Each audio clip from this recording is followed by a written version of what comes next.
2 minutes remaining.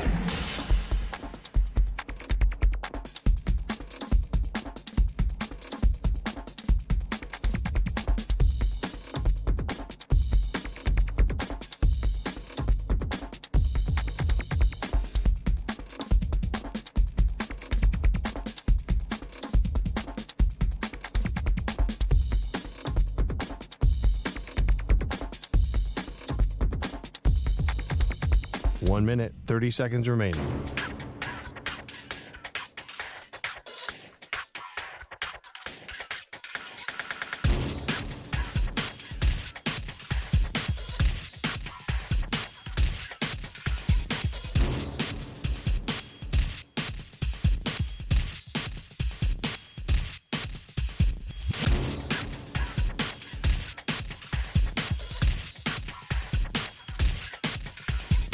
One minute remaining.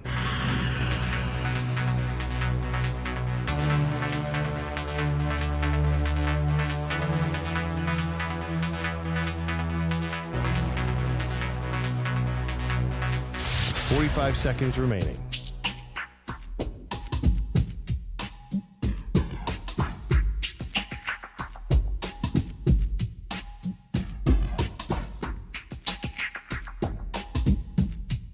Thirty seconds remaining.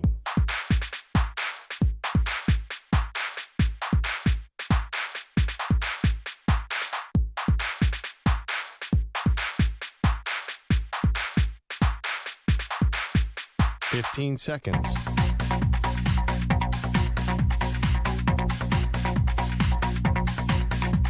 Break ends in 5 seconds.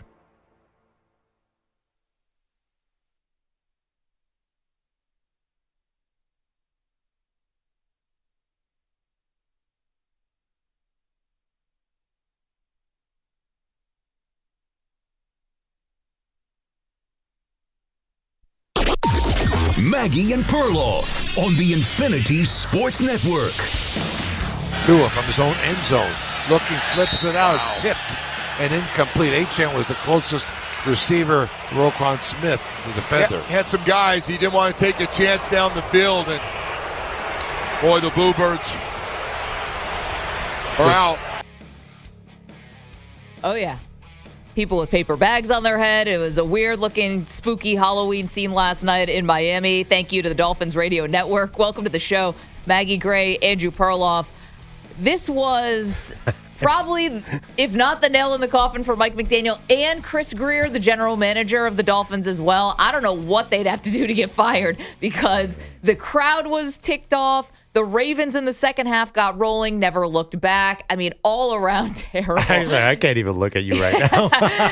We are all in Halloween costumes. I got the Welcome full to the experience. show. Just like I've been avoiding you pre-show, and now I just looked at it now. Like, sorry, I just need a second to adjust. Okay. If you're watching on YouTube, you'll understand. Yeah, adjust your television sets and your streaming services and all your devices. YouTube.com/Infinity Sportsnet and Twitch.tv/Infinity Sports Network on Twitter at Maggie Gray. We are all dressed up, decked out today, inspired by the NFL. Wait, what? Well, sort of. You said football. We're a bunch of football coaches today. Oh yeah. And I am the Danimal Dan Campbell. Yeah. Gonna bite a kneecap. I'm gonna bite another kneecap. You look like an '80s movie of like a really bad job of a woman trying to dress like a guy. I said I would be an ugly guy. It turns out. Like she's the man. Yeah. It's a she's the man. No, you would be an ugly guy, but you look kind of like you have a guy with a ponytail who is playing hacky sack way past the time when it's appropriate to play hacky sack. You mean my goatee? Yeah, Is that your what you're talking goatee. about? Like you're trying to come off like a tough guy, and you come off more like I don't know, like my name is Earl. Oh no! But I love it. Yeah. Well, thank you. You can watch us. We're all decked out. I'm Dan Campbell, Perloff looking perfectly the part. All right. Yeah, no, we're going to attack Of Jim today with an Harbaugh. enthusiasm unknown to mankind, people. And no chickens. It's a nervous bird. We got EJ, Steady Eddie, Mike Tomlin. You're damn right. And then Oh, man. I'm getting a view of EJ because his computer is blocking him from the sunglasses up, and I feel like Mike Tomlin's here. You're damn right. I love it. That's all you say the whole entire show. You're damn right.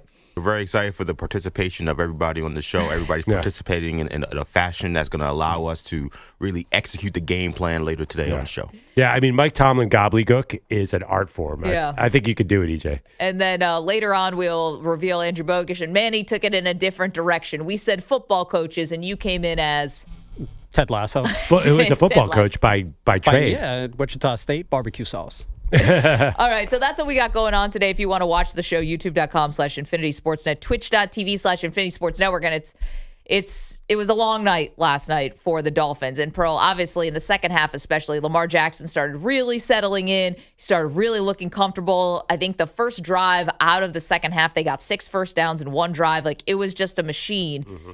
And I know everyone wants to jump back on the Ravens now because they're making this interesting. I get it. They were already the odds-on favorite to win the AFC North even before last night's game and last night's win.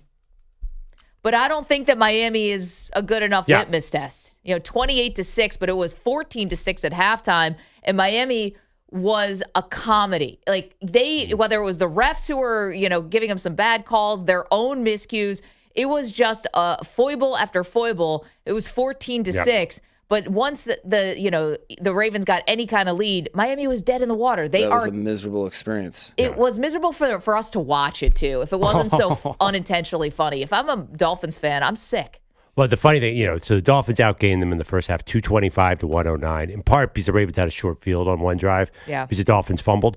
But I was actually wondering about the Ravens. Obviously, the narrative coming out, you're right, they're the favorite in the AFC North, now even bigger favorite. Their schedule's pretty easy coming up. They should be back in first place before long.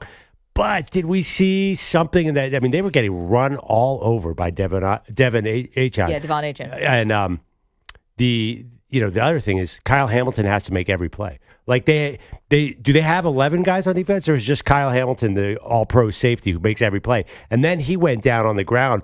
He always gets hurt mid-game. Yeah. So there is still something a little bit awry with that run defense, especially. I'm a little worried about the defense still, even though everyone points out last year they struggled early in the season and picked it up later in the season. It looks like, they only let up 6 points, but Miami moved the ball at will in the first half, and Miami's kind of, people have figured out that offense. Like the little Tua trick that's done, but they can run the ball all over the Ravens. So there was a little bit of signs for worry if I'm Baltimore, even though it looks like the AFC North will probably be gifted to you. Yeah, I just don't take them seriously yet. And Baltimore. Baltimore. I mean, definitely not Miami. right. Miami is barely an NFL franchise at this point. I mean, it has gotten so bad for them. And you don't take them seriously as what level, you mean? As Super Bowl contenders, as playoff threats. And maybe I'll get proven wrong and this will all blow up in my face. But, I just don't see that they have a defense that's anywhere near close. They might add a pass rusher at the trade deadline. Maybe that's possible. They've got some draft capital. They could go for it, and maybe they will. And to be honest, they definitely should. But I just don't see it. And, I also wonder, too, like Derrick Henry, okay? There are some drives where he looks like he's still got it. And then there's like the Miami Dolphins defense is terrible, right? And the run defense is probably the worst unit of that defense. Yeah. And there were times when Derrick Henry couldn't pick up a first down. No, that has been the Derrick Henry story this year. Right. So, and I know at times, in the playoffs, he got a little neutralized last year when they played against Buffalo because they were trailing and then you can't really go to Henry. So there's ways to kind of get him off the field, I guess. But I don't know, Pearl. I did not see that guy, even from week 1, who was running all over Buffalo until he fumbled the ball and led to an all-time comeback for the Bills. But I don't see that dude stiff-arming guys anymore, running over guys. You get it once in a while in the game, but not consistently. Yeah, it's funny. I'm not with Lamar playing like first of all, Lamar was awesome. So in the second half, he was so good. Yeah. So Eddie he was pretty good in the first half when he just didn't really need to do much in the first half. I think that I'm not worried about the offense at all. They were the number 1 offense by a mile last year. And I think that was more because of Lamar than Derrick Henry. I don't think, this is my opinion, Derrick Henry does not fuel Lamar Jackson's excellence. I think Lamar Jackson's excellence fuels Derrick Henry at this point. Because Derrick Henry's, 32? You could see his production diminishing. I'm not worried about the offense. The question is, will that offense against a good team get on the field consistently, or will their defense just let up a lot of first downs to the run game, which even last night we saw so in the first half. So, I'm not worried about Derrick Henry or Lamar Jackson at all. They look great. I mean, at least Lamar looked great. Again, only the defense. Now, by the way, on the other side of the ball, there are two guys who should just switch locker rooms. You could see Bradley Chubb and Jalen Phillips on Miami's D-line just trying out for other teams. And they were both asked, the first question after the game is, hey, do you expect to be here next week? So there are going to be guys on the trade deadline, and Baltimore certainly should make some noise. I agree. Absolutely. I got another thought about Lamar, and then I want to get to the Dolphins for a second, because there was a thought, and we talked about it actually, because of the hole that the Ravens were in, right? And because Lamar missed so many games with a hamstring injury, if just getting to the playoffs would be considered an accomplishment for Lamar, right? Like you go into last night's game and you're 2-5, and the season has not gone the way you wanted it to, and they're getting rid of the ping pong tables and the cornhole in the locker room, and everything seems a mess. So if Lamar just guided them back to the playoffs, would that be enough to be successful? Oh my God, are you serious? Well, then I was like, maybe that's possible. Maybe it's true. And that is no way. I realized, that's not what this is going to be about. Everyone's going to forget about October instantaneously, and it's going to be the same expectations for Lamar. It's going to be Super Bowl or bust. That's it. End of story. So that's one other thing on the Ravens side. And then can I pose a question about Miami? Sure. Worst franchise in the NFL? No. I would go Cleveland is worse. Are they? Yes. Cleveland just pummeled them, by the way. Literally last week. Yeah, but then they turned around. Miami just whooped somebody, too. Maybe Atlanta. Yeah. Playing with a backup quarterback. Atlanta's really up and down, obviously. I mean, the highest paid backup quarterback in the history of Earth. Okay, EJ's Jets. I'm not just saying this because they came off a win, but you're definitely in the running. The Raiders are a mess. Well, the Dolphins have made the playoffs a bunch they've made it twice in the last 5 years, though, right? But look at where we are right now. Yeah. Look at the amount of fans that had bags over their heads last night. That's a Jets thing. Think about that's a Cleveland thing. Think about all the people last night. It was like the booze, the coach, the quarterback, how the sniping back and forth in the press conferences, or the weirdness in the press conference. Like, really sit down and think about it, guys. Yeah. Are they the worst team in the NFL? Are they the worst team in the NFL? Because we're talking last night in the text thread. I'm like, they need the number one pick to justify this pain that they're putting their fans through. That was a painful watch yesterday. Oh, it was a brutal watch. Yeah, I don't think so. I mean, they made the playoffs 2 of the last 3 years, and they almost had a winning record. They would have made it last year if Tua was healthy. Where you're talking about the Jets haven't made the playoffs since 2012. But look how bad it's got. Yeah, but they just reset. They're going to fire Mike McDaniel, bring in a new coach, and why would you? You need a new GM. Yeah, you need. Well, he's been there forever, so you're probably going to fire the GM. Your high draft pick now. What's Tua's future? Nothing. Well, don't you feel like you're fine though? No, they gave him this massive contract, right? We talk about how immovable this Tua contract is. That's an unforced error, self-inflicted wound from the Dolphins. Right. Bad coaching hire. Or Mike McDaniel maybe started off kind of interesting. Now clearly it's gone off the rails a little bit. Your GM certainly need to change out the GM. They just don't. Chris Greer, yeah, Chris Greer. Nice guy, been there forever. Sure, but plenty of nice guys around, right? So they looking for work. Do all that. They're like a normal bad team who I think is just going to reset. Think about it, though. Their owner is meddling. They got a first-round draft pick taken away because he was meeting with Tom Brady on a yacht. That's stuff we would clown the Jets for. That's stuff we would clown the Browns for. Those are the embarrassing headlines, right? And you could say, well, I guess he was trying to get Tom Brady, so it was altruistic. Well, Jimmy Haslam was trying to get a good quarterback and got Deshaun Watson, and we still, blame him for that. So I don't know. I feel like Dolphins are going to be right back. I feel like they're actually you don't want to go down like this. This is a much better scenario than the limbo they've been in. Okay, but you also said they at least have made the playoffs, whereas the Jets haven't made the playoffs in 15 years. Right. Totally but the Jets have clear institutional problems that are going to be very hard to overcome. Where the Dolphins, I don't think, are going to have those kind of problems at all. Well, I ask you this. Yes, it's very embarrassing the Jets have not made the playoffs in 15 years. Everyone should be embarrassed by that. But the Dolphins have not won a playoff game since the year 2000. Right. So they may have gotten there a couple times, but they don't do jack squat when they get there. And whether it's because Tua can't play in the cold, hello, you play in the AFC East. I know it's Miami, but you got to go to New England, you got to go to Buffalo, and you got to go to New York. So you might need somebody who can play in the cold. And congratulations, you can make the playoffs that keep expanding and expanding and expanding, where you're basically the 6th or the 7th seed, and then you go on the road and get your butt kicked. Is that really any better than not making the playoffs at all? Maybe Yeah, to keep people in place who probably shouldn't be there But and barely save their jobs, right? But the competition for that title, the worst, is pretty severe.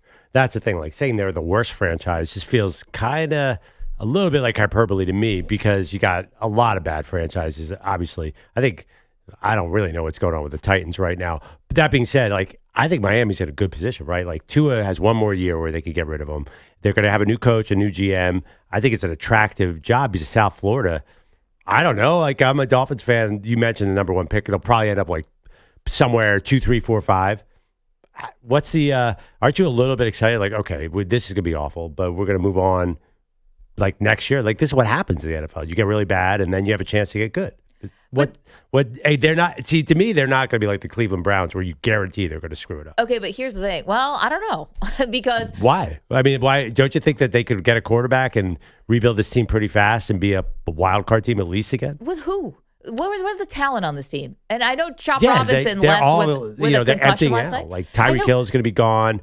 They have Waddle. Chop Robinson, obviously he's on year 2. He'll be gone after year 4. But here's the funny thing about that. You're like, what's the big deal? They just got themselves in this awful mess where they have to reset their whole franchise. But Pearl, that's what's part of this. That's what makes them bad.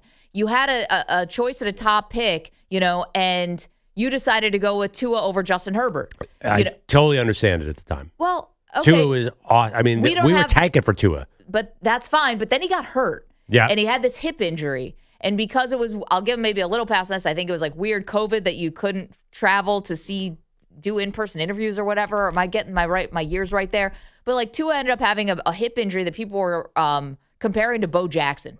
So actually there was some stuff out there that was, that maybe should have made this maybe a little bit more of a choice. Just because you have a fun slogan, tank for Tua, and some alliteration doesn't mean you got to do it. Well, that's a good take in April of 2020, but did you say that then? Well, yeah, because of the hip injury. Oh, so you were a big take Herbert over Tua. Well, people liked Herbert. It's not like he was some out of nowhere story. He was a 4-year Herbert starter. Definitely but Herbert had a lot of detractors as well. Because at Oregon, he was a bit inconsistent. I mean, there's all sorts of things that happened at Oregon. I don't think it was such a no-brainer to take Herbert over Tua. I don't remember that being like, oh, my God, what are the Dolphins doing? Well, I guess I'm just saying this, right? You're acknowledging and you're with me on the fact that the Dolphins have arrived at a place where they need a full reset. Yeah. But you're not blaming the people who got them to this terrible spot. And that's why blaming. they're one of the worst franchises in the NFL. Right. They might be the worst. Well, that's the thing. I don't think they're the worst. They're definitely one of the worst. They're going to end up with a number 3 pick. But I don't think that place is so dysfunctional and toxic that they can't make the right hire and rebuild within 5 years. Like, honestly, there's something about the Raiders and the Browns. It's just a little worse to me. Players aren't showing up to player-only meetings. What do you mean it's not dysfunctional? Yeah. Well, I mean, all this year has been just dysfunction. Yeah, but I mean, I don't know who the right hire is. Say they hire somebody like that. These players are going to be gone. Like none of these guys are going to be there for the rebuild. Maybe Waddle. I can't even think of. Give me a second player that's going to be here. They're going to have a full reset. Fire the GM, fire the coach. That's definitely happening.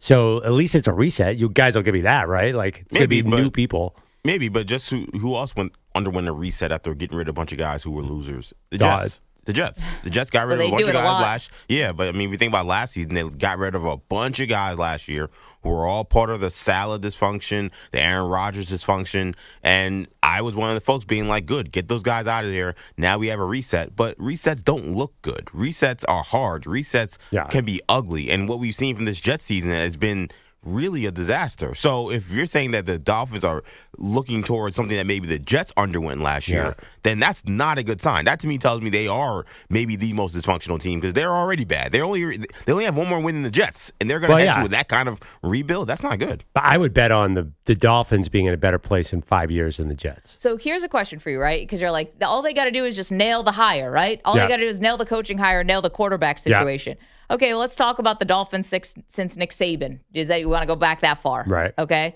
Cam Cameron. What is it? Tony Sperano. May he rest in peace. Joe Philbin. Oof. Adam Gase. Oh, I remember him. Brian Flores. Ended up suing the league, by the way. Dysfunction. And then into Mike McDaniel. where they, yes, have made 2 trips to the postseason. They had back-to-back postseason trips, his first season and second season, where they lost in the wild card round both times. So you guys are saying, so you really think they're worse than the Raiders too? I think they have just as many negative headlines. I don't know if anyone's saying that the Raiders players aren't showing up to meetings. Okay. I don't see Geno Smith calling out the Raider players for saying they're not all dialed in. I mean, but they have so many more wins than this Raiders team. Like something's going on better there. They've had basically a winning. Last year was a little different. They were 8-9, but they've definitely found a way to win some football games. I mean, the Raiders have not. Yeah, I put that poll out. Like, who's the worst franchise? Put Dolphins, Jets, and Raiders. I'd be very surprised if the Dolphins won that. And Browns. I don't want to shortchange Cleveland. You guys are also wildly dysfunctional. They had a playoff season with Mr. Flacco, but yeah, I feel like the Dolphins. If when the Raiders hired Pete Carroll and stuff, I'm like, ooh, there's a lot of baggage there. Like, I don't know if it's going to work. The Dolphins, I feel like they could get the right guy and be back in the playoffs in 3 or 4 years. They've never gotten the right guy. Yeah, back to Don Shula. I mean, Nick Saban probably could have been the right guy. That could have easily gone differently. And that's like one of the most hilarious stories to have as part of your franchise. Like Bill Belichick resigning as HC of the NYJ. Like they have similar kind of things, Burl. Well, who do you think wins that poll? I don't know. Probably the reputation might be worse, obviously, for Cleveland and the Jets. But I think Miami is just kind of skating by here because I think you could go negative headline for negative headline, embarrassment for embarrassment. And I think that they'd be pretty similar. So you'd vote for the Dolphins? What I saw last night, I'm thinking the Dolphins are in. This is rock bottom. Felt like rock bottom. They've made some good picks too on offense. Like I like the Waddle. I like Waddle. I like Achane. Tua, by the way, he definitely has no future because of his health, but he could ball 2 years ago. I'm a big Tua guy. Coming to Alabama, I was like, this is my favorite quarterback. He's short. He's left-handed. He can spin it. But that being said, can't see over the line, which he admitted. Yeah, last night he's like, we couldn't hear. Last night, did you see after the game he admitted there were too many Ravens fans? I just think that for some reason they can rebuild in a way that the Raiders and the Browns are going to have more trouble. I think in 5 years, I'm going to be wearing a Dolphins hat here instead of a Chargers hat. 888-710-4ISN, yes. Like I said once, success is not about wins and losses. It's about helping these young fellas be the best versions of themselves on and off the field. Yeah, if you're going to do that Ted Lasso positivity, I wouldn't apply it to the Dolphins. Or I'll do it Mike Tomlin. I want volunteers, not hostages.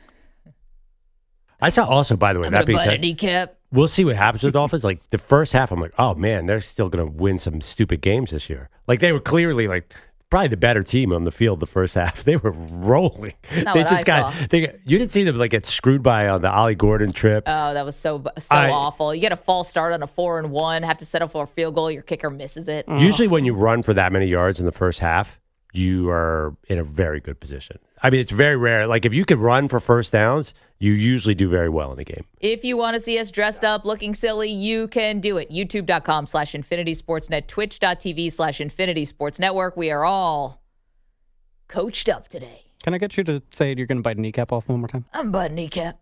We're going to bite a kneecap off. Then I bite another kneecap. And on the way up, we're going to take your other kneecap. Got my play sheet here. It's a folder that just says go for it. This is the only Dan Campbell play you need. Coach Campbell, it's 4th and 15. What are we going to do? We're going to bite a kneecap and go for it. Danny, can I borrow your Zins? That's all that's missing from my Dan Campbell outfit here today is some big lip full of skull or Zins or whatever that dude's got in there. It's definitely chewing tobacco. He's old school. I think he needs something a little bit stronger. Yuck. 888-710-4ISN. Okay, lots to do, including more drama at LSU. Stop me if you've heard that before. And we have a question about the Cowboys who are going into a very interesting week. M&P. All right, Maggie. It was an interesting night for me on Prize Picks. How so? I actually went against you. You had Lamar Jackson, I believe, more on rushing yards. I had less. I came in a winner on Prize Picks. Yeah, you did. Lamar was kind of cautious. It was totally flip of the coin. He could have run for 100 if he wanted to, but that's the thing about Prize Picks. You have a hunch and you go for it, and it's so much fun. It makes the game so much more fun. Basically, the way it works, you pick more or less on players' stat projections, and if you're right, you could absolutely win big like I've been doing lately. Yeah, I know. Lamar only 14 rushing yards. I needed 36.5, more than I need 37. It didn't happen. He broke off with this one big run. I was like, go, and then he got tripped. And then we never saw him again really running the ball, and he didn't have to because he was so good last night. My Steph Curry, more than 25.5, though, did cash. Nice. But back on the horse today. Is Prize Picks available where you live? Well, probably, because it's there for you in 40-plus states, including California, Texas, Florida, and Georgia. We've become obsessed with Prize Picks. It is the one and only thing we talk about on the show, and it can be your new fun toy. How about that? Download the Prize Picks app today. Use the code M&P. Get $50 bonus credit instantly in lineups when you play $5. That's code M&P on Prize Picks to get $50 bonus credit instantly in lineups when you play $5. So win or lose, you get $50 bonus credit in lineups just for playing. It's guaranteed. Prize Picks, it's good to be right. Must be present in certain states. Visit prizepicks.com for restrictions and details. Mand P.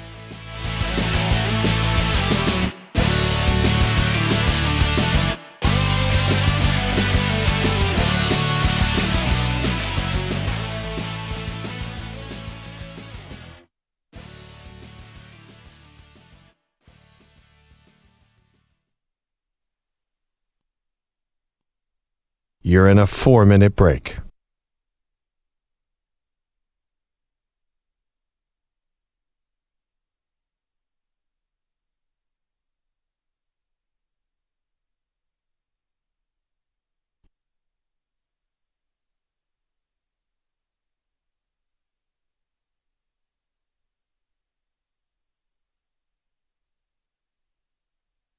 Three minutes, 30 seconds remaining.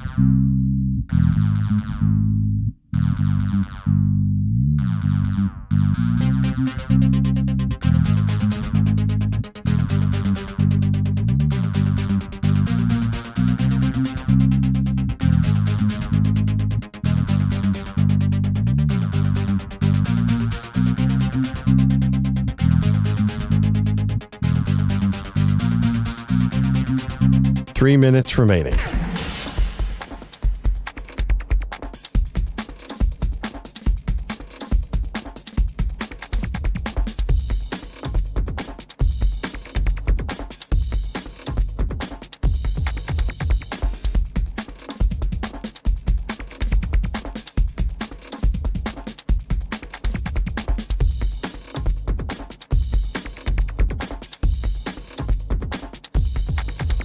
Two minutes, 30 seconds remaining.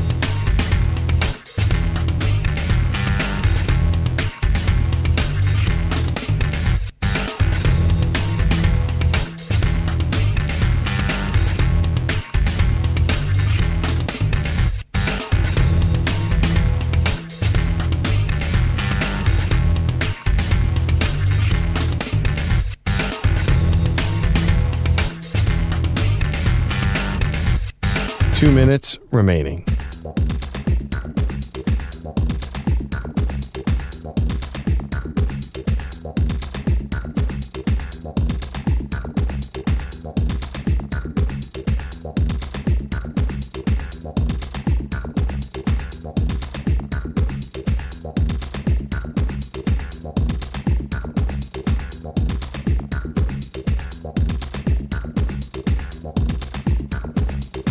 One minute, 30 seconds remaining.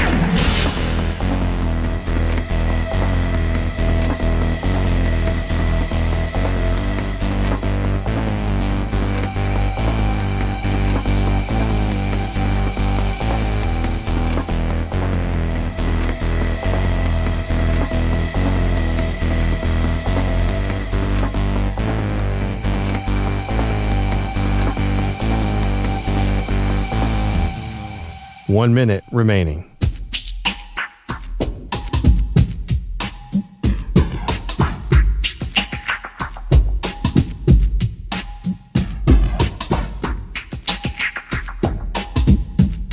.45 seconds remaining.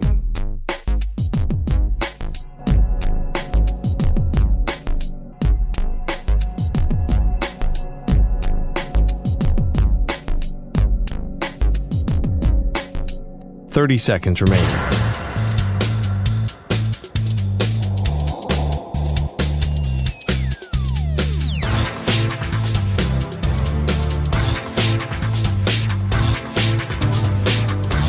Fifteen seconds.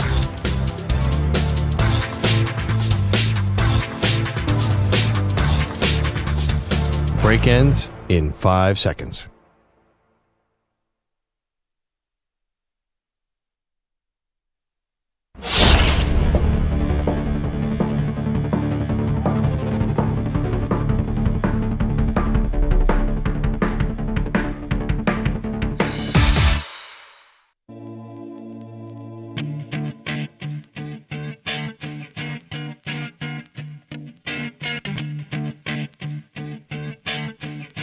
All right, welcome back, Maggie and Perloff.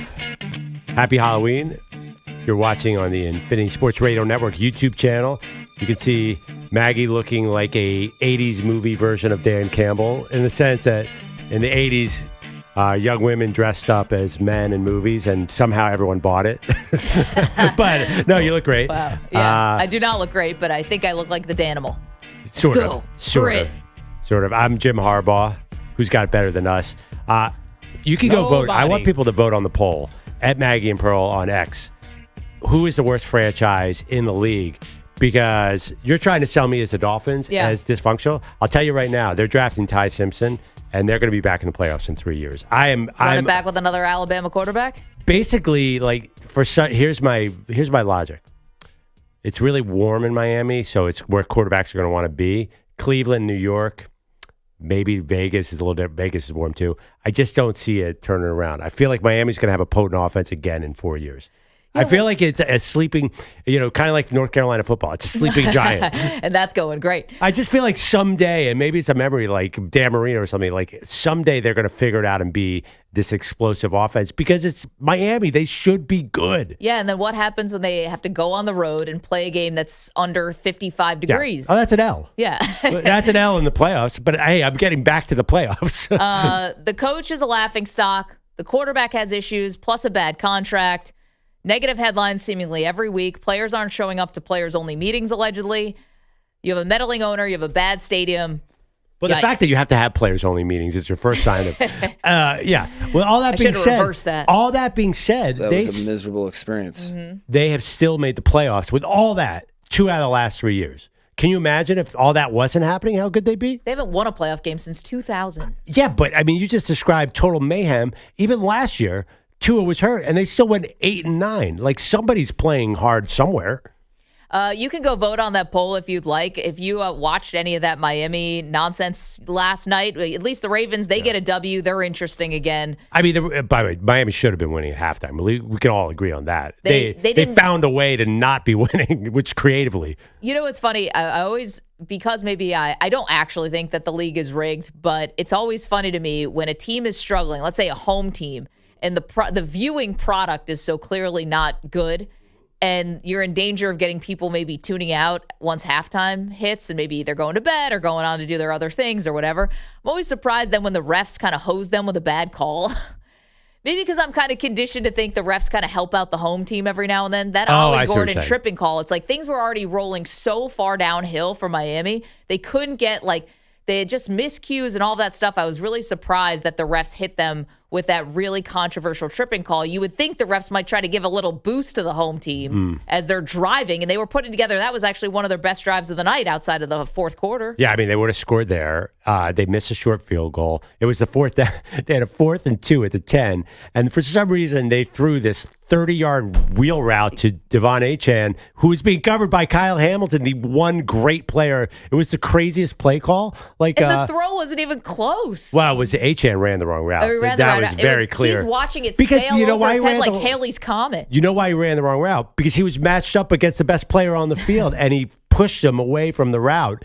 It was the most insane play call. That's when Mike McDaniel was just staring blankly. He's like, oh, I screwed that one up. You could see the I screwed up. Because, and then there was another play where they ran the famous, the running back goes in motion, like Mike McDaniel style, Tua takes 2 steps and immediately fires over the middle where Jalen Waddle is supposed to be. And Jalen Waddle is 10 yards away from where the pass is like, our timing offense is gone. Everyone's figured it out. Like the McDaniel thing fooled everybody for 2 years. They were one of the top 10 offenses in the league. Now they all have it figured out. It ran its course. For whatever it was, it ran its course. We're another day closer to death. Guys, I'm sitting right here. I know. Oh, yeah. We have Andrew Bogusch in with headlines, and we're all dressed as NFL coaches today, and Manny is Ted Lasso. Whoops. I like it. And I misunderstood the assignment again. has decided to be Mike McDaniel today. These glasses, though, this is like Mike McDaniel's librarian era. Yeah, it's a little Mr. Magoo. Yeah, the glasses are not my favorite. It was a struggle to find the right mix of accessories, but I tried to settle on exaggerated Mike McDaniel. I have some glasses for you back in the office. You want Elvis glasses? Yes. Yeah, those look that's exactly what I was just thinking about. I got a whole prop closet back there. Right now, you still look like Kevin Stefanski because I can only see the orange. I thought that was Quinn Ewers. So I wasn't here the day that the assignments were handed out. I should have been Quinn Ewers now. No, but you do. Their full body does look like Mike McDaniel, but I'm getting a slight angle where it's Kevin Stefanski wearing Mr. Magoo glasses. You can't see this, but I got my capri pants on. I got my sleeves up. I got my gold chain. I got my play calling sheet, which might be a Denny's menu. Yeah. The gold chain is not showing on camera. It's only in the back. So, but again, I did a lot of research. He's not a chain out guy. He's a chain in guy. Classy. So that's why it's in the jersey. I'm trying to be true to my character. We do not care. EJ's Mike Tomlin. You should also have to look. We do not care. You have to look defeated. Last night, Mike McDaniel. Yeah, you're too. He's a middle-aged man. Did you see don't worry. the halftime interview with Mike McDaniel? I thought he was going to start crying on the reporter's arm. Does Kaylee actually just have a couch that he can go sit on and talk for a while? She's like, so how do you plan to stop Lamar's rolling to the right? There's a deep void out there. It was crazy. I'm like, dude, am I dead yet? Somebody give him smelling salts again. He is embattled. Yeah, he needs lost. to give him a rip of a vape. I'm embattled. The definition of embattled. Yeah, I still kind of like him. Rip the vape. Like, who cares at this point? Yeah. Just rip the vape on the sideline. It's probably not even vape's even allowed in the stadium. Probably not. Does anybody else still kind of like him despite all this? You know what? I actually found myself at one point feeling a little bad for him because the calls and stuff. And then they did that stupid wheel route to Devon Achane, and I was like, I don't feel bad for this guy anymore. This is dumb. I still kind of like him. I don't know what it is. Not as a coach, but as a person. You guys been hanging out? That's all that matters in the end. The friends we made along the way. Exactly. No, I mean, Mike McDaniel seems like, I got to be honest, he's top 5 people I'd want to hang with in the league. I don't want, most of the coaches, like Mike Tomlin, there's no way I want to go. DJ does look so much like Tomlin. The standard is a standard. What would you talk to at dinner with Mike Tomlin? I've seen, there was a video where he went to dinner with his wife and they had the mic on the conversation. It almost put me in a coma. It was so boring. Yeah, what do you talk about with your wife at dinner? The logistics. Pickups, drop-offs. Yeah. But I don't know. Like, Mike McDaniel seems fun. I feel like he could fit in perfectly with us. In fact, he might be here soon enough. Oh, yeah. Give it to wait till next week. I mean, we're going to have a bunch of holiday fill-ins soon. You might as well sign up. Yeah. What I say. Thanksgiving morning updates. Let's go. I was actually being functional there. I'm like, you would be perfect. Mike, come on. Dude, can you imagine? 2 weeks. Can you imagine Mike McDaniel trying to do updates? The Niners, they lost to the Giants. It was a miserable experience. Oh, it'd be great. Responding to a Bilotti scheduling email. Oh, boy. What are your dates for March? It's like, what is time? Let's get to some of those headlines, Coach. They're all sponsored by Prize Picks. The hard-hitting football action is even better with Prize Picks. Download Prize Picks and use code PRIMETIME. You can run. And get $50 in bonus credit instantly when you play $5. Must be present in certain states. Visit prizepicks.com for restrictions and details. We're another day closer to death. We'll always have Sunday afternoon in Atlanta. My Dolphins right back to being goldfish on Thursday Night Football, bungling our way to that 28-6 loss to the Ravens. We're now 2-7. The trade deadline's on Tuesday. Maybe we should make a trade or two. Here are my extended thoughts on that from last night. Chris and I have conversations. We haven't had anything related to, how we're preparing this football team today. I just called the game and we just lost a game as a team. So I'll we'll probably have more conversations, but tomorrow. But as of right now, I'm more digesting the loss. Today, Junior. How did this guy get hired? I'm sorry. He's messing with you guys. It's so funny. I don't think he's messing. That's who. I think he's awkward. Dude went to Yale. Yale's some of the most awkward people I know. What are you talking but about? He's super smart. I mean, like, he could put out a sentence if he wanted to. On Sunday when they won, he was fine. Wait, you think just because he went to Yale, he can talk? I think he's messing with people. I think he's playing with the process here. He can't be.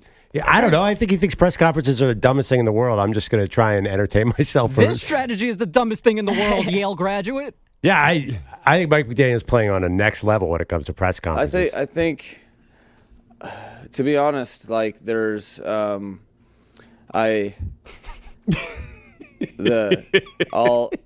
think the positive is that that was a miserable experience. Yale University, baby.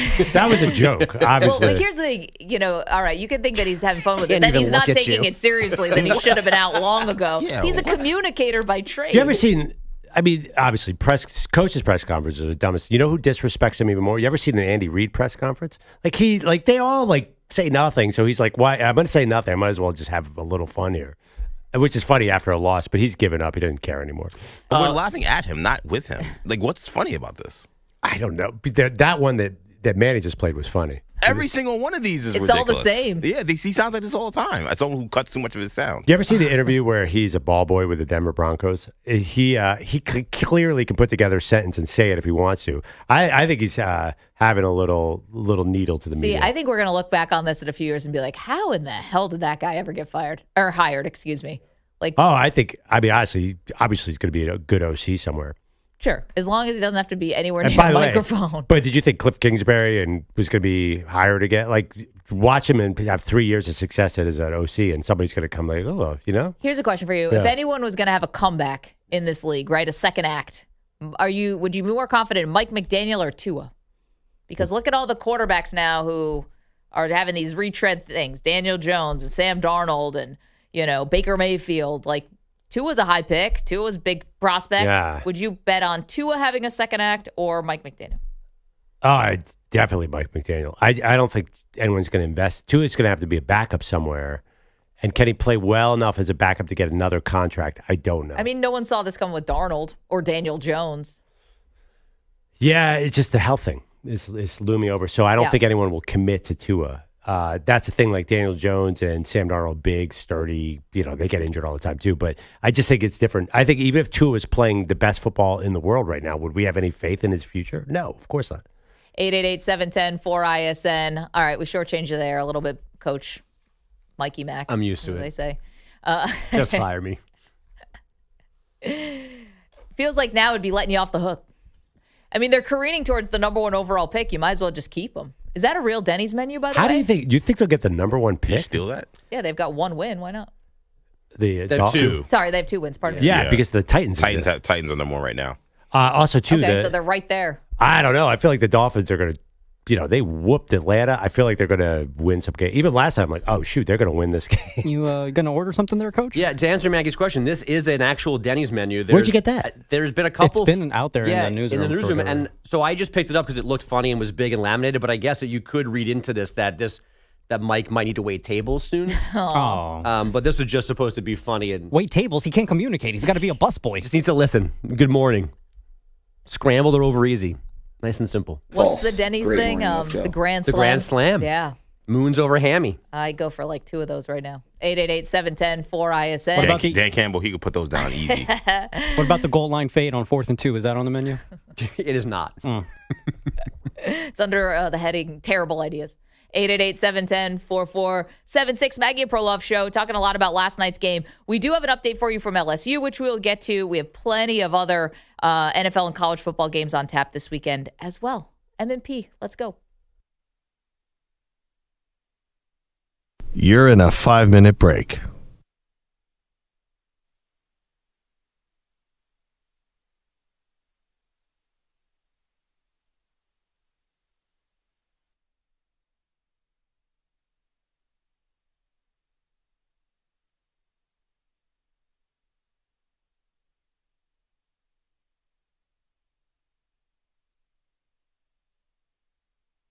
4 minutes, 30 seconds remaining.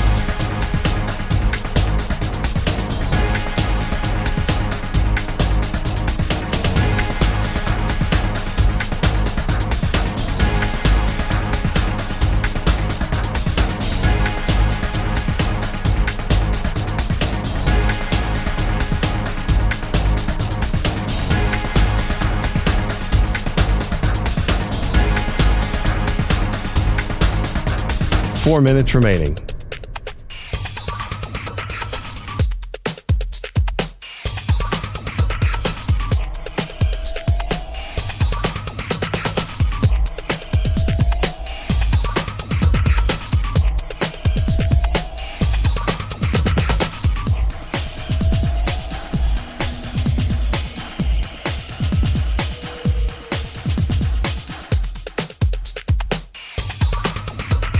Three minutes, 30 seconds remaining.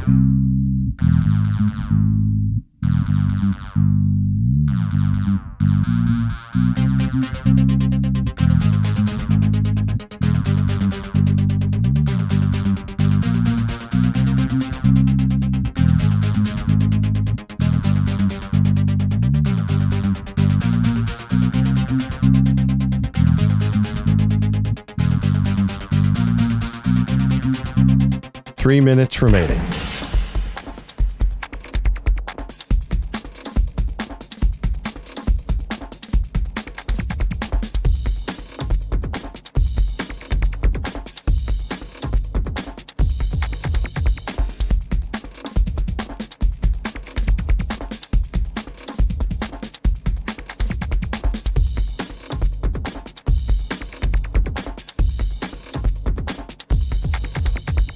Two minutes, 30 seconds remaining.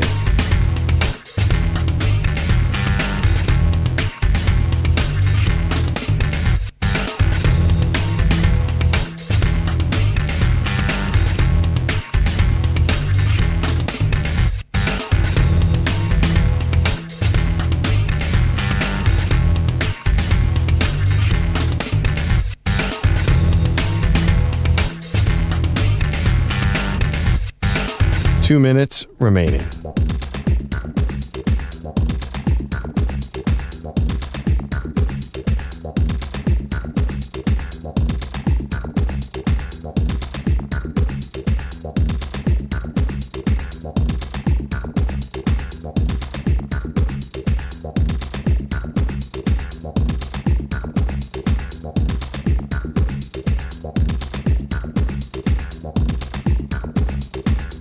One minute, 30 seconds remaining.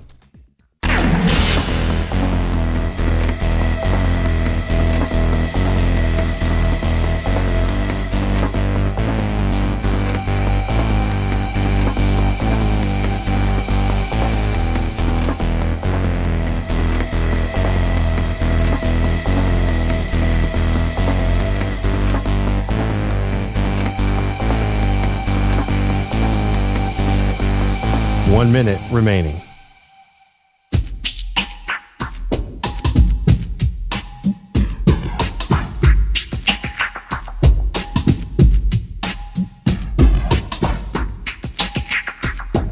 Forty-five seconds remaining.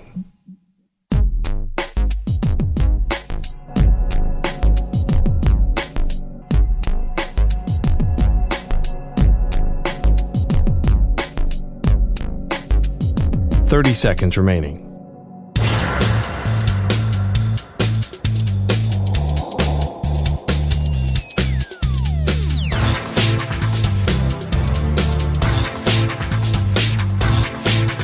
Fifteen seconds.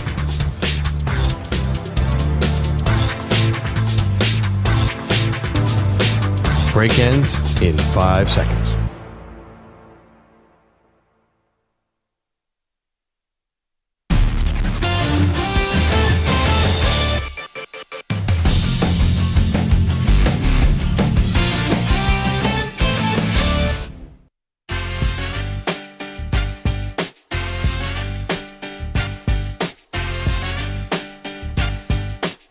Happy Halloween, everybody. We're all dressed as coaches today. If you want to take a look, youtube.com/Infinity Sports Net, twitch.tv/Infinity Sports Network, and on X at Maggie Gray. See who wore it best.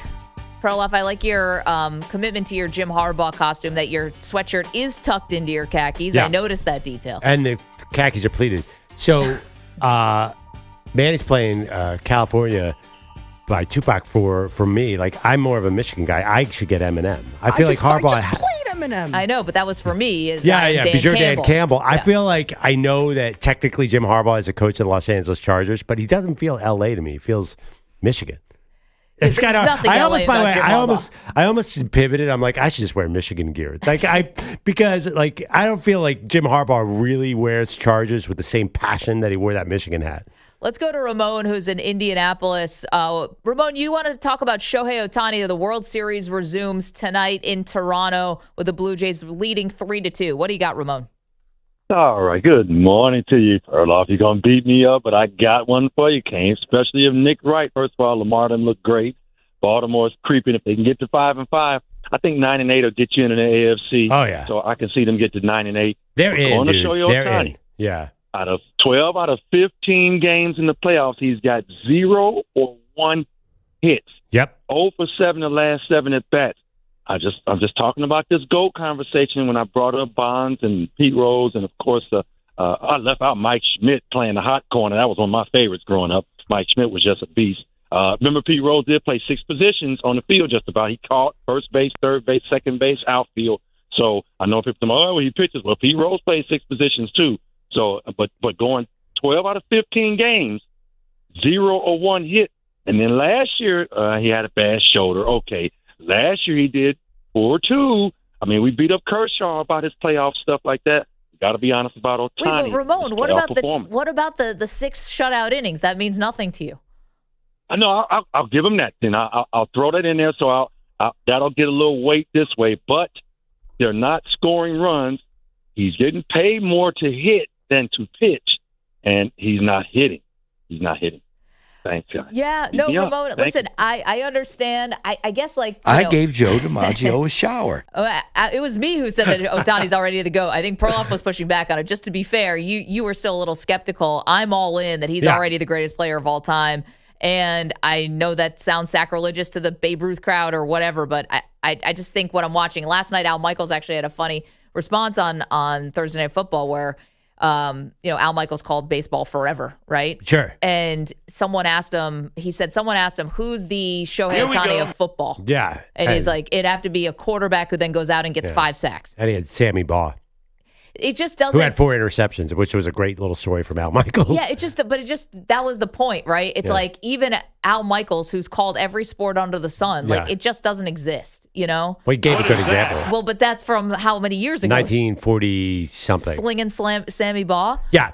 No, there's no doubt. But I do think Ramon kind of, I don't know how it fits in the greatest debate. I think you have a real question. And listen, Shohei's got 2 games. So who knows? He could hit 6 homers in these next 2 games. Right. Does the pitching affect the hitting? So that is, to me, that's the real conversation because you're right. He's been kind of hot and cold in this postseason. He's had these hot games, but generally he's striking out at a much higher rate in this playoffs. I have another theory on why that is. Everyone behind him is cold. So you are going up there against Shohei. You're not throwing him a strike because you don't fear walking him. So he's getting a lot of bad pitches. So I think that's part of the reason that he's so cold because no one's afraid of anyone behind him. 14 walks so far in this year's postseason to go with 22 strikeouts. He's hitting .250. He's hit 8 home runs. No, that can't be. Oh, is that right? Let's see. That's Vlad. Is he hit 8 home runs? Vlad's had 8 home runs. No, but if we're doing the whole, not just has he really? We're doing the whole playoffs. He hit 2 against Cincinnati. He hit I didn't remember 3 that. against Milwaukee in that one game. That's 5. And then another one against Toronto in 6. game 1. And then 2 there you go. in the other day. So he's hit 8 home runs.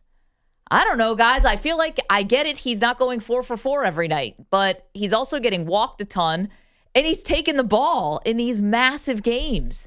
Well, there's definitely some going on with him. He's less consistent than he normally is. So can I tell you, actually, we can debate about Shohei till the end of time, and I'm happy to do it. 888-710-4ISN. Is he already the greatest player of all time? But a theory emerged about Mookie Betts. You mentioned about people aren't fearing who's behind Shohei in the lineup, and Mookie Betts did get dropped one spot in the last game by Dave Roberts, so he was hitting third. But it was like an anonymous baseball executive or whatever said to John Heyman of the New York Post that they think that Mookie Betts playing full-time shortstop for 140 games or whatever this year, that it basically wore him out. Yep. And as he's 33 years old, that now you're seeing that he just doesn't have his legs underneath him. And EJ brought up something interesting in the break. I had forgotten that was this season. I couldn't remember if it was this season or the season before when he got really sick and lost all that weight. Remember, he got a viral infection, like a viral infection. Yeah, and he lost a lot of weight. Yeah. And he was trying to get his weight back up really for the whole first half of the season, pretty much. So I'm wondering if this is a residual effect of that, where now you're playing deep into October and he just got nothing. It's been a roller coaster for that guy all season. Well, I had a conversation because you're right. I think that's a great theory. It comes down to legs. I have a question for Dave Roberts. Should he really? I guess you can't pull him back. Should he really have started Shohei Ohtani in that game after he was on base 9 times the night before until 3 o'clock Eastern? Would there have been an argument like, of course Shohei was going to wear down a little bit? I know they needed somebody to chew up those innings. Yeah, because they just burned out the whole bullpen. Yeah, but I don't know. Really, was there an argument that, hey, you know what? Let's just go to a bullpen game and let Shohei rest? Because I think Shohei got worn down in that particular moment for sure. I mean, it makes. How can you be out there no one ever gets on base 9 times? Does that ever even happen in the World Series? Of course not. Okay, but here's the thing. He didn't pitch poorly, in my opinion, where he didn't give his team a chance to win. Right. So he kept them in the game. You knew he wasn't going to be as dominant as he was in that game 4 of Milwaukee. You just had the sense that, you know what, he's not going to be able to dial up the fastball for 7 innings. So, but even so, it's just got to be a lot on his legs. Maybe you could have waited 1 game and maybe let him start the next game. Because you're right, he was good, but I don't think that was the full Shohei pitching experience. I think he could have been better with a little more rest. But you say it like it's so easy. Then you're disrupting Blake Snell. Then you're disrupting the rest of the rotation. I totally understand, but those guys don't hit. You need him to hit, and maybe he will, by the way. Don't count that dude out. Yeah, really excited for Game 6 tonight. 888-710-4ISN. Would love to hear in Toronto how people are feeling. And this video is circulating of Dave Roberts running the base path. And he completely wipes out. Is that a bad omen? Yes. I think so. Oh, yeah. Actually, that guy can move for an older man.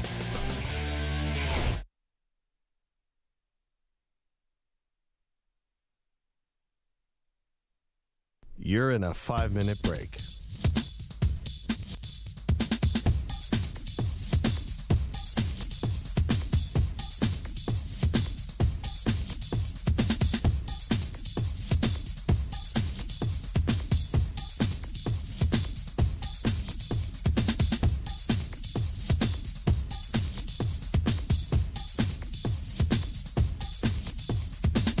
Four minutes, 30 seconds remaining.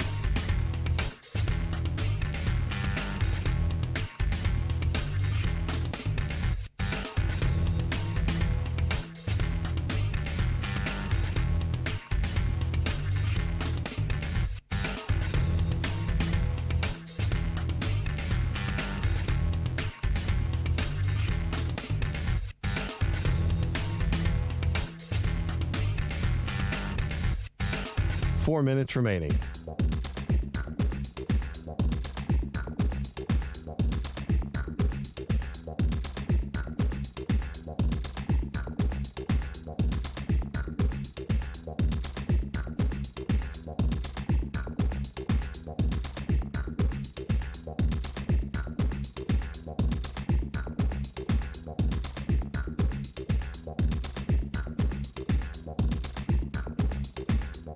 Three minutes, 30 seconds remaining.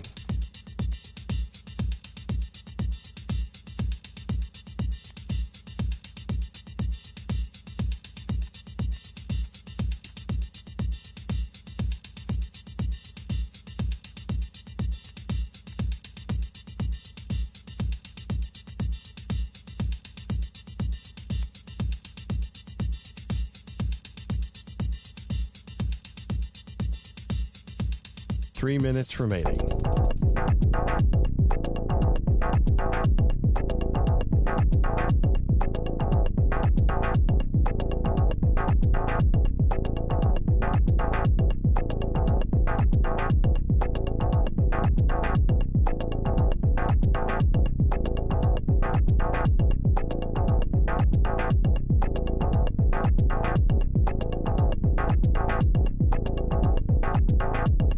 2 minutes, 30 seconds remaining.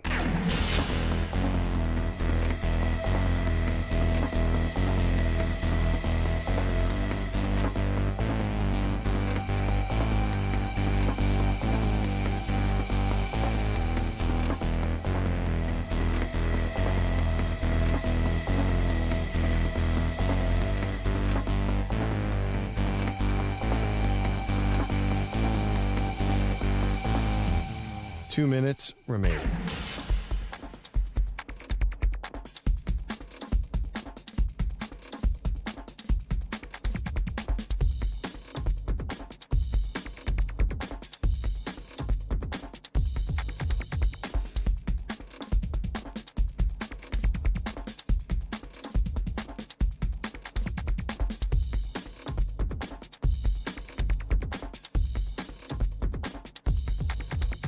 One minute, 30 seconds remaining.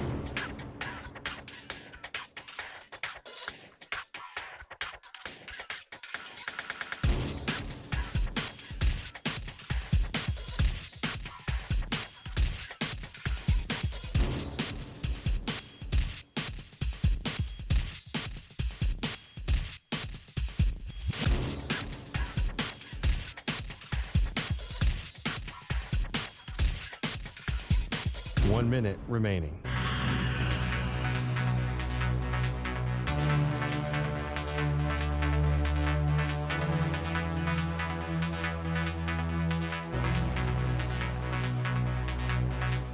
Forty-five seconds remaining.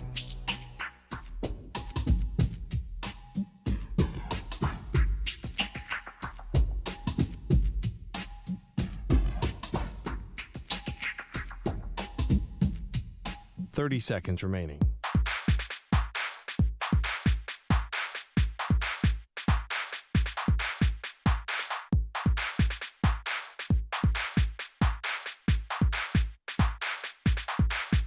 Fifteen seconds.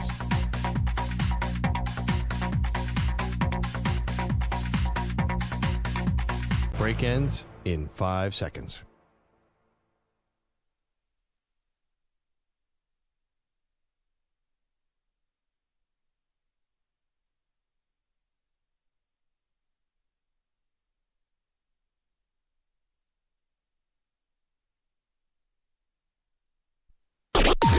Maggie and Perloff on the Infinity Sports Network. Tua set to the shotgun for the final play of the first half. He takes the snap.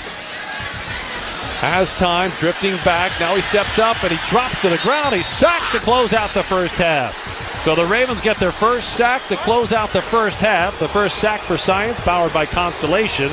Now the Dolphin fans are none too pleased. No, they were not. Thank you to the Ravens Radio Network. Astute observation with all the fans with bags over their heads. It seemed like half the stadium had a bag on their head. But the other half was Ravens fans. To the point where the Ravens fans caused a false start on the Dolphins. I know. It's a mess. It's terrible. We're asking you today, are the Dolphins the worst franchise in the NFL? I'm not. I don't even think that's a fair question. What's the? There's no way they're going to win the poll. You know, you say that it feels in the moment because they looked like garbage in the second half last night. But come on, we got the Raiders, the Jets, the Browns. I mean, I know the Bengals made a Super Bowl, but the Bengals. This is the Miami Dolphins. This is the franchise of Dan Marino and Don Shula. Pearl. Dan Marino looked great in the crowd last night, by the way. He always does. You know what? My dad looked at the TV and he said, wow, Dan Marino looks old. Really? I thought that's what he thought. And then I told him he's 61. And then my dad was like, oh, okay, never mind. What, your dad think he was about to suit up? I mean, he could have. I mean, let's be honest. But he probably would have gotten that Hail Mary. Have you watched Tua Tagovailoa over the last 2 years? You know what's funny? It sounds like Manny, and if you're watching on the YouTube stream today, good morning. We are all dressed as NFL coaches today, so clearly we know everything. Except for Manny. Yeah, Manny's dressed as Ted Lasso. Who was very wise in his own way. Yes. But you know what I've noticed, actually? Your dad loves to comment on people he sees, either the broadcasters or anyone on screen. Didn't he say something about... He said something about one of the female broadcasters once. Your dad, I'm not trying to throw Mr. Rodriguez under the bus, Senor Rodriguez under the bus. I don't recall, but I mean, he does have thoughts about women. I know, and I don't think I want to hear them, but I wouldn't mind having a beer with your dad. I had the joy of going to a international soccer game with Manny's dad, and it was awesome. Said. I mean, he didn't say a lot, though. But when he did speak, it had impact. No, I think he was afraid to speak in English to you. But oh, is that what was going on? Yeah. Sometimes he gets shy when it comes to speaking in English. It's all right. Perloff understands most Spanish, especially the curse words. So last night was a total debacle, and I think maybe the question is, would maybe the Dolphins win a poll of the most dysfunctional franchise? Maybe not, because at first glance you probably put the Browns and the Raiders and stuff there, Jets, but. Let's look not even a little bit below the surface. They've got all the makings. They've got a laughingstock head coach. They've got a quarterback that's going nowhere, that's on a terrible contract. The roster's bad. Players are not showing up to meetings. Owners meddling. Stadium sucks. They've got all the things that make a bad, dysfunctional franchise a bad, dysfunctional franchise. So I think they should be in consideration. We're letting them slide right now. They're 2-6. I mean, this is... Obviously, they're bad right now. I just think that, again, there is a lot of dysfunction there. There's a much deeper level in some other teams. To me, I think Miami can turn it around pretty quickly. To the point now, can they become a Super Bowl team? That I don't know. But I think that they could start, let's squint and say they end up with the number 3 pick. They get Alabama quarterback Ty Simpson. For some reason, they get a new coach and they get the right hire, like Sean McVay in the LA Rams. The Rams weren't going anywhere. They got Sean McVay. It happens. They just tried to do that with Mike McDaniel. They thought they were getting this young, innovative, outside-the-box thinker, and it turns out they got a guy who now is the butt of every joke. So they'll get another guy. Maybe they get... I don't know. They've tried every type of guy, and it hasn't worked for them. They did this with Adam Gase. Brian Flores got so bad that Tua lost all of his confidence, and then he sued the league. Flores is a pretty good coach. That was not a terrible hire, by the way. I don't know, man. I mean, I would do that one again. I would stay with Flores and lose Tua, to be honest. Well, now maybe we see that because of what he's done in Minnesota. But let's not forget, at the time, that was very dysfunctional, because even if you're a defensive head coach, you have to find a way to, get along with your quarterback. Yeah. And he wasn't doing that. So I think Miami's in the running. You're welcome to call in on that 888-710-4ISN. I have another question for you. Yes. Yeah. Sorry, this is a league where Zach Taylor got to a Super Bowl, so anything can happen. But go ahead. Got a big game this Sunday. Chiefs-Bills. Okay? Yeah. Now, what we know about this rivalry is that what happens in the regular season has absolutely no bearing on what happens in the postseason, because the Bills are 4-1 against the Chiefs in the regular season and 0-4 against the Chiefs in the postseason. But, Pearl, I've seen a lot of this, and I'm curious to get your take on it. Do you think Bills-Chiefs right now is the best rivalry we have in football, period? No. And I'll tell you why. I would go... The Jets in winning. I would go with... I immediately look at the AFC North, and maybe this is a little bit antiquated, but the Steelers-Ravens is still, to me, right there. I feel like the Bears and Packers really hate each other. Those are two teams. A couple reasons why I don't think the Bills and Chiefs are that kind of rivalry. They're just too nice. There's just a bunch of nice guys who probably love each other and hug each other after the game. What is the hatred? To be a rivalry, you have to be like Michigan, Ohio State. Do the Bills and the Chiefs really hate each other? On field, rivalry to get out of the AFC into the Super Bowl, absolutely. They're the number one competitive situation. But do they really hate each other like a good rivalry, like Duke, North Carolina? I just don't feel the vitriol. Okay, well, maybe I'll put it to you this way. Because, you can't really match the history of, Packers, Bears, right? That's you're going against 100 years of football there, right? Or something maybe more. Yeah, more, actually. So, okay, obviously Bills-Chiefs doesn't have that kind of. But if I asked you, of all the games you'd actually want to sit down and watch, as a neutral observer, maybe take your fandom out of it. If I gave you Bears-Packers, or I gave you Ravens-Steelers, or I even gave you, I don't know, Lions, Packers, whatever these divisional rivalries are. You go NFC East with the Cowboys, Eagles, Cowboys, Giants, all that stuff. But I ask you, what's the one you want to watch the most? Yeah, but so what? Well, that's what I'm saying. Right now, these are the two teams that I think have given us some of the best games. Do the Chiefs fans have the same disdain for the Bills as Bills fans have for the Chiefs? Well, the Chiefs' famous rival is the Raiders. It's the Raiders. Well, yeah, but if it feels...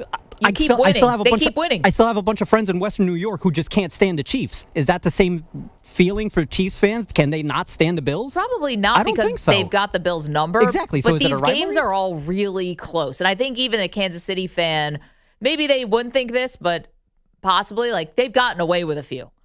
The 13 seconds game, no doubt. I thought maybe Chiefs-Bengals was actually setting up to be a much more heated rivalry. They do not like each other. Yeah, the jabroni, the Burrowhead, the mayors getting into it. Yeah, the Buffalo mayor and the Kansas City mayor have never had beef. Come on. What's going on here? They don't have beef. They have wings. Here, I just think Patrick Mahomes and Josh Allen, they're just two nice guys. I could never see this being a blood rivalry. I don't know if that's good or bad, but yes, competitively, I would want to watch that game first. It'd be amazing, and I think it will most likely has a great chance of happening in this year's playoffs, either in the divisional round or the championship round. So, yeah, it's awesome, but it's different. It's a different kind of rivalry because competitively, yes, this is the matchup we all want to see. Buffalo has to break through at some point, but rivalry, nah. Okay, were you not into Peyton Manning? Tom Brady, Peyton Manning as a rivalry, because those guys always were very pleasant to each other on the surface. No, that was not. To me, the Colts and the Patriots wasn't really a thing because the Patriots Brady, just Manning, destroyed them all the time. What about that? No, that was never. I mean, back then, the best one was when the Steelers and the Ravens really tried to kill each other. That was where people would walk out of that game bleeding. I'm more of an old school rivalry. I want to see hits. Like the Colts Patriots was kind of not even a matchup, really. What? Yeah, I think you're remembering that wrong. I just read your own view of it. You're not wrong. Sorry. Manning Brady was not even a competition. It was Brady, and then Manning would sneak away with one here or there. But that was not a fair fight. But there was always a conversation of Tom won more, but was Peyton Manning the better quarterback, right? Like there was Peyton Manning kept winning MVPs. Tom, Peyton is 5. I remember that as being very much a rivalry. And Tom Brady wasn't looked at as I think to me as quote unquote talented as Peyton until he got Randy Moss and threw 50 touchdowns. No, Brady was like the role player. That was 3 Super Bowls in. Right, exactly. Yeah, right. Before that, it definitely was a conversation. Oh, yeah, but there was a conversation about Brady, but the rivalry of the Patriots-Colts wasn't the really blood feud. It wasn't. Honestly, remember when Troy Polamalu was going up against the Ravens? Yeah. That was a rivalry. I mean, that was intense. No, they called it the black and blue division for a reason. Yeah. They earned that, that's absolutely. When I think, and also, too, rivalries, certainly the Browns and the Steelers, the Eagles and the Giants, the Eagles and the Cowboys, Packers, Bears, that's a rivalry. Even, yes, historically, Manning and Brady were linked together, but I didn't feel oh my God, man, the Colts and the Patriots really hate each other. So that's how I'm defining rivalry. 888-710-4ISN, 888-710-4476. You are welcome to weigh in on that. Maybe put a poll question up, EJ, Bills, Chiefs, best rivalry we have. Or maybe it's more about Josh Allen and Mahomes. The one thing about why it's different, though, about Brady and Manning is it was Brady had the better team and more success. Maybe not the better team, but he definitely had more success than Peyton did. But people may have thought Peyton was the better quarterback in that time. Now Brady has 7 Super Bowls and that debate's over. But in the moment, it was Peyton that was the better quarterback, but Tom was the winner. With Mahomes, he and Allen are so right there. As far as greatest quarterbacks. I mean... Well, I feel like almost every list will have Mahomes one. Absolutely, because Mahomes kind of has both, right? He is so talented, and he's done more of the winning. But so he's had the monster 50 touchdown season. Allen's never quite been the statistical monster that Mahomes has the capability. Has Allen really ever been the number one statistical quarterback? Not exactly, because he's a runner, too. Yeah, that I was going to say. You got to factor in he had 14 rushing touchdowns in a season. Yeah, but if you look at the stats, Lamar is always going to be better than Josh Allen, too. Even last year, Lamar's numbers blew Josh Allen out of the water. Yeah, but he was doing it with a lot more talent. 888-710-4ISN, 888-710-4476. So that's a fun game for some. Oh, that's a great game. I mean, I will be on the treadmill for that. I can't sit still. There's a narrative out there, and you're not paying attention to it, that the Bills are about to go on a massive run. The Bills got through their bye. I'm not sure exactly why people think that, but there's a lot of buzz around the Bills right now. Well, they're just thumped the Carolina Panthers. So, yeah, but even coming into that game, everyone's like, well, the Bills tripped these 2 games that they should have won, that now it's on. I don't, obviously the Patriots have been taking a lot of the headlines. They look great. Drake May's this MVP first place in the division. But I've seen a lot of ESPN debates, are the Bills about to go on their Super Bowl journey? You can't trust that four-letter network. Stick with us. You can't see it on YouTube, that's for sure. If you want to watch us in costume today, go ahead, 888-710-4ISN if you want to call into the show. I want to get to Big Easy, who's in New Orleans, because there are some things. It's getting crazy down there, Big Easy. Everyone's lost their collective minds. Brian Kelly got shown the door on Sunday, Pearl. The governor of Louisiana does a press conference where he calls out the athletic director of LSU, saying there's no way this guy's making the next coaching hire. And wouldn't you know it, now that athletic director is out. No. Big Easy, has everyone had too many hand grenades? What's going on down there? Well, this is just common stuff. If y'all were looking from the outside in, it would look, a bit weird how it's going down. But this is just common stuff that happens with our political stuff that we have down here. Well, if you ever looked into Huey P. Long, you would understand. Yeah. Scott Woodward, the GM, is the athletic director. Yes, before he was an AD for Texas A&M and LSU, he was on the wrong side of the aisle as a lobbyist, and that was he was dead in the water. Once Brian got fired, he was dead in the water because of his history and his past. Yeah, I know. I understand that shouldn't come up into this, but it does. That's just the way it works in Louisiana. It always has. It always will. And there's one guy that's paying the $55 million, so he's pulling the levers right now. And he wanted Scott gone, so Scott is gone. And everything that the governor said yesterday, a lot of it was wrong. He said both of the coaches, Jimbo Fisher and as well as Kelly, had the same agent. That's wrong. And he also said that he was responsible for the $100 million that Jimbo Fisher did. He was responsible for hiring him, not the big contract that he got. Wait, Big Easy, will you tell us, do you have it off the top of your head? I forgot the guy's name, the name of the booster at LSU who's paying the buyout. I forgot his name. I forgot his name Lee too, ma'am. Something? Something like that. I apologize, but I can't remember. It's still 6:14 here in the morning. Fair. I'm sorry, Big Easy. We just have to go for a second, but thank you so much for calling in. You are hearing a lot of that, Pearl, about how the athletic director gets fired, Brian Kelly gets fired, the governor has inserted himself to try to make this thing, I think, score some political points, right? And he got a lot of his facts wrong, all due respect to the governor, but he did get some of the crucial facts wrong about why he thought it was, imperative and what's going on behind the scenes. They just had to get Brian Kelly out, and they now had to get Scott Woodward out, the athletic director. I think he's just doing what he wants to do. And he kind of did that thing where he's like, hey, this is going to be a stress on the taxpayers to pay these buyouts and all that. Well, it turns out that's not the case either. It's just going to be this wealthy donor. I forgot the guy's name. He's really involved in the basketball program too. That he's the one who's going to be paying the buyout. Because, of course, because it's college sports, the coach doesn't just have a buyout. The athletic director also has a buyout to the tune of $6.5 million. Oh, my God, I know. ADs are getting so much money now. It's totally insane. But the one thing about that donor money could have gone elsewhere if it's not going to 50. Like, it could have theoretically gone into the school at some point. Mike, of course. Yeah. So, but I think, honestly, the Jimmy Sexton thing, the governor not knowing that Jimmy Sexton didn't have Brian Kelly and Jimbo Fisher, I assumed he was right on that one. Because his overall point was right, that there is a little bit of a monopoly on the agencies around coaches. His facts were wrong, but his overall truth was right, that the hiring process is messed up. Yeah, but he was kind of like, open your eyes, people. Like, we're all being bamboozled by this athletic director and da-da-da. And, like, that was not actually accurate. The sentiment could be right, but we could say that about politics. Like, hey, everyone has handshake deals behind the scenes. And, like, this is kind of how business is done a little bit. I'm not saying it's right. I'm just saying that you could look at any industry and say something like that. I wonder if there are versions of this dynamic, which is insane, you're totally right, that are playing out in Florida and Penn State, that there are different powerful people who are arguing about how this is going to go down. It just feels a little more out in the open with LSU.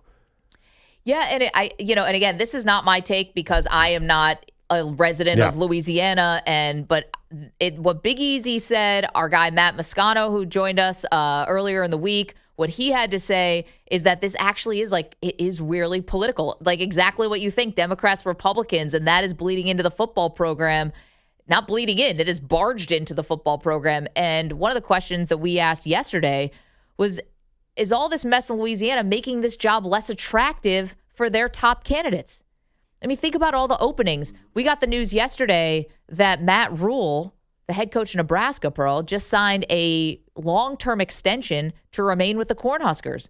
So now that Penn State job, who we thought Matt Rule was easily the front runner, now that's 100% open. Florida's 100% open. You're going to have other places that can throw their money around, and you might not have to deal with this type of politics.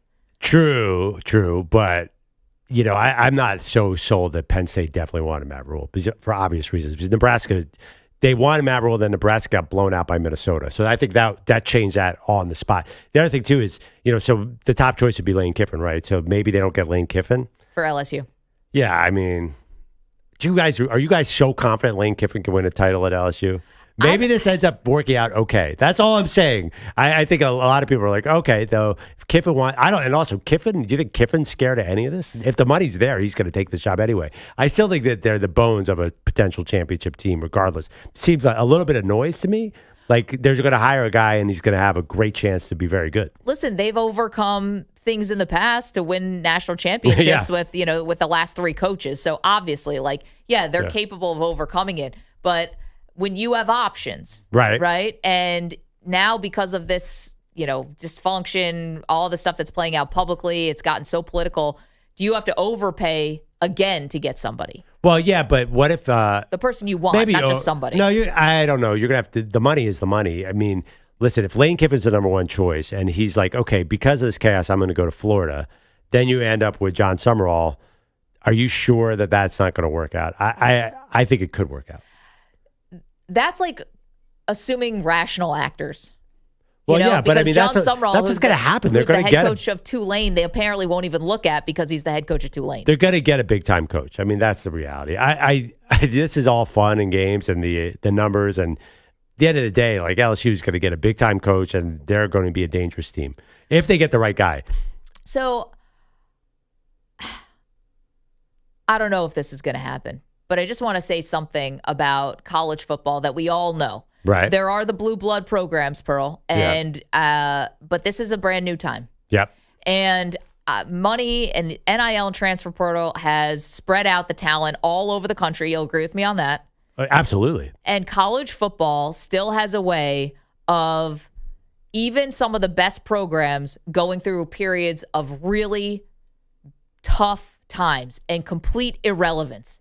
It even happened to a certain extent at Alabama. That seems crazy now. It happened at Nebraska. It's happened at all the big schools, Oklahoma. It's happened at all the schools that you would think would be almost like recession-proof, if you will. Yeah. They have gone through hard times. When did it happen at Alabama? Well, just when they had coaches that, Mike Shula was awful. Mike Shula. You tell Manny, you don't know what it was like when Mike, you've never understood that, Alabama wasn't always a powerhouse. I'm saying for LSU, you're a dangerous spot here. Because you're assuming a lot. You're assuming they're going to find their next head coach and everything's going to be fine. And I don't know if that is necessarily true. It's a very different landscape. Right. now. It's a better landscape. Texas A&M completely failed and boom, rebuilt it on the fly. Alabama looked like they were in major trouble. Boom, rebuilt it on the fly. Florida State has been irrelevant for years. Boom, they go 12-0 in part because they got the right guys. You can rebuild it in a second. Yeah, but you can rebuild it in a second. Like LSU. The other thing, I kind of believe LSU is positioned better than a lot of these schools. Apparently, I've heard multiple people say they have sneaky big money. So I think LSU could be right back really fast. Yeah, well, I don't know. They're going to find this money for these buyouts, but we had, again, our friend Matt Moscone has covered LSU for 19 years, and he said, this is not a program, but this is not a wealthy program either. This is not SMU. And $100 million is not couch cushion money. They think they got the right guy, to be honest. Kalen DeBoer seems like. No, I'm saying for LSU. A lot more competition. Oh, yeah. No, LSU, do not count that program out. Listen, I've counted out the Tigers before and boom, Joe Burrow. God, Les Miles won a title here. Ed Orgeron won a title here. Different era. 888-710-4ISN. That's going to be even easier. 4476. What do you think? Did things just get easier or harder for LSU? Go Tigers. Put that poll question up. Okay, we have lots to do. If you want to watch the show, we're all in costume today. We're dressed as our favorite football coaches. So come on board. YouTube.com/Infinity Sportsnet, Twitch.tv/Infinity Sports Network coming up. Who has a chance to turn things around this week in the NFL? We'll tell you. It's M&P. You're in a 5-minute break.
Well, the match was set, the crowd poured in. Daly versus Rube, and we all smelled the wind. The band was tuned up, the mics were on, but old Peter Bellotti was nowhere to be found. We checked the lot twice. No car, no coffee, no bag of ice. Just an empty chair where he ought to be, while Daly served aces on live TV. Light never clocked in, not then, not now. While Daly was winning and the crowd yelled, wow! The first set served to the last week's line. When the mics go hot and the shine bright, Maggie and Perloff right there all night. But behind the curtain there's a backbone strong. It's Manny Rodriguez keeping this train rolling on. He's a chromosome, the fire in the bones, the steel in the engine, the king of the show.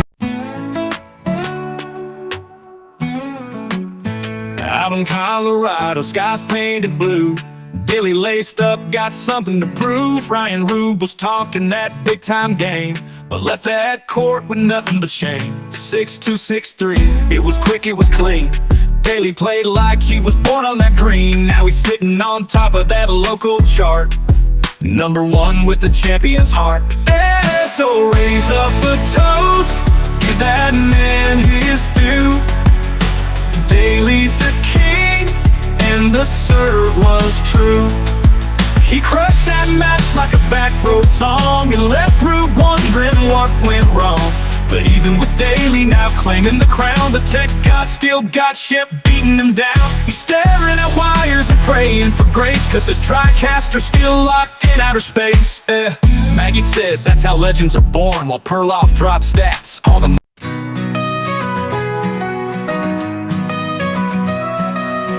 Remember Bubba Brazel, I grew out of wrestling.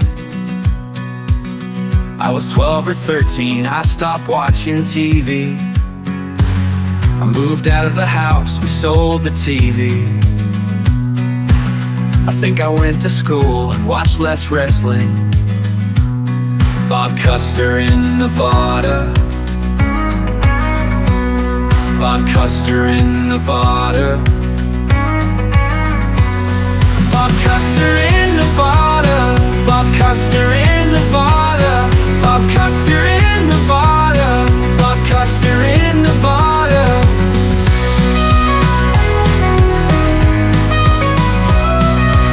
Do you remember him, or are you too young? I don't know where he is, but I don't care. He had curly hair, he always wore a tie. He always wore a tie, I don't know why. Bob Custer in Nevada. Bob Custer in Nevada. 45 seconds remaining.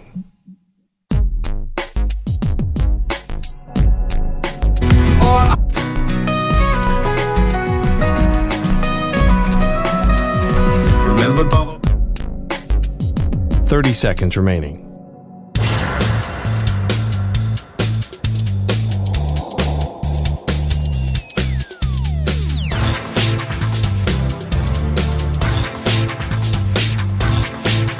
Fifteen seconds.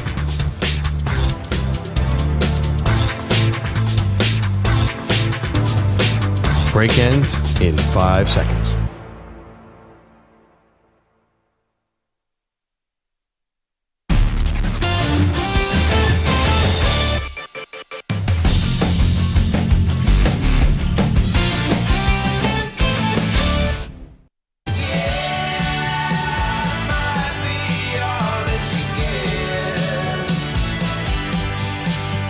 Oh, welcome back, Maggie Perloff Show. That's the Ted Lasso theme. I wondered, Manny's playing songs that correlate with our costumes. We're all football coaches. 4 of us are NFL coaches, and Manny is Ted Lasso. By the way, so you're a big Ted Lasso fan? Oh, yeah. Big fan of the show. It made me cry, made me laugh. It's a great show. It is a great show. I only did the first 2 seasons. How many are there?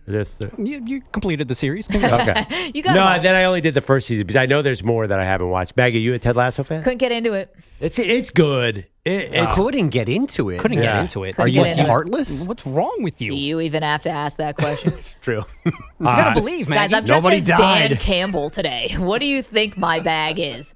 You don't think Ted Lasso's biting off kneecaps?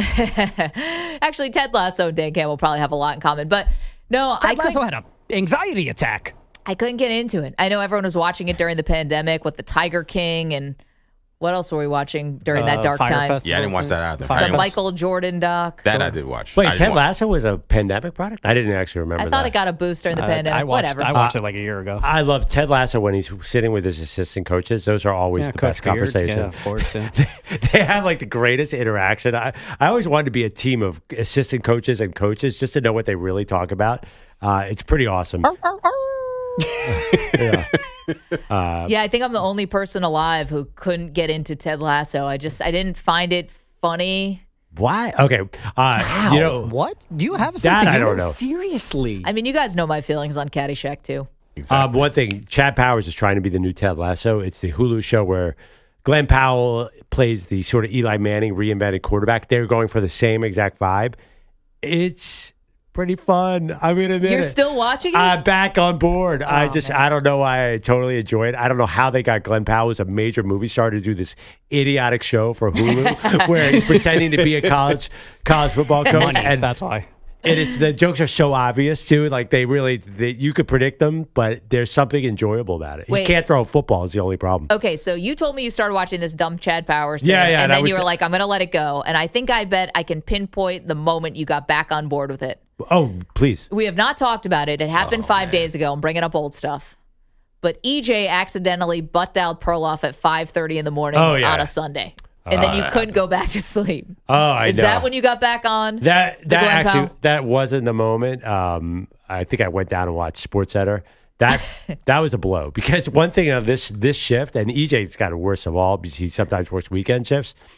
Yeah, you need that weekend sleep to catch up. And EJ butt dialed me at 5:30, and On a Sunday morning. Did you know that you did it? No, yeah, I did. I didn't. It wasn't even a butt dial. I was just on my phone as I was hosting here at local radio in New York, and for some reason, you know how you just moving your phone and randomly it'll just call somebody. No, that's never happened to me. You never just been messing on your phone and then like because of what is in your search or whatever, like it just will. You probably press it. Yeah, I definitely pressed it, but like for some reason, like it just started FaceTiming Perloff, and I'm like, what the hell? At 5:30 a.m. on Sunday. Yes, at 5:30, and I tried to like get rid of it before it actually started ringing, and I did not get to it. So it probably gave you one ring, but that was enough to screw up your morning. Sorry. I didn't even have my phone on. I heard I keep my phone on a ledge right next to where I sleep. And I heard the buzzing sound. So that got me. You said the nicest. Of course, I wasn't mad at you. But I'm pretty. There is sleep science. You're supposed to wake up the same exact time 7 days a week. Like that's the only way to get real sleep. Yeah, but do they know what time we wake up to do this show? But it doesn't matter. You think if you sleep late, you're catching up. You are not. That's the sad part about it. I don't care what the scientists say. Yeah. Let's get to Phil. He's in Pennsylvania. How's that working for you? I mean, I'm sitting here in a Dan Campbell suit next to you, so With you a tell fake me. goatee. With a fake Do goatee you on. feel refreshed with all that weekend It's not sleep, even a Maggie? fake goatee. It's a drawn-on goatee. Thank you, Allie, the makeup artist, and Boomer Esiason was good enough to videotape the whole thing. We'll put it out on social. Should have sent you to a black barbershop. They got those fake beards and goatees ready to go. Honestly, I don't have the time or the cash. What's up, Phil? Andrew Perloff, I want to play a game. For many years, you've been too long a flaky Philadelphia fan. That ends today.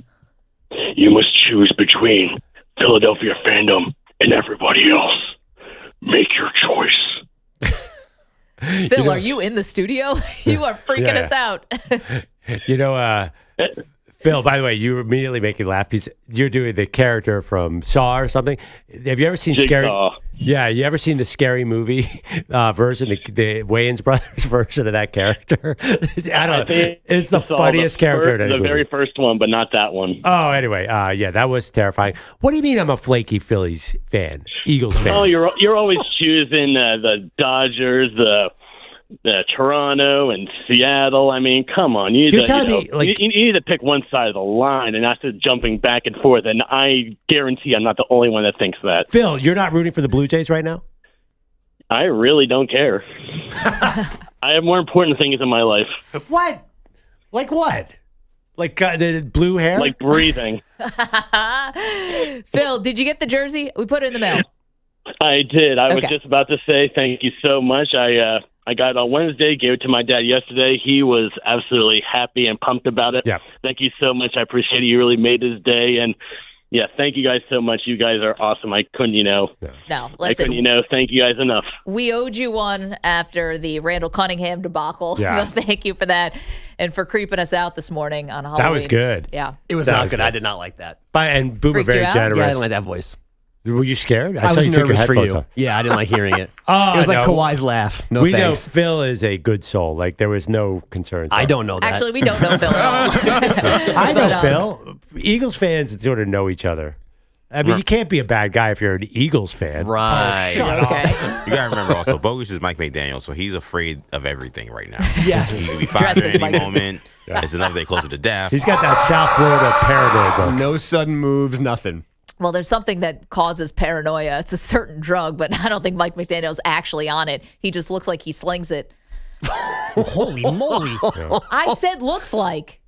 I didn't Yeah, say he I'd did rather you anything. say he looks like he's high, not that he sells marijuana. Not marijuana, I don't dude. think she's talking about me, bro. Do people We're talking still about say South Florida. slinging it for drugs? I don't know that. I kind of like it, but I don't know. That felt like kind of weird. Biggie said, you sling crack rock, you got a wicked jump shot. Exactly. All my drug I know. It references are felt like kind of like late 90s. from going on there. 1994. It was very 90s. Yeah. Listen, if you don't know the 10 crack commandments, that's on you. Yeah. Go ahead. You never get high on your own supply. I know that one. And Notebook 9 out? others. I remember the song, but I haven't listened to it in a long time. That's not like a re-listenable song to me for Biggie. What about the 10 dual commandments from Hamilton? Don't know that one I know either. those very well. Do you watch anything good? No. Jesus, Margaret. She Rule number 3. She listens to Lions preseason football instead You of know watching the answer good to that. television. That was like you being some kind of like, they say lawyers in court should never ask a question they don't know the answer to. Do I watch anything good? You already know I don't. I like dumb comedy sequels and other trash. But not even the good trash like EJ watches with your Love is Blind and your Love is Love and Love Sucks and Love Rocks.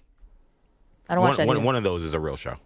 Bogus has headlines for us. What's up, Coach McDaniel? Headlines are sponsored by Progressive Commercial Insurance, protecting small businesses with affordable coverage options. Get a quote today at progressivecommercial.com. As the real Mike McDaniel would say, Lamar Jackson is pretty good at football. Maybe we wish he was still hurt. It was awesome. Like you said, I just wanted to get out there with my guys. Texting the game, but unfortunately, I couldn't.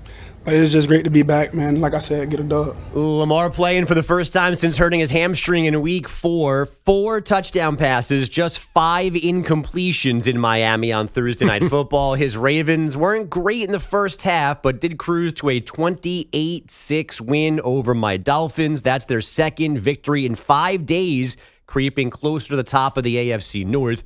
The Fins, meanwhile, looked inept again, 1 fumble deep in Ravens territory, 1 deep in their own end, a missed field goal, penalties, all sorts of miscues. We got peak Tua on Sunday in Atlanta, but not last night. We're off a little bit here on this play, we're off a little bit there on that play, and we just couldn't find our flow in that. And then when we did find our flow, we had some penalties, we had some issues. Tua picked off once last night. His offense managed just 2 field goals. Is that bad? That's accurate, by the way, because they should have had 30 points at halftime. They just found the banana peel. You said earlier in the show, Maggie, the mistakes were ridiculous. Yeah, that's why. And I'm not trying to fire Mike McDaniel, because if you are trying to get the number 1 overall pick, then keep him, because you keep losing, and this could be a good formula for you to tank your way into maybe a better quarterback. They're not. I mean, they have no interest in that. Is not part of their calculus at all. I don't think they should be now. Well, maybe, but I don't feel like they have Tua's big contract. I don't think that was their thinking. This is not an intentional tank by any means. It's just a train wreck. Okay, wait, but if they're not now tanking and pivoting to a tank, should, then why are you keeping McDaniel? Because I think the owner is I don't know. The owner 3 weeks ago said, I'm just going to keep him, because what's the point of going to? You read the name of Rich Bisaccia or Joe Philbin. What's the point of an interim coach? Just let McDaniel finish the season and get a new one in. Because you have to show, if you actually are trying to win games, don't you have to show you're trying to win games? Does the interim coach, I don't know. It's is that even going to make a headline if they fire McDaniel and pull, I don't know, Anthony Weaver, who's a defensive coordinator, who's been terrible anyway? This is what I'm saying. Yeah. You got to keep now McDaniel the tank. Why does interim coaching help you win? I'm saying Anthony Weaver would be the next head coach. Why would that Because you don't want the new coach bump to mess around and win you a game that, when you're going for the number 1 pick, you got to be really careful here. Ask Manny. The Giants, bogus. The Giants, you won that stupid game against who? The Colts, and it cost you the number 1 overall pick. By the way, this is not a draft where the 1 pick matters anyways. Well, let's see. The other thing, too, do they trade Chubb and Jalen Phillips? They definitely should. If they hold on to Bradley Chubb, I don't know what they're doing. Bring him to Philly, baby. Folks, got time for a half one, little one? Arch Manning practiced again yesterday, progressing through concussion protocols, but Texas still doesn't know if he can play tomorrow night against Vandy. And the Oklahoma City Thunder are 6-0 after down to the Wizards, 127-108. Back to you guys. Coach, thank you very much. In fact, we're all dressed as coaches today. If you want to watch on the YouTube stream, youtube.com/Infinity Sportsnet, twitch.tv/Infinity Sports Network, and on X at Maggie Gray. All right, we've got lots more to do, including the one quarterback who is without a doubt facing the most pressure this weekend in the NFL. And there's not a second. It's Maggie Perloff Show. You're in a 5-minute break.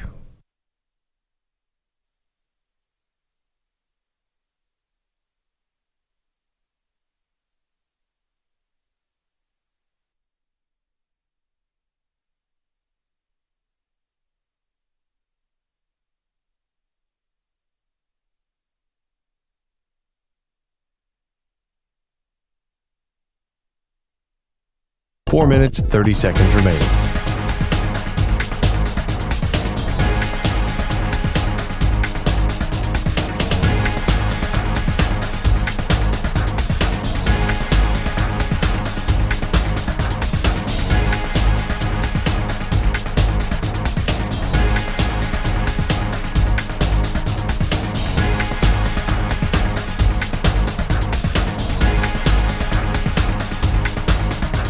Four minutes remaining.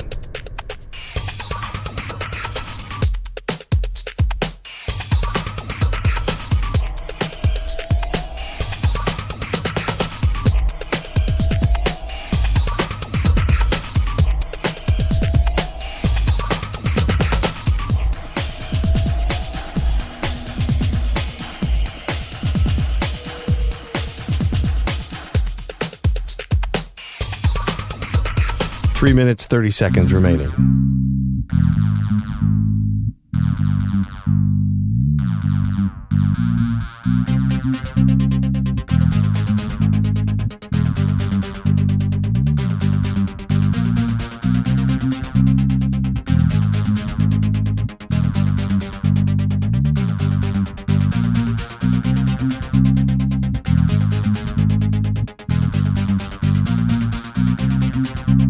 Three minutes remaining.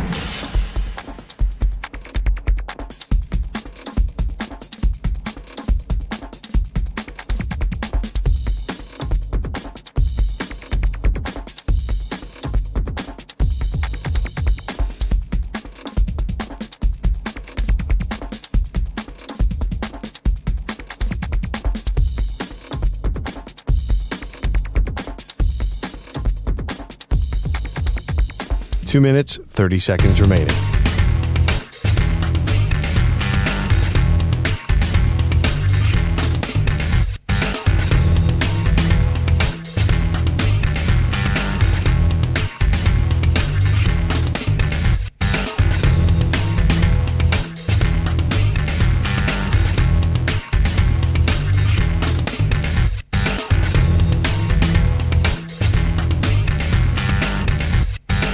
Two minutes remaining.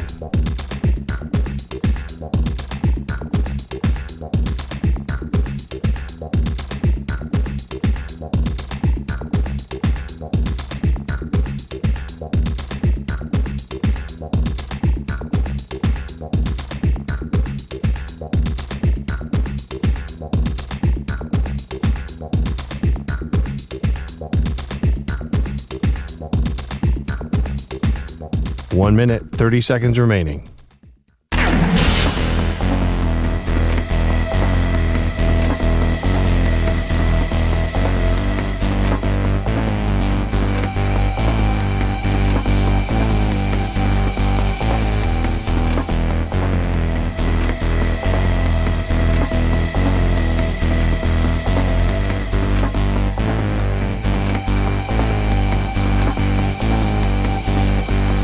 One minute remaining.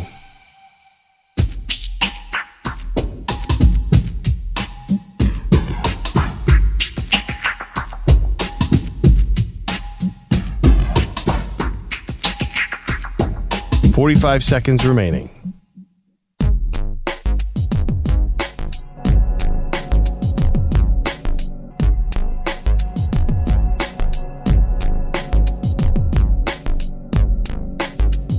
.30 seconds remaining.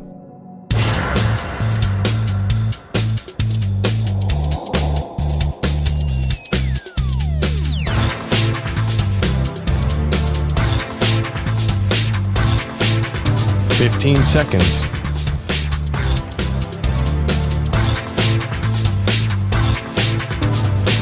Break ends in 5 seconds.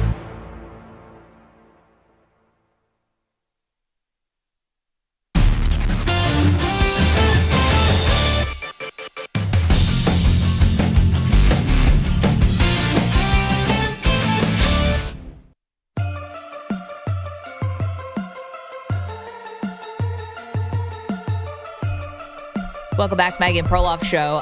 Get back to, I think, the one quarterback, Pearl, who's facing the most pressure this weekend in the NFL, and I don't even know who would be a close second. Who's that?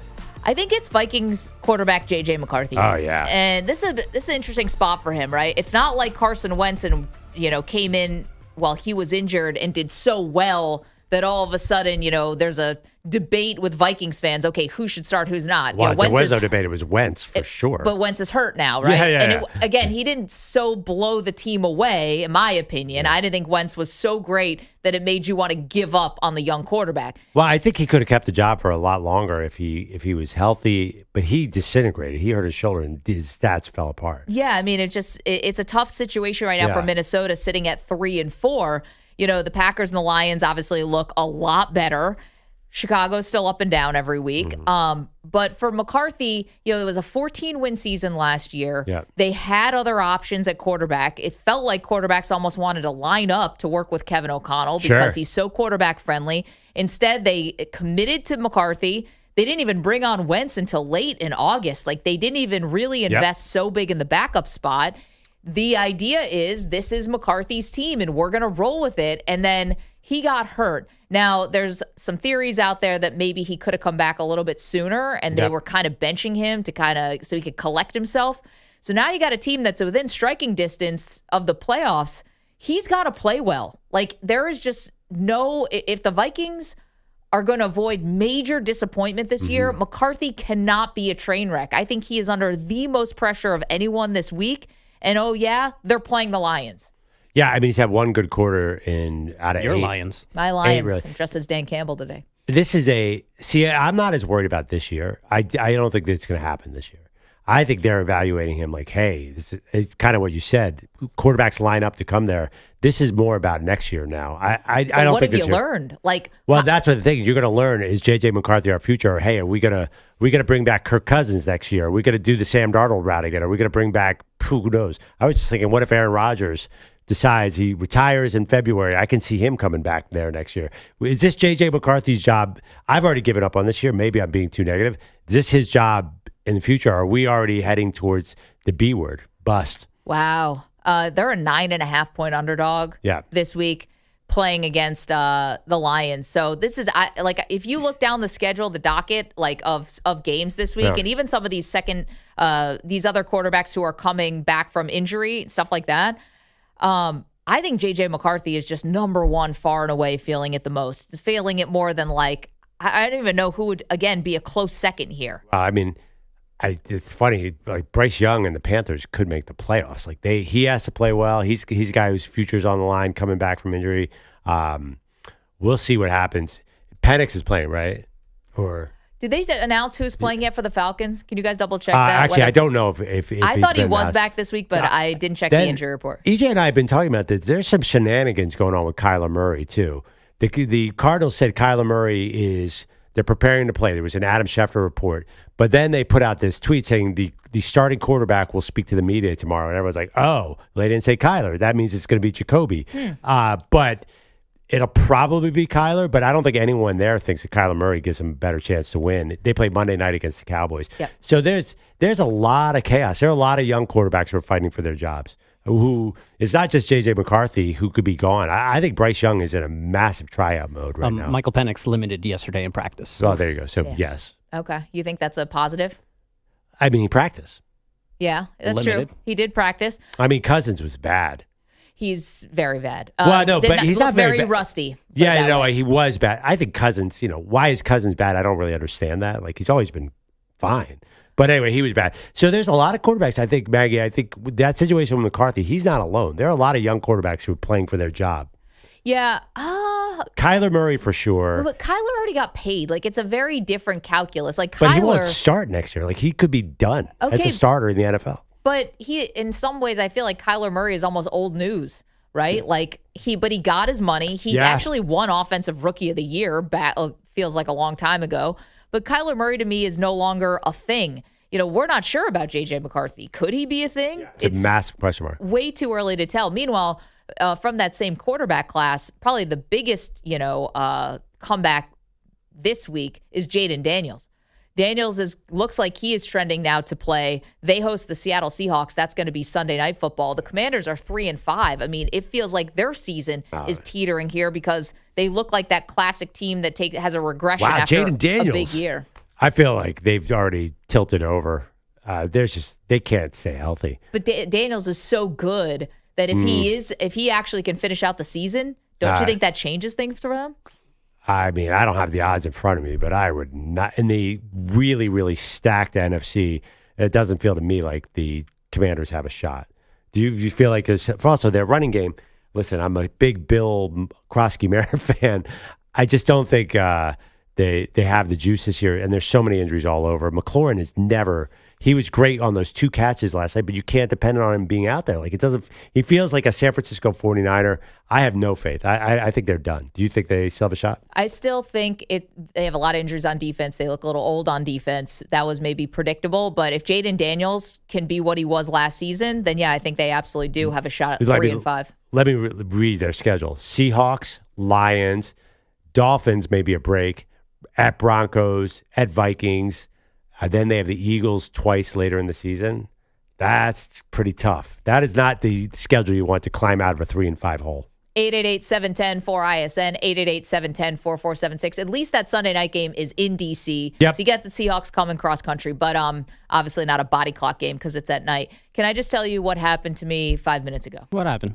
So we're all dressed up in costume today. We're all dressed as our favorite football coaches. Yep. You can watch us on youtube.com/InfinitySportsNet, twitch.tv/InfinitySportsNetwork, and on Twitch. Happy Halloween, Coach. On X at Maggie Gray.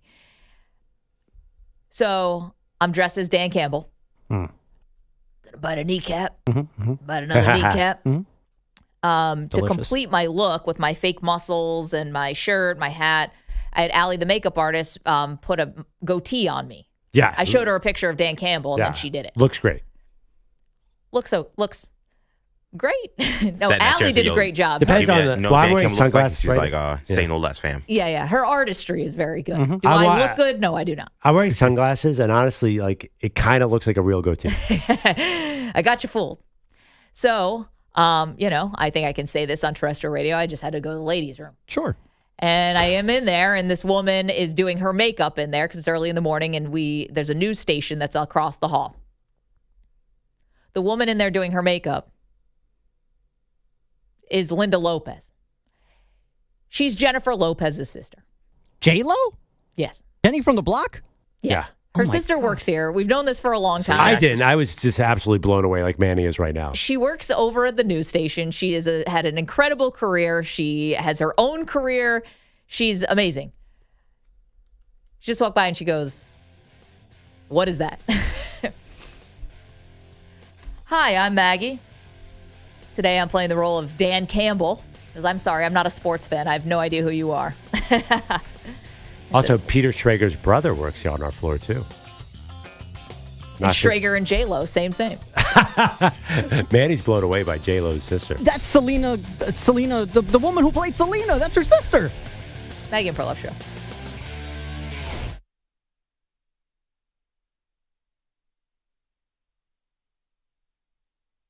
You're in a 5-minute break.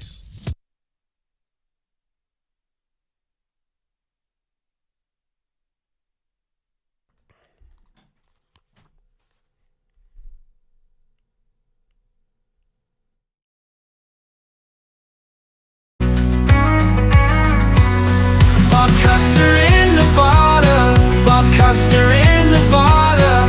Bob Custer in Nevada. Bob Custer in Nevada.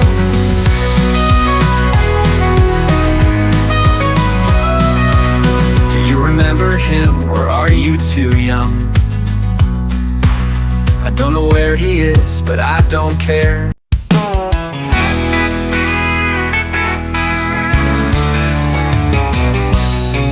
Maggie walks with her husband hand in hand, but she don't weave fingers like most folks plan. Her grip straight line, her style's unique, and don't forget she's stepping with those giant feet. No interlace and them shoes don't fit.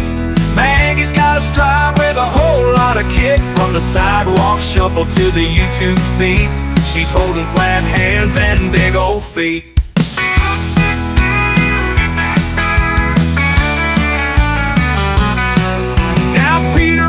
He's got his own quirk. He don't interlace and he won't show for work. When the roster rolls, the chair's still bare. Guess his hands and his time ain't never been there. No interlace, no clock to punch. Biglotti's missing mornings, Maggie stepping to lunch.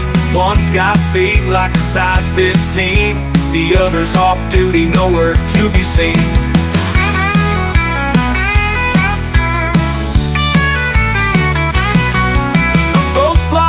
Some walk on their toes, but Maggie's got a footprint everywhere she goes. And Bilotti, well, he's just MIA, might be sleeping through. Well, Drop Sam's got the flag in his hand, streaming Maggie and Perloff across this land. He's cracking a cold one before the sun, saying Columbus Day's the holiday when the party's just begun. So raise a glass to the Nina, the Pinta, the Santa Maria.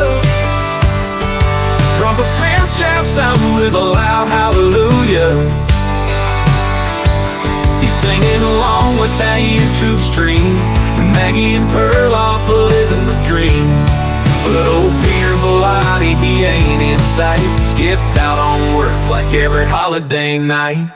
Stars and stripes hanging on the old porch rail. Sam's got a cooler like a Columbus Day sale. Neighbors shake their heads, but they all still grin, 'cause every holiday's a reason for Sam to dive in. So raise a glass to the name of the Pinta, the Santa Maria.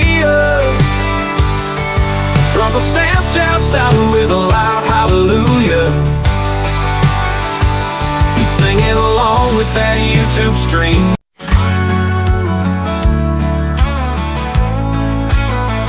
Well, the game was tight, the crowd was loud. Then Judge went down, ain't no cheers now.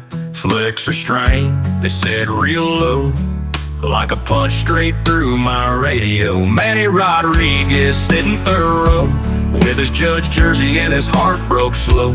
He stood up once, then he sat back down, poured that pain till he couldn't hear the sound. Now he's blackout drunk in a parking lot bar, talking to ghosts and cussing at the stars. Why'd you take my hero? What did he do? Whiskey on his lips, Yankee tears in his boots. Bartender said, son, it's just a game, but to Manny it's blood running through his veins. So pour one more shot and leave on the line for the kid who lost hope when we lost 99.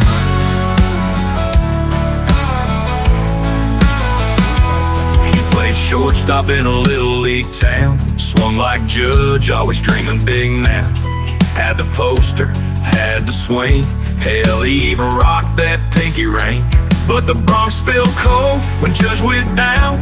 Man, he just drifted to another round, talking like Judge was a brother he knew, swearing he felt that pain too. Now he's blackout drunk in a parking lot bar, talking to ghosts and cussing at the stars. Why'd you take my hero? What did he do? Whiskey on his lips, Yankee tears in his boots. Bartender said, son, it's just a game, but to Manny it's blood running through.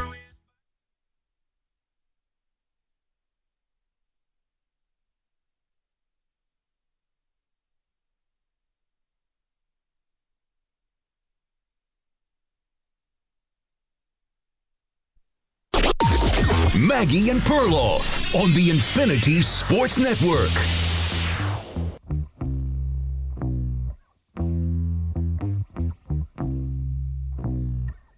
Lamar takes the snap, deep drop, lofts it to the 10, caught. Andrews in, touchdown Ravens! 2 for 2 for Mark Andrews. A 20-yard throw, catch and run. And the rust is gone for Lamar Jackson. Got that right. Ravens Radio Network. Lamar tosses 4 touchdowns in this game. First half was a little bit like a feeling out process, but the second half, the Ravens really turned it up. 28-6 was the final score, but the way that second half went, it felt like the Ravens at one point could have named their number. And listen, the Ravens, Pearl, clearly are going to be a factor now down the stretch. Oh, my God. They're so back. The fact that Mark Andrews is back, we thought Mark Andrews' career was over when he dropped that ball in the playoffs last year, and then I dropped him from my fantasy team because he was doing nothing. He is, I mean, they have so many weapons now with Lamar Jackson playing like that. I kind of like Lamar Jackson not taking off and looking for the pass in the second half. He and his passing game. I mean, could you be sharper after a layoff? Well, impossible. 5 incompletions on the night. I know. And he was finding, it felt like guys were, wide open for NFL standards, especially the end zone. Lamar had it going on. Did not look like even the hamstring was an issue at all. When he did have to scramble, I think he had like one basically 15-yard gain. Yeah. That was about it. He was mostly a pocket passer last night, and that was enough. But to me, we have a lot of time to talk about the Ravens and whether or not they can win the AFC North and all of that. To me, I think what last night drove home is we've had a lot of drip, drip, drip, embarrassing things happen to the Dolphins this year. And it's been like here and there. And if you're a casual sports fan and you're not like listening to every press conference, then maybe you missed a couple of these things. But it's been bad. And I thought last night for the Dolphins was rock bottom for them. I mean, how many camera shots did we see of fans wearing bags over their heads? The boos were so audible. They had so many mistakes. Some were their own. Some were the Ravens, kind of pressuring them into it. Some were the referees kind of hosing them. it was such a folly last night that even if they actually outgained the Ravens in the first half and had 6 points to show for it because they were battling themselves as much as they were the other team. Yeah, but you kind of know, like, I don't know that. I think everybody given up on the Dolphins already. It's like they were already kind of dead. Did anybody have a spark or even a hope that maybe they turned this thing around? Because I had never seen that. I think everyone was already kind of like they're kicking somebody who's already down. I did not feel like last night felt like it is technically a bottom, but did feel like a bottom because the bottom is we're already at the bottom. We've been there for about a month. Yeah, maybe beating the Falcons, maybe thought there was a little something there. But, yeah, that's true. But here's the thing. I've been trying to convince you, I feel like all morning, that the Dolphins really are one of, if not maybe the worst NFL franchise right now. And I know that sounds weird because you'll go, Maggie, no, the Browns, the Jets. Those two. But let's not give the Dolphins a pass.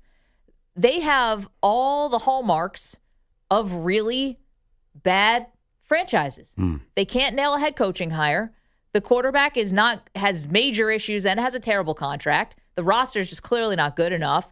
They're dysfunctional. Players aren't showing up to meetings. Quarterbacks calling out guys in press conferences. Coaches doing weird press conferences. Whether it's an act or not, it's not working. And the stadium stinks. You're killing any thought of a home field advantage. The Ravens fans were all over that place last night. I just think they've got all the things that bad franchise, a meddling owner, they've got all the things that a bad franchise has. Yeah, but I mean, okay, so they're going to have a vacancy this offseason. You don't think that's an interesting job to people? I think it is. Is it a winning situation? It could be. I mean, you got to start over at some point. Well, you can say that then about any team in the NFL. Not really. I don't think the Raiders, I think the Raiders have problems that go deeper. I think there's some teams that I think the Dolphins is more of a winning situation. And the Jets, for some reason, I feel like the Dolphins, because they're resetting completely, they're getting rid of their GM, probably. Well, we think. Yeah, and they're getting rid of their coach, and they're about to shed a ton of salary within the next few years. Tyreek Hill will be gone, Tua will be gone. They're probably going to trade Bradley Chubb in the next 3 days. I feel like this is as clean slate a program as you're going to get. So that might be attractive to people. So we put out a poll on X. What is the worst organization in the NFL right now? Your options are the Jets, the Dolphins, the Browns, and the Raiders. Now, the Jets are, air quotes, winning this poll, but the Raiders have the least amount of votes.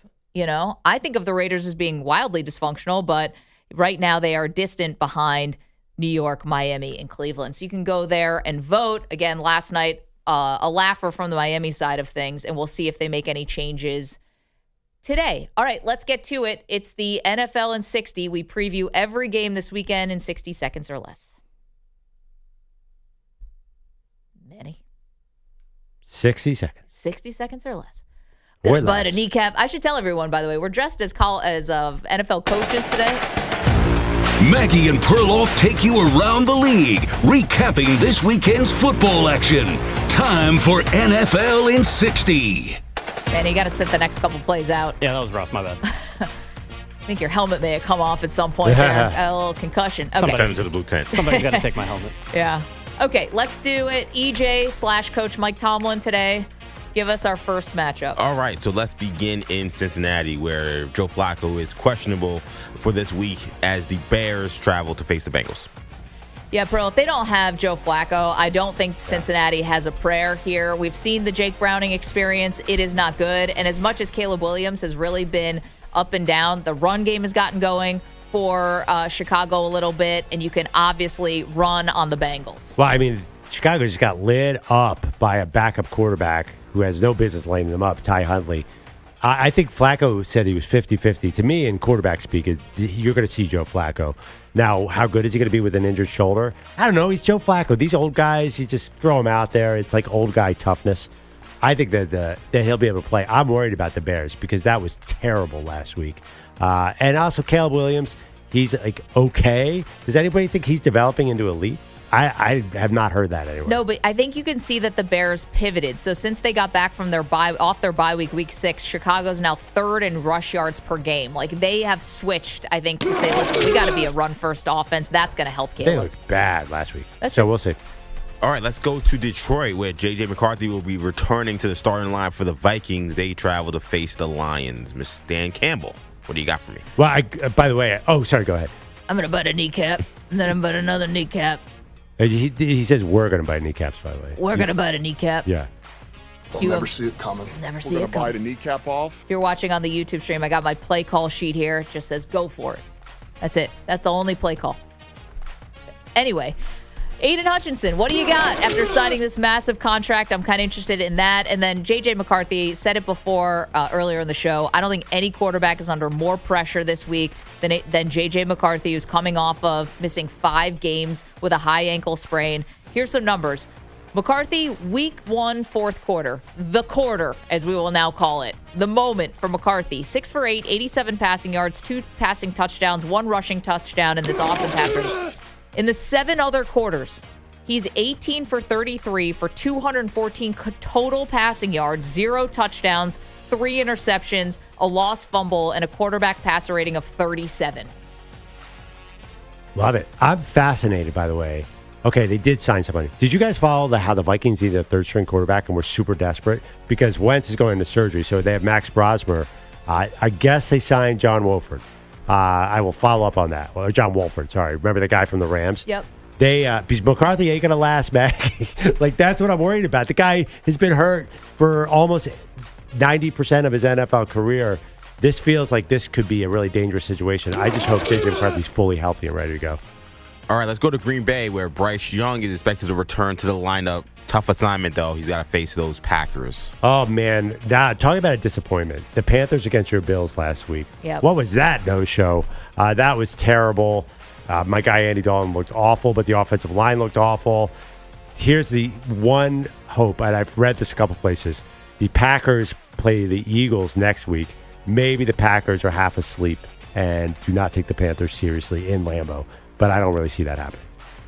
That's not what I heard. I heard that the only prayer really that Carolina has is Green Bay can sometimes play down to their competition, right? And so maybe there's a letdown after that Steeler game, the big win in against Aaron Rodgers. But listen, for Carolina, is it about Bryce Young? The prayer is Rico Dowdle. Like, can they get him going with the run game and try to keep Jordan Love off the field? They give the ball to Chuba Missile Crisis too much. They're splitting carries with Rico, which I don't understand at all. Who's next? The Chuba Missile Crisis. Let's go to Tennessee, where it's a revenge game for one interim coach Mike McCoy. The Chargers come to town. Yeah, that's the narrative there. Yeah, is that what we're calling this? The Mike McCoy revenge game? Mike McCoy revenge game. All right. I guess I can squint and I can see it. Listen, this should be an easy one here for the Chargers. Nothing easy in the NFL, but this should be an easy one here. And I want to really see, can the Chargers defense travel? That's my biggest thing about whether or not they're going to be a serious playoff team or not, Pearl. Can the defense travel? And if you can bottle up Cam Ward and this Titans offense like much worse teams have been able to do, then I'll feel, I guess, a little bit better about them. I don't know. I think it could travel to Tennessee. I think any defense could travel to Tennessee. I mean, the Titans have a little flashes where Cam Ward makes a nice play, but they haven't sustained anything. This is an easy assignment for the Chargers. All right, the Falcons will look to bounce back from a embarrassing loss to those Miami Dolphins we just watched lose last night. Falcons travel to New England to face MVP candidate Drake May. I saw a stat, by the way, from our buddy Warren Sharp, football analyst, that the Falcons blitz more than pretty much any team in the league with Raheem Morris. Guess who the best quarterback in the NFL right now against the blitz is? Drake May. I'm slow. I've been slow to get on this bandwagon with Drake May because our competition is so bad. Let me in, Maggie. That guy is so good. He's going to have a big, big game here. Yeah. Is this possible to be Bijan Robinson bounce back game at all? I mean, the Patriots are a bit of a mystery because they haven't played real teams, except for your Bills. Yeah, and they won. I don't know. I don't know what's going to happen here. With Michael Penix is trending towards playing, obviously, so that helps. But if Bijan Robinson is not going to be his 5 yards a carry, Bijan Robinson, and they're not able to at least make defenses think with the pass game, then this is going to be a long, long season for Atlanta. Yeah, that little push they had early in the season feels like a long time ago. Long flight for the 49ers. They got to travel to MetLife Stadium to face Manny's New York Giants. We're wearing our throwbacks, by the way. They say long flight like they're scared here. I don't know. That's the kind of flight I think you want to take right now, right? I can feel like Niners need this game, because the Giants can't stop the run at all, and Christian McCaffrey's needs a big game. I feel like this sets up well for the Niners. Like, this is a flight you want to take, no? Well, let's see. I mean, the Giants have gone through some major losses. It was Malik Neighbors first, now Cam Scatterbo. And how is this team going to respond when you lose two guys who were such a big help to your rookie quarterback? I mean, also, too, the Giants, if they lose and look bad in this game, then I think 31 GMs are calling them to try and get one of those defensive linemen. Because I don't know if it became on Thibodeau, but this is a big trade deadline test game for the Giants. And for me, San Francisco, they are so injured, Pearl, and so banged up. Like, to me, I would not be surprised if they couldn't hold here. They're facing the perfect opponent for them this week. But obviously, we saw last week, stitching this whole thing together with duct tape and fishing line can't work when you're going against a good team like they did last week against Houston, who I didn't even know if Houston was a good team, but their offense came alive last week against San Francisco. Well, last week was a funny game. The Niners just could not get any rhythm because they never had the ball. Could be a bit of a measuring stick game for one Indiana Jones. The Colts travel to Pittsburgh to face the Steelers coming off a tough loss to the Packers. Measuring stick in what way? Like, how many points can we rack up against this overrated Steelers defense?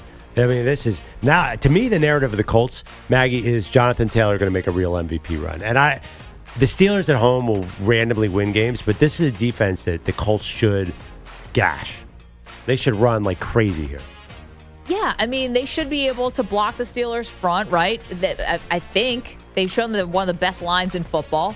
The Steelers defense has to show they're going to be a factor this season, right? And I don't even know if this is going to be a really hard test. We saw Tucker Kraft running wild on them.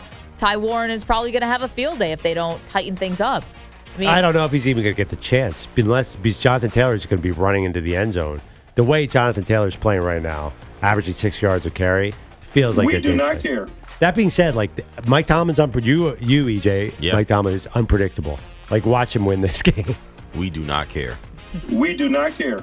Standard is a standard. Let's go to Houston, where the Texans have won 3 out of 4, but a tough assignment as the Broncos roll into town. Yeah, I'm curious about this one for if the Texans are going to show that they are really serious, Pearl, about being a playoff team and maybe even a scary playoff team, because defenses can travel in the playoffs, then this has got to be a big game for them, right? Because we know Denver's defense is really good, but you can make Bo Nix look shaky with a good defense. So I'm more curious about this actually from the Houston side of things. But, if Bo Nix has a good game against a good defense, maybe we're talking about him again as one of the better quarterbacks from that class. Yeah, I mean, on the other side, Houston's offensive line does not inspire confidence, and Denver's got the number 1 pass rush in the league, I think by far. So this could be a total difference from last week where C.J. Stroud looked great. It could go back to early season C.J. Stroud. They're going to be peeling him off the ground. That's my one fear here. All right, let's travel to Las Vegas, where the Raiders will be at home hosting the Jaguars. One quick stat by Trevor Lawrence. He's among the bottom 4 when it comes to completion percentage this year. Yeah, I mean, yeah, but here's the thing. This is a correction game. I feel like the Jaguars have run into better teams. I don't like the Jaguars, but this is exactly the game they need, right? So they're 4-3 now. They've had a little rest. I think the Jaguars, this is a get-right game. And I'm sorry, I think that's who the Raiders are right now as a team. Yeah, but you have Brock Bowers coming back, so maybe that's a little something. I mean, he's so good. Maybe he tilts the field a little bit, but this matchup makes me think, man, we got a real couple stinkers here this week. Some really important games for sure, but Raiders, Jags, catch the fever. Yeah, I mean, the 4 o'clock win, if you get stuck at 4:05, that means that the NFL is not interested in you as a product, because everybody will be watching your Chiefs Bills. Yep. Raiders, Jags, is this in London? It feels like this should be an international game, no doubt. We're going to be so exhausted from the witching hour at 1 o'clock. I think that nobody, from 4:05 to 4:25, you can just turn your TV off. All right, so they don't want anything to do with the Jaguars and Raiders. How about the Saints? Pass. Saints travel to SoFi Stadium to face the Rams. Why have the Rams played garbage teams left and right this year? Who are the Rams? How did they draw this Saints team at home? No, this is like the NFC West. How do you think the San Francisco 49ers are still in this thing? Right. Because they keep playing these terrible teams. Yeah. And this is another one. The big news from New Orleans, obviously, is that Tyler Shuck now is going to be the quarterback, looks like the rest of the way. I think everyone's looking at the Saints and thinking, who's for sale? Who could we trade for from that defense? If anyone's going to be available. And that's it. What's the line that Bradley Cooper says in Wedding Crashers when Vince Vaughn is playing quarterbacks? Big tree fall hard. That's exactly what Jared Verse is going to do to Tyler Shuck, who is unusually tall for a quarterback who has no chance to make it. We've been asking the question this morning, is the Chiefs-Bills rivalry the best rivalry in the NFL currently? They take the field in Orchard Park this weekend. Okay, as the Bills fan here, listen, we all know what this rivalry is about so far. The Bills can win this game in the regular season and can't win it in the postseason. So to me, this for me is, can the Bills actually still hang now with the best teams in the NFL? Because I do think that the Chiefs, over the last couple weeks, their offense is obviously much better with Rashee Rice back. They've got the run game going, and there's going to be no Ed Oliver for Buffalo. So can Buffalo actually show that they can hang with good teams now? You can blow out the Carolina Panthers. Great. Who cares? This is about a litmus test for Buffalo. For Kansas City, it obviously doesn't mean a whole heck of a lot. Okay, let me ask you a tough question. If the Bills do win this game, is this going to convince you of anything given the history? Maybe not, but I'll feel a little bit better about the rest of the season because right now I'm worried about the New England Patriots. Like, that's where we are. Okay. About, are the Bills actually going to be able to win the division? Yeah, here's the thing. The Bills are still probably going to make the playoffs in the AFC, so it's not totally dire. Even if they don't win the division, it's going to be No, they want home field advantage. It's important. Why? I mean, I'm sorry, they've had it before, haven't they? Yeah, but you want to at least, the big thing is you want to get Kansas City back in Buffalo in the postseason. I know that Kansas City went to Buffalo and won a game there, but I like my chances. I want to take more bites of the apple playing that game in Orchard Park than I do in Kansas City. Got it. Last one on the Sunday slate, Sunday Night Football. Seahawks travel to Washington to face the Commanders. You'll have Jaden Daniels back in the lineup. The Commanders. All right, it's going to be a Sam Darnold love fest. I feel like they are going to blow that guy up so much because he hasn't really gotten a standalone game yet, has he? I feel like Sam Darnold is one of the great stories of this, him and Daniel Jones. So I think Seattle's offense will be the narrative of this game. Jaden Daniels is great. I feel like you said earlier in the show, it feels like the walking wounded in Washington. It's just one of those years. Yeah, Terry McLaurin's going to be sidelined again in this game is what is trending, that he's not going to be playing. So that's obviously Jaden Daniels' best, one of his best weapons, if not the best. I hate to say we kind of predicted this from Washington. We knew that they couldn't replicate. You absolutely did. It'd be very tough to replicate what they did last year. Seahawks are 2.5-point favorites in this game, and I think that's just because of the injuries. But you know what? Jaden Daniels, to be fair, can put the team on his back. He has done that before. It's going to be tough. Seahawks defense is too good. Seahawks are all about establishing the run. And last year, Washington was really good against that. I don't know if they can do that this year. Favorite game of the weekend? Oh, it's got to be Bills-Chiefs, right? I mean, that's the biggest game. I mean, there are a lot of really interesting games. I'm very, very interested in the trade deadline looming. Who loses this week? I saw on ESPN, the aforementioned Peter Schrager was saying a lot of teams will make their decision based on how Sunday goes. I mean, that sounds totally stupid, but there are a lot of guys out there who teams really need. I think the pass rushers to watch, obviously Miami last night, Bradley Chubb, obviously the Giants, Kayvon Thibodeau. I think that the big one, Trey Hendrickson, are San Francisco going to win? Are they going to go all in on Trey Hendrickson? So that is going to be looming underneath all of Sunday's action. We have a question out there for you. Are the Dolphins one of the most dysfunctional or the most dysfunctional, worst team in the NFL right now? Are they the worst team in the NFL right now? We got a poll question up there for you. It was rough last night for Miami. We got to get to this college football coaching carousel, Pearl, because there was a major development yesterday with LSU and a major development yesterday with Penn State. So we have two of the major conferences in college football, and we've got updates for the two of the biggest teams in those conferences. It's the Maggie Perloff Show. You're in a 5-minute break.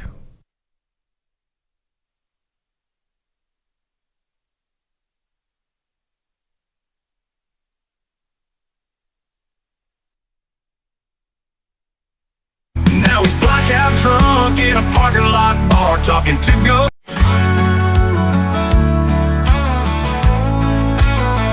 Well, the game was tight, the crowd was loud. Then Judge went down, ain't no cheers now. Flicks are strained, they said real low, like a punch straight through my radio. Manny Rodriguez sitting third row, with his Judge jersey and his heart broke slow. He stood up once, then he sat back down, poured that pain till he couldn't hear the sound. Now he's blackout drunk in a parking lot bar, talking to ghosts and cussing at the stars. Why'd you take my hero? What did he do? Whiskey on his lips, Yankee tears in his boots. Bartender said, son, it's just a game, but to many it's blood running through his veins. So pour one more shot to leave on the line for the kid who lost hope when we lost 99.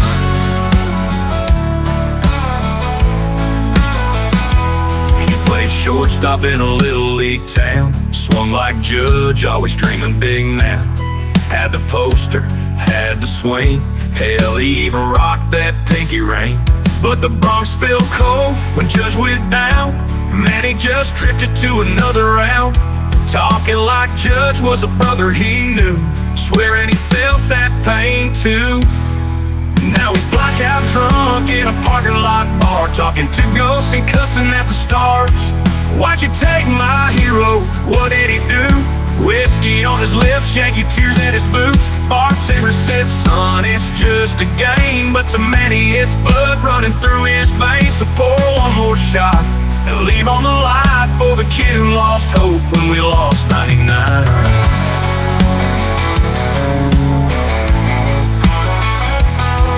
Played shortstop in a little league town, swung like Judge, always dreaming big now. Had the poster, had the swing, hell, he even rocked that pinky ring. But the Bronx felt cold when Judge went down.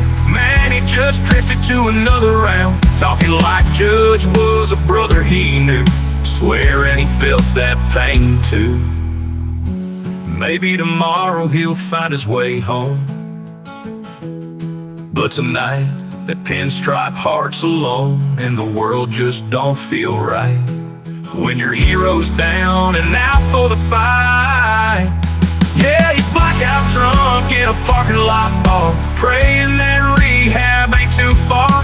Come back soon, Judge, we need you back. Man, he's got no tears left to be had. He don't want pity, don't want no sign, just wants his hero back in that line. So pull one more shot and leave on the line till we rise again with our 99.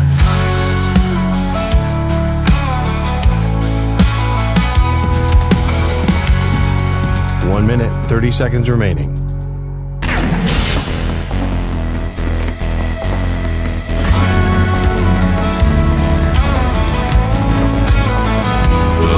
Was tight, the crowd was loud, the Judge went down, ain't no cheers now. Flicks are strained, they said real low, like a punch straight through my radio. Manny Rodriguez sitting third row, with his Judge jersey in. 1 minute remaining.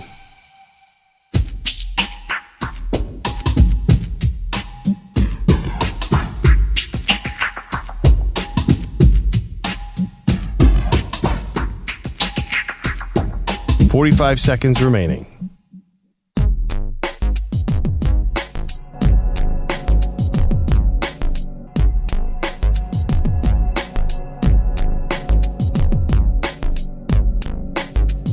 .30 seconds remaining.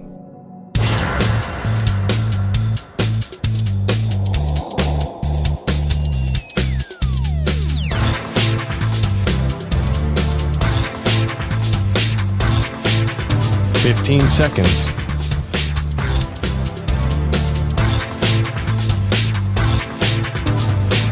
Break ends in 5 seconds.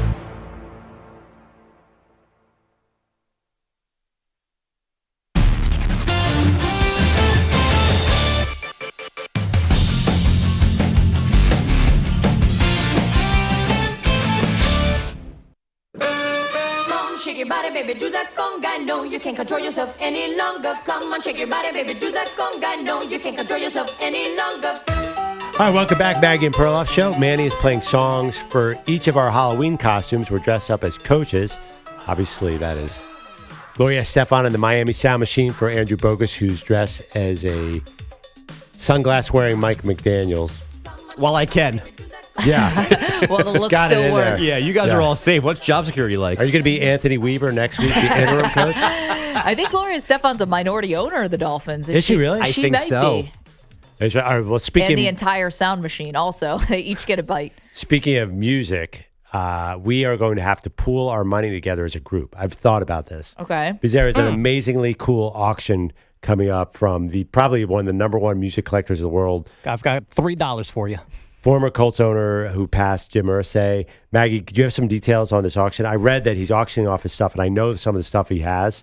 It is absolutely insane, the music memorabilia this man collected. It's not just music, though. I mean, Jim Irsay, the late Jim Irsay, so his family's auctioning off a lot of his stuff, and Christie's is going to be doing it at that famous auction house.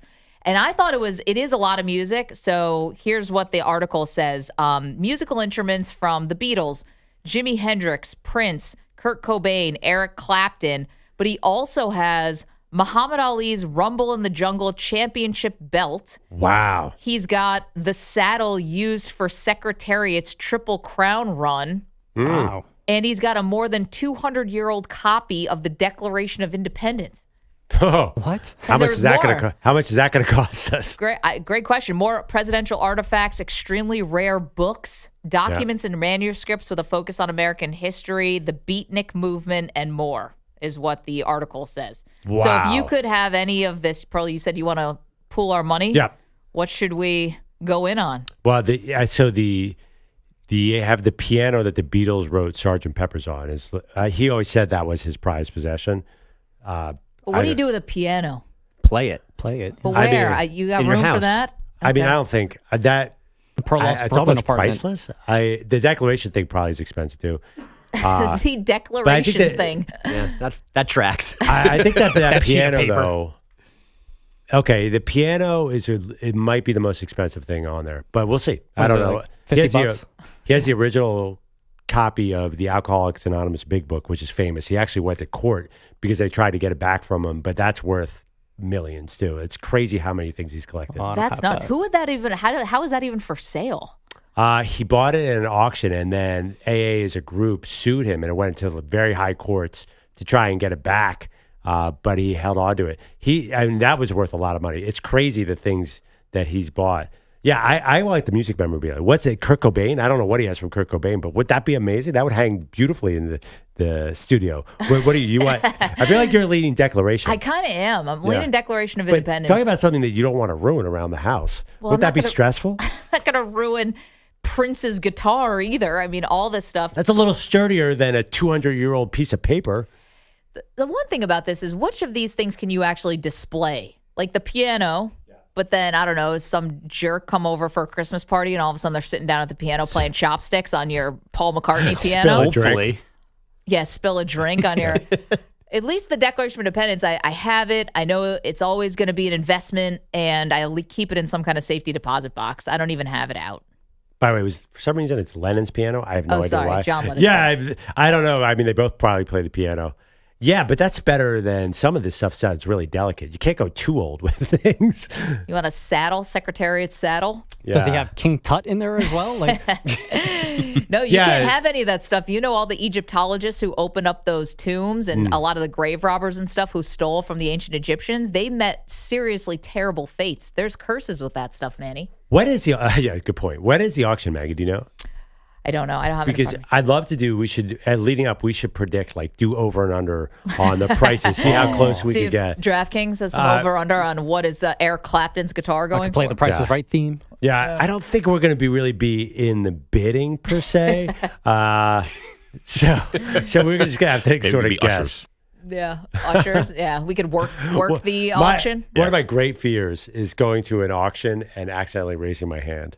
Because it happens in movies. We've all seen it. And getting saddled with like a minor league baseball team or something, I have no idea. One of my favorite television or movie tropes is when the person's at the auction and they don't think they're alone, and then the person that is like secretly following them like comes up behind them and be like, "So you didn't think I'd be here, right?"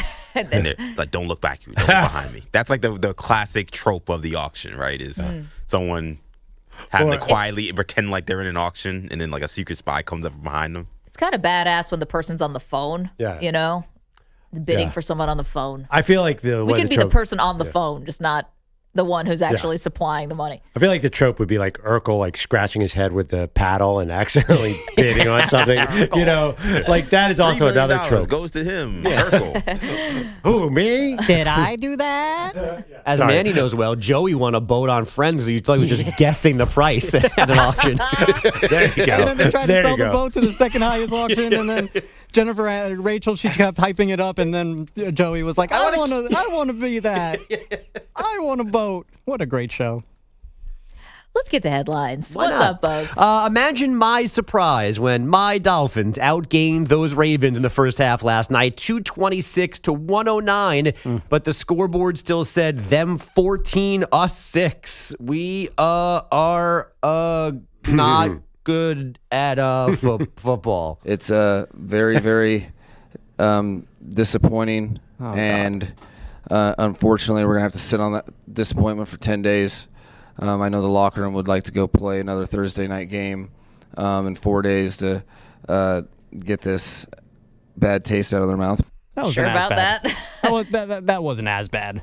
Mike McDaniel's Dolphins took a 28-6 loss from the Ravens on Thursday Night Football. Just 5 days. They're looking pretty darn good in Atlanta. Those Ravens, meanwhile, get their second win in 5 days with Lamar Jackson throwing 4 touchdowns in his return to John Harbaugh's lineup. Proud of him. I'm proud of the way he came out and played. Yeah, playing for the first time since week 4. Baltimore still just 3-5, but could be just one game behind the Steelers after this weekend. Pittsburgh playing 7-1 Indy. By the way, Daly is pointing out that Thursday night would be in 7 days. Yeah, no, not in 4 days. The math didn't math. Yeah. Sunday's not 4 days away, I don't think, technically either. So he's all over the place. Also, our own Andrew Kaplan is in our chat, Yale, huh? youtube.com/Infinity Sports. Yeah, what they teach you the calendar at Yale. Go Bulldogs. The Declaration of Independence, of all of Jim Irsay's memorabilia that's now up for auction, or that's going to be up, he said, get the Declaration of Independence because it's got that treasure map on the back. Yeah, good point. Good point. Hell of a point. Good point. But yet again, in that movie, there was a fake that you could easily end up with, too. We know that Irsay is a real thing. Anyway.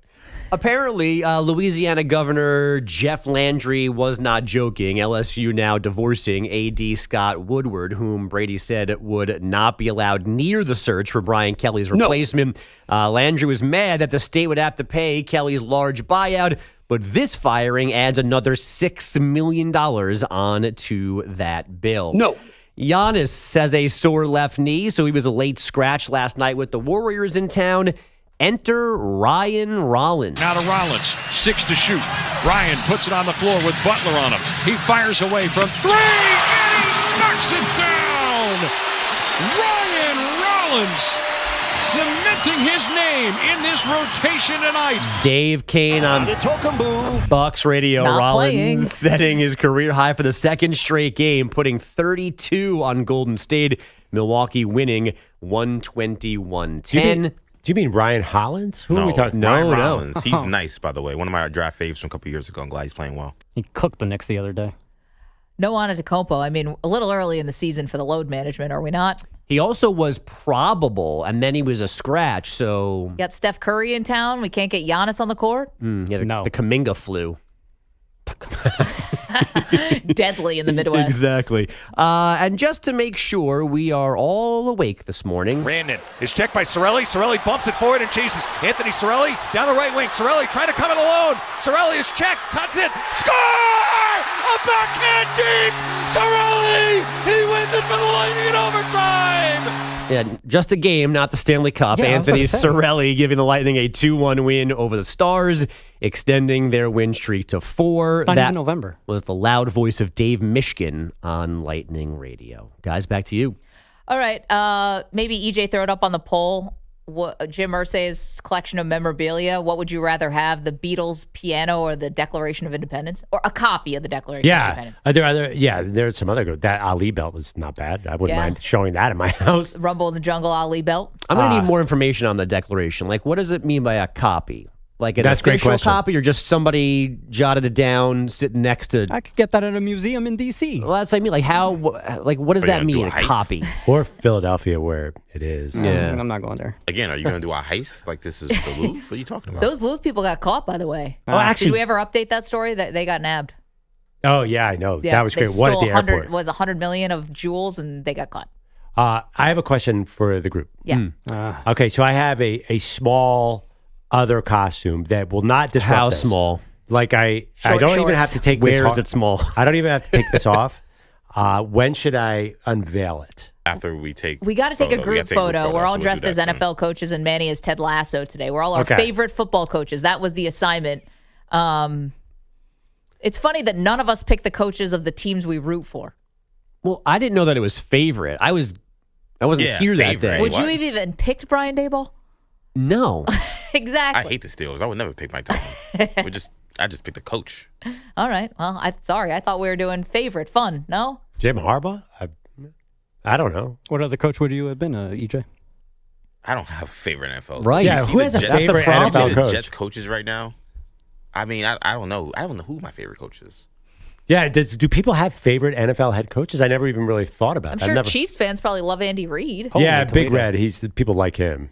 I mean, at one point, I would have hired Mike Tomlin for any job I would have had as a NFL owner, hypothetically, but not anymore. I would have taken him as a Jets head coach, but I wouldn't call him my favorite coach. I feel like I've definitely had favorite coaches that were non-Jets coaches. There are none in the league right now. Like, give me an example. I really like. Let me think. Yeah. I like Marty Mike Ditka. Schottenheimer when he was at the Chargers. Marty Schottenheimer? He was awesome. He was yelling At and going what? crazy. He won a lot of football games, Perloff. What are you talking about? Pearl, you love Buddy Ryan. Right. I love Buddy Ryan, but I got to Could be win a honest. playoff game, and you still loved him. Nobody was like, "Oh man, what are you doing this weekend?" Well, I got to watch the Chargers. Marty's walking the sideline. Now you get Brian. He was just kind of boring. He was Marty Schottenheimer. He was around for years and years. He was a great coach, but not exciting. I thought you would have Jerry a little more Glanville. flavor. I mean, Jerry Glanville. Okay, All right, that's a good Glanville. one. Marty Schottenheimer is the exact opposite. Vince Lombardi. No, but the Chargers were good teams. That's what I'm saying. Like I like those teams. He was the coach. Tell I us. like the Dick from Meal too. Tell us how Glanville we was great. did. You can watch us on YouTube and on Twitch, youtube.com/Infinity Sportsnet, twitch.tv/Infinity Sports Network, and on X at Maggie Gray, and see who wore it best. Oh, what about John Madden? Great coach. Fun coach. Boom. I wasn't born in the 70s. Yeah, I mean, we But didn't, you were we aware didn't of watch his him, work. but I'm aware of his work. Yeah. Oh, you've heard of him? Yes. He's the guy from the video game. Yes, aware of that. Yes. Thanks John Madden, the video game guy? Yeah, no. enlightening EA us. Sports guy? Not the offensive lineman, John Madden. The Michael Jordan, the Jordan brand, that's actually played basketball too, Manny. I know you're young. Shut up. No way. Okay, we have a lot to do, including the domino effect on the college football coaching openings. Speaking of coaches, some interesting moments yesterday, from the comical to the confusing. It's the Maggie and Perloff Show. You're in a 5-minute break.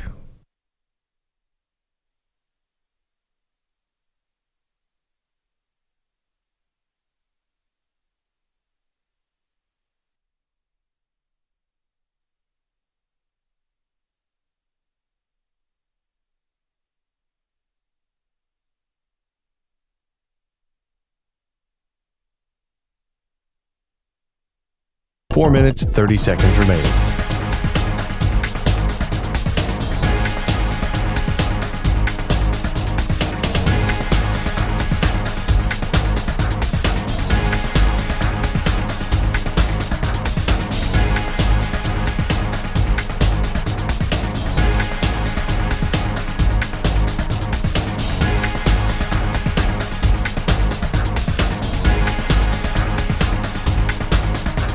Four minutes remaining.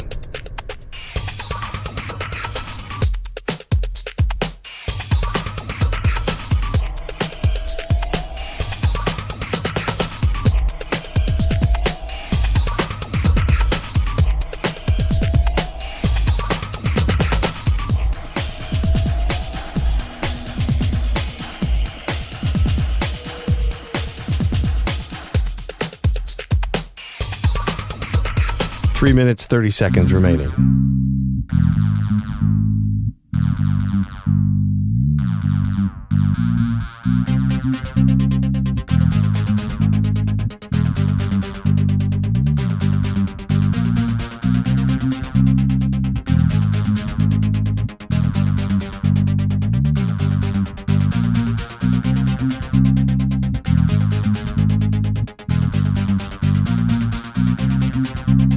Three minutes remaining.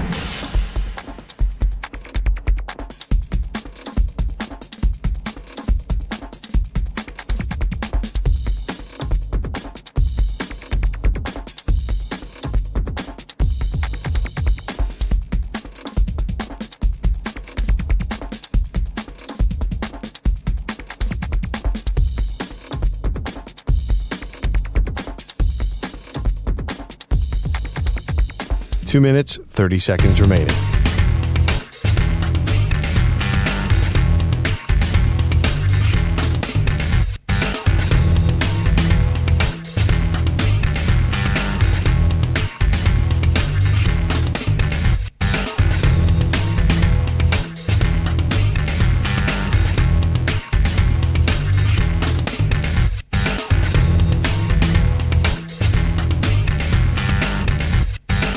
Two minutes remaining.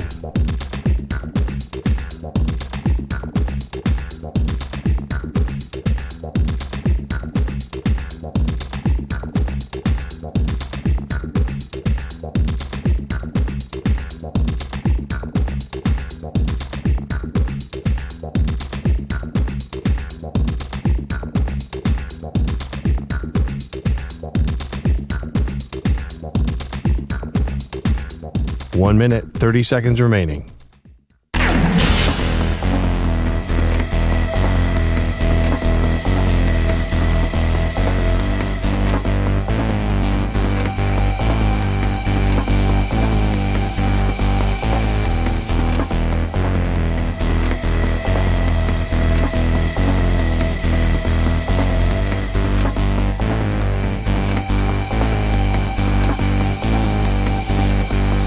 One minute remaining.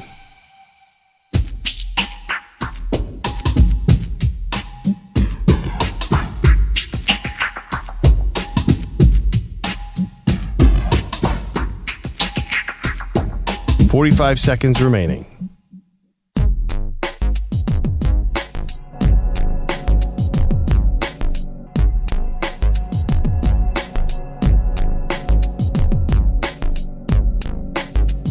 Thirty seconds remaining.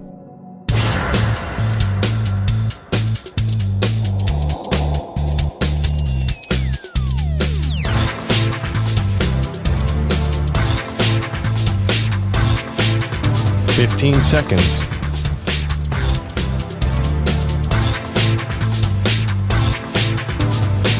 Break ends in 5 seconds.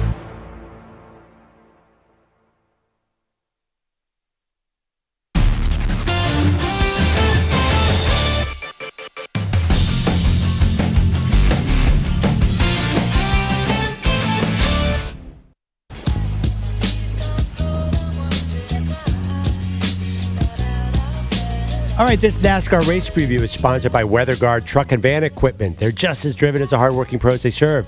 Manny, we are getting to the end of the season. What do you got? Yeah, guys, it all comes down to this. It's the NASCAR Cup Series Championship from Phoenix Raceway, and a new champion will be crowned as last season's winner, Joey Logano, failed to make it into the top 4 last week. William Byron, he picked up an enormous win last Sunday at Martinsville. So it's Byron, Chase Briscoe, Denny Hamlin, and Kyle Larson racing to be crowned the king of NASCAR. The man with the best finish takes home the title. Will Larson hoist his second championship, or will Hamlin, Briscoe, or Byron finally break through? It's the NASCAR Cup Series Championship from Phoenix Raceway. Green flag waves 3 p.m. Eastern, 1 p.m. local. Vroom, vroom. Manny Tires, great job with that all season long. Okay, Pearl, we got some college football coaching news to get to. And I was a little surprised yesterday that Matt Rule got a massive extension with Nebraska. Now, we were in this will he, won't he kind of thing with the Penn State opening. There's all the connections between Matt Rule and Penn State. He met his wife there, so you think that she would be on board. The athletic director is one of his best friends. But Rule was really talking up Nebraska. Yeah. I feel like you're the more cynical one of us, too. Yeah. When Matt Rule says, I would love Penn State, it's a big part of my identity, but I'm not going there, and I wish them luck on their next hire. I was the idiot who believed him. Well, you were right. And I was the skeptic who didn't believe him, and I am dead wrong. But now Matt Rule has signed an extension, and Kurt Cignetti has signed an extension with Indiana. So these were the two guys who were kind of on the top of the very short list to be the next head coach at Penn State. Yeah. So who should they target now? Well, I mean, obviously they're going to call Lane Kiffin, I would imagine. Same people, like call a Joe Brady, call John Summerall, call a Alex Golish. I mean, go down the list just to see. I feel like there's nothing different between Penn State, Florida, and LSU because the two guys geographically who worked to me were Matt Rule and Kurt Cignetti because they're currently in the north. But now I would just go down to the south like everybody else. Do you have an idea? To me, Matt Rule and Kurt Cignetti were geographic fits, first of all. But now, hey, you know what? Maybe they probably Lincoln Riley loose. I have no idea. Wow. But they might as well just go all in on the same names that everyone else is going in. Do you have a name that fits them better? Okay, I can give you a couple names, but, I thought that Lane Kiffin should have been high on their list anyway, and I thought Lane would actually have a mutual interest because it is just an easier path to get to the college football playoff in the Big Ten at a program like Penn State than it is in the SEC. However, I don't know if that's actually going to happen. Can Lane put his boat in the Erie Canal? You have to admit, I mean, come on. I see that visor, you need a winter hat at Penn State, but go ahead. That's so funny. But here's what I think this latest news has done for Penn State. I think that with Matt Rule and Kurt Cignetti both signing extensions, I think it gives permission, if you will, for the school to go with a lesser name and maybe a coordinator or someone who is coaching at a smaller program. Mm-hmm. I think that because those two top dogs are off the market now. Well, I was Rule a top dog? For this job. Like, there were a lot of Penn State people who thought he was getting it. So I'm saying the front runner. Like, now I think its permission is opened up to get an Alex Golesh from USF or to go with either a guy who's coaching at a lower program or with a coordinator. I don't know if you any longer have to be like, all right, we need like Matt Campbell. I don't know if that's the objective anymore, to get like this established Power 4 head coach and pry them away. I think the fact that the two names that most Penn State people would have wanted are now not available, there's a little more flexibility with this search. That's how I took it. Yeah. Well, I mean, I don't know. Let's be honest. Did they really, were fans dying to get Matt Rule? Absolutely not, because he's been okay at Nebraska, but after they came out after all that hype and really had a no-show against Minnesota, so Nebraska's got a lot of work to do. How about Joe Brady? I mean, he's on high on the odds for both Penn State and LSU. Buffalo Bills coordinator, Buffalo, Penn State. Doing the geography here, that could work. Well, I guess this is the other takeaway I had from this. Should Penn State be offended? Penn State, I think, is an amazing program that you would want to be the head coach of. And I think I would want to be there more than I'd want to be at Indiana or maybe Nebraska. But those two coaches are building something at those programs where the fan base is just so happy that they're relevant again that it's not maybe the same pressure. But if I'm Penn State and these were maybe my two biggest guys and instead they just use me to get contract extensions, how do I feel about that? Well, no. But I know Penn State, like, they had to realize, they knew that the reaction to Rule was lukewarm. Like, that's being very positive about it. People were like, you can't hire Matt Rule. How many times did we hear that? I'm sure social media. And then Cignetti's 64. So I don't think they're excited about that either. I don't know. I thought Penn State fans would have crawled over each other, hot coals to get Kurt Cignetti. I just think a program, if you're looking, this is a program that had Joe Pa for 50 years. I think there was some questions about, is Kurt Cignetti a long-term hire? I don't think they were as excited. Do you think they were super excited about, like, man, we got him? I didn't get that vibe at all. So the Penn State issues at least have not spilled out into the political arena. Can't say the same about LSU.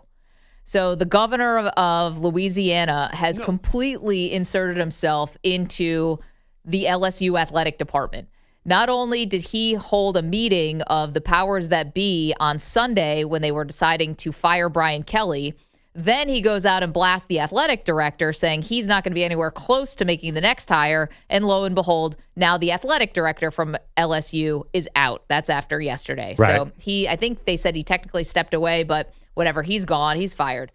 So that is a mess to me that wouldn't be worth it if I'm a big-time head coaching hire. If I really am a guy like Lane Kiffin or whoever who's naming the number, I don't know if I want to get involved in a place where I could be fodder for the governor to score some political points. Like, I don't want any of that. Seems like there's, like a lot of programs, way too many cooks in the kitchen, but this is spilled out to be so public and in ways ugly. Yeah, I think it's so funny. It's kind of like LSU, like Penn State. Like, yeah, they might not get Lane Kiffin, who's the number one guy, but they're still going to get a great coach. And like, if you look at the top teams around the country, like who's winning right now? Like Mike Elko and Kurt Signetti and Dan Lanning, like who are these guys before they got hired? Like I think like these big names that you're talking about feel retreadish. I don't know. Like they're not getting Saban, so what's the difference? LSU's still going to have their choice of pretty much everybody, aren't they? I mean, even with all this infighting, you're saying if you were a top guy, you would stay away. If you're Alex Golesh, you're staying away from LSU because there's infighting. Who cares? See, I don't think that Alex Golesh from University of South Florida is a legitimate candidate there. Like, this is what I'm saying. I think you have so many rich, impatient people, now politicians who are in on this. I don't trust this mix to make a good decision. I really don't. Well, I mean, but there's just a randomness to it. You know, you would have thought Jimbo Fisher was a great hire at A&M. Everybody did. And you would have thought Brian Kelly was a good hire at LSU because he'd done nothing but win. And then these lower level guys are coming in and winning immediately. I'm not sure that you can't have a John Summerall, for example, the Tulane coach. How do you know he's not going to be great at LSU? Oh, I think they should look at him. But I'm hearing LSU won't look at him because he's the Tulane coach, and that's looked at as little brother. I'm telling you, this thing stinks. Yeah, but it is messed up at LSU. Would you not bet on LSU's future because of this? I would. I think LSU could be really good, really fast. 888-710-4ISN, 888-710-4476. If you have not checked out our Halloween costumes yet, get on in to the chat. YouTube.com/Infinity Sportsnet, Twitch.tv/Infinity Sports Network, and at Maggie Gray on X. We are dressed as football coaches.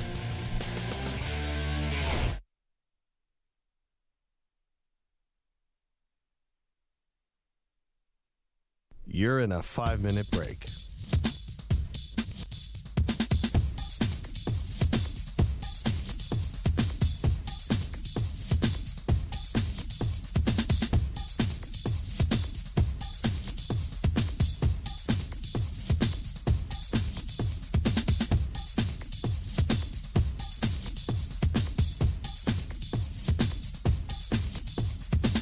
Four minutes, 30 seconds remaining.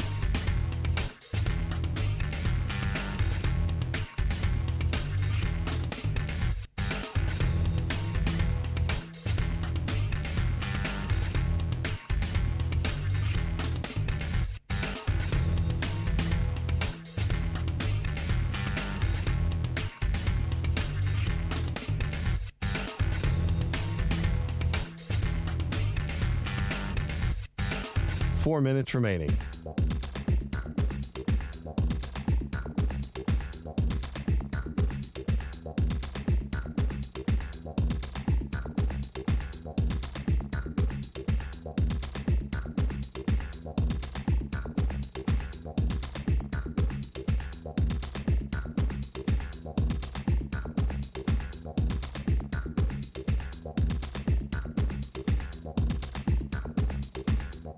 Three minutes, 30 seconds remaining.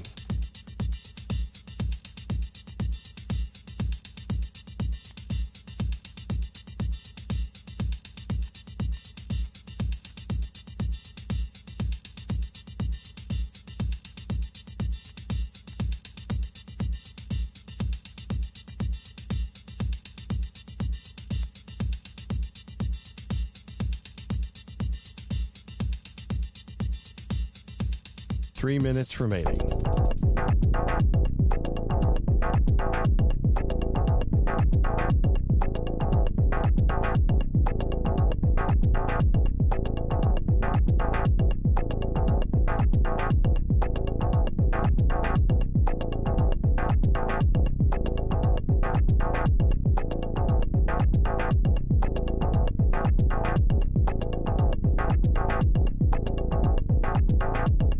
2 minutes, 30 seconds remaining.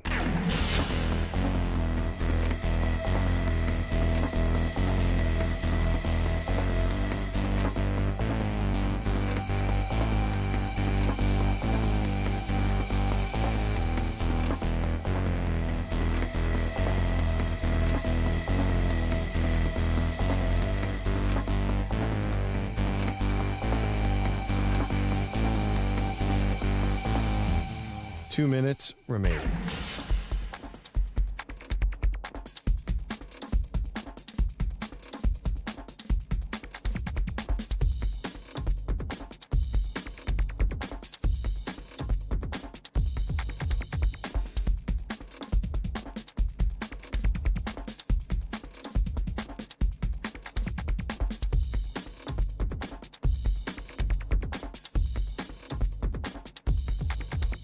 One minute, 30 seconds remaining.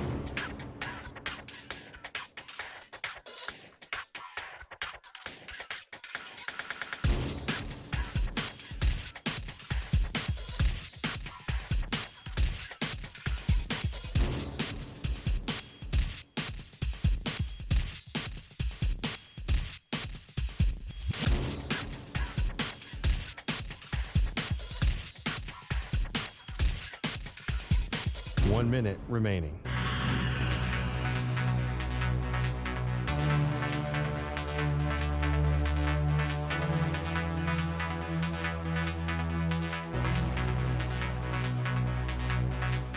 Forty-five seconds remaining.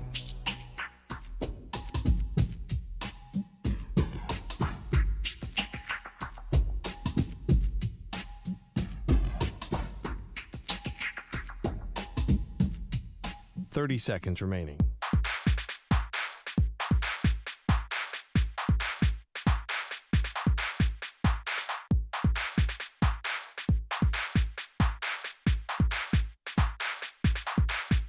Fifteen seconds.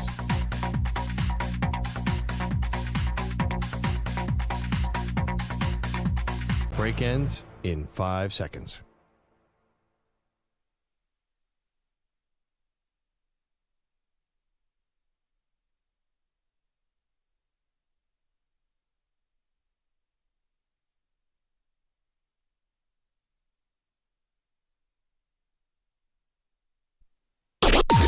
Maggie and Perloff on the Infinity Sports Network. Off the play fake, Lamar escaping the pocket, slings it to the end zone. Touchdown, Ravens! And this time it's a receiver, Rashad Bateman, but a penalty flag is down. Holding. Defense number 23, that fouls the flag. Touchdown. And the touchdown stands. As the Ravens are putting their foot on the pedal now, and they're starting to wear out the Dolphins. Yeah, you had a sense last night, and thank you to the Ravens Radio Network for that call. You had a sense last night, Pearl, that the Ravens probably could have named their number at one point in that second half. No one scored in the fourth quarter, but the third quarter for the Ravens was gangbusters. They scored 14 points in the quarter, but they were like getting first down after first down. It seemed so easy. And, to be honest, the Dolphins put together one fine-ish drive, but, got blanked in the entire second half. It was just a debacle for Miami from start to finish. Oh, 100%. It could have been one of those 57-3 Ravens wins. Yep. There's a stat that Lamar Jackson's thrown more touchdowns against the Dolphins than any quarterback has thrown against anybody in his first 5 games. He owns it. Remember there was a few years ago where he beat them like 57-3 or something? It was one of those games in the second half. Lamar just had the whole thing figured out, which happens with Lamar. When he gets hot and he just looked like, I am not going to miss. And he did not. He barely missed 5 incompletes. Yeah, so obviously, good night for the Ravens. They're back on track, and they are the favorites to win the division, even with a losing record. And then for the Dolphins, careening towards the number 1 pick or something very close to that. Can't imagine anyone from this regime is going to stay. Can't imagine if they could find any way to get out of the Tua contract. I'm sure they would do it in a heartbeat. And I think that they should be considered one of the worst franchises in the NFL. We usually reserve that for the Browns and for the Jets and maybe the Raiders. But guys, don't sleep on the Dolphins and how dysfunctional this whole thing has been. Yeah, I mean, listen, there are a lot of teams. Let's see how Jake Browning does with the Bengals this week. there are a lot of bad teams right now, and Jacksonville hasn't been great either. There's a lot going on in the NFL. Atlanta might be in that category, but you're right. Miami, it's easy to say now that they got blown out on Thursday Night Football. You're probably right anyway. The only thing that's like missing from this Dolphins season is like to get caught up in some kind of like bigger scandal. I don't know. Like we're waiting for just like another big headline. Anyway, let's get to our guest. He joins us every Friday at this time. It is Nick Costos, the host of You Better You Bet and one of our absolute faves. Happy Halloween, Nick. Good morning. How are you? Happy Halloween, guys. Great to be on with you today. You're dressed as a sports betting analyst, I can see. Wagertainment is what you do. Let's start with the college, actually. Was I supposed to dress up or? No, we're dressed today as NFL coaches. I do like it very much. I did. I was sad this morning because Fridays during football season, you work all day. I had to take like my Halloween pictures with my daughter this morning and had to leave, and she was very cute in her costume. So here I am. Yeah. That's the best. Enjoy that. Yeah, I know. Thanks. Kids in costumes. It's like, this was probably a good idea to have kids.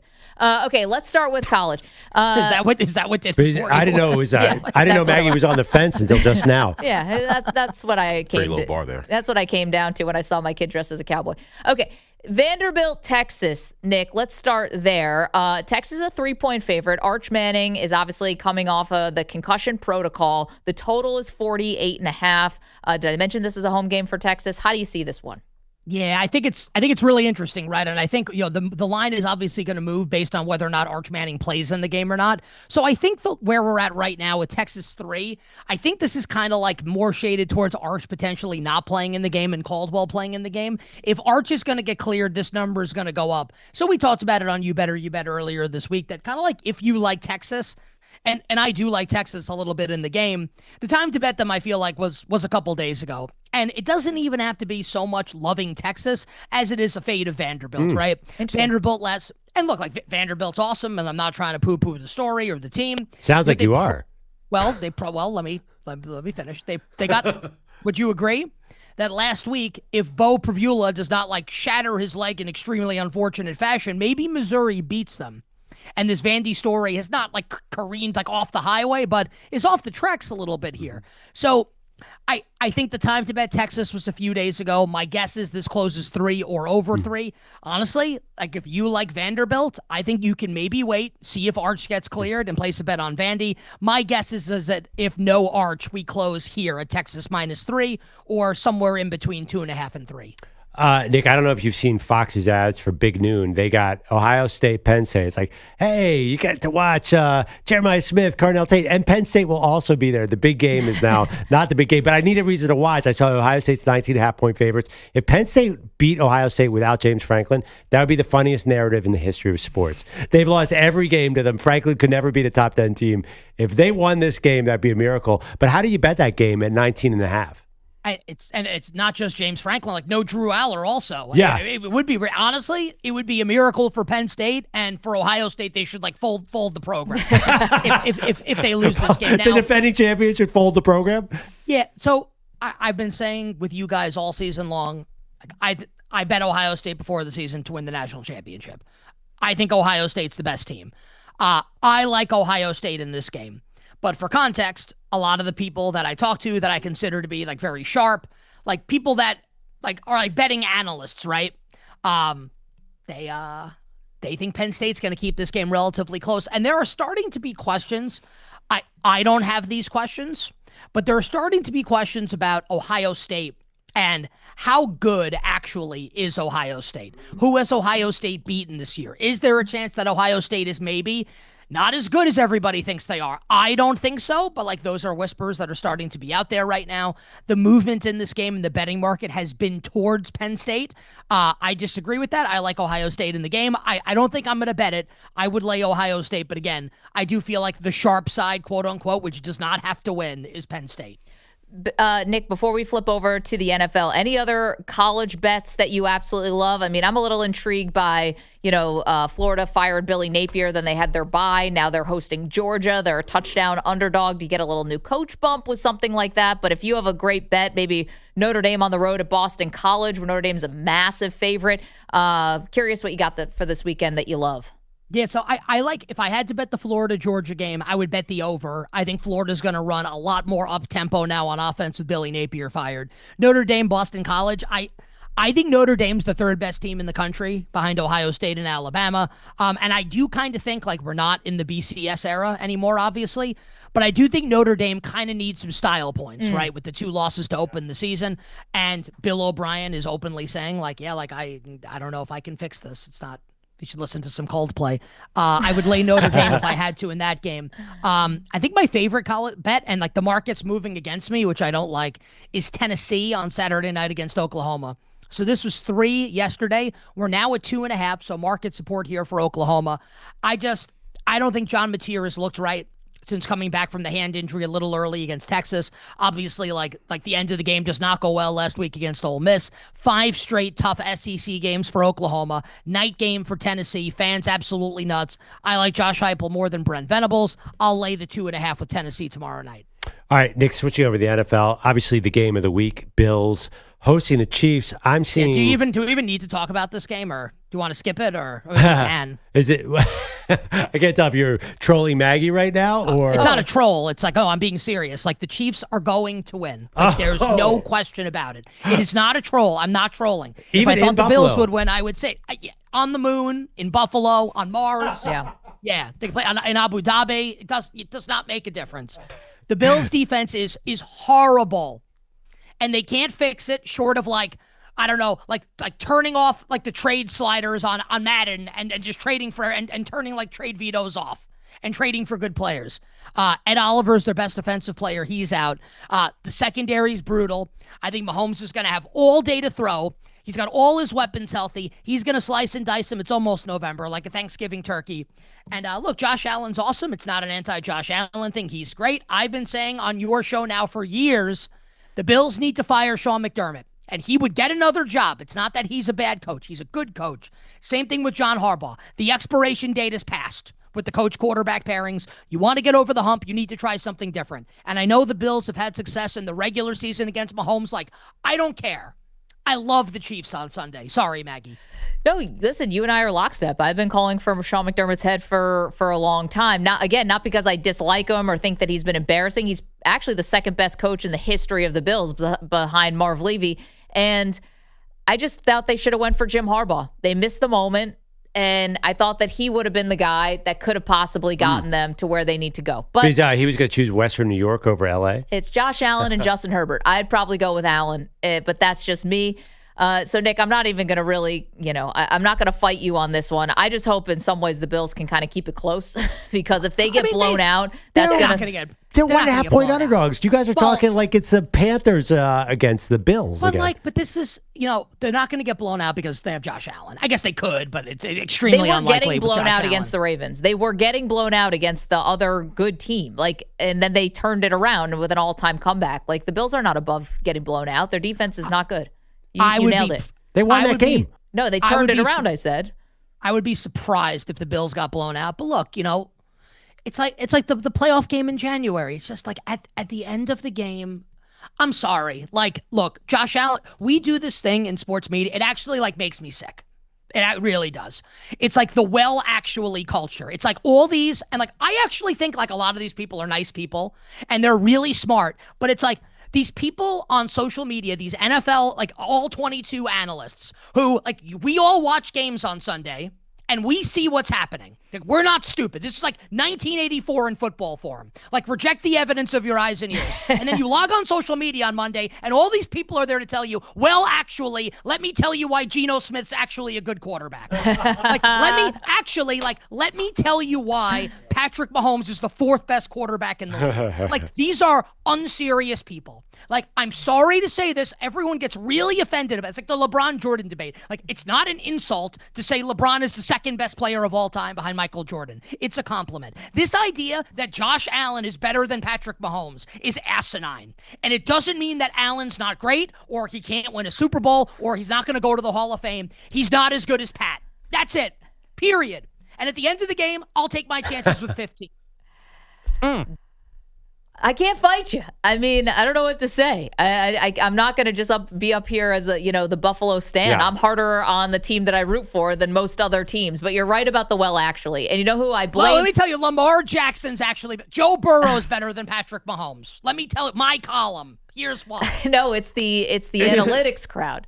This is the well actually crowd. Right? I had to be honest. You made me think of all 22 people, like the disdain that NFL people have for those people who are not in the league analyzing tape is. Have you ever heard that, Nick? I'm not an NFL person. I'm not an. It's not. It's just like the idea that, well, you're not watching the game close enough. It's like, are you watching the game do you see what's happening on the field? The fact that one guy always wins and another guy always loses. Yeah, but they're too busy charting plays. Let's get to some other games here because we got some bets that we want to put out, and we need Nick's advice here. So another interesting one I think people are really into are the Colts Steelers. Steelers obviously coming off of a loss against the Packers. The Colts are the hottest team in the NFL right now at 7-1. Indianapolis 3.5-point favorite. Totals at 50.5. Nick. BetMGM right now is your home to bet the Indianapolis Colts if you are so inclined. The number is 3 still at BetMGM. The total is 50.5 there. I like Indianapolis. I like the over.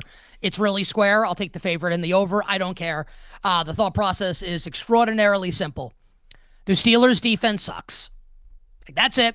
It's bad. Mm-hmm. I don't think they can fix it. I think they're really up against it.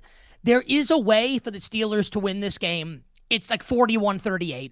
38-35, 34-31, 31-28. They're not winning a low-scoring game. The Colts are going to move the ball on this defense. And then it's just, do you think the Steelers in comeback mode, or can Aaron Rodgers match them score for score? So I don't want to paint like the Colts winning as a definite, but the thing that I am very confident in is that the Colts are going to score in the game. And then can the Steelers score to keep up?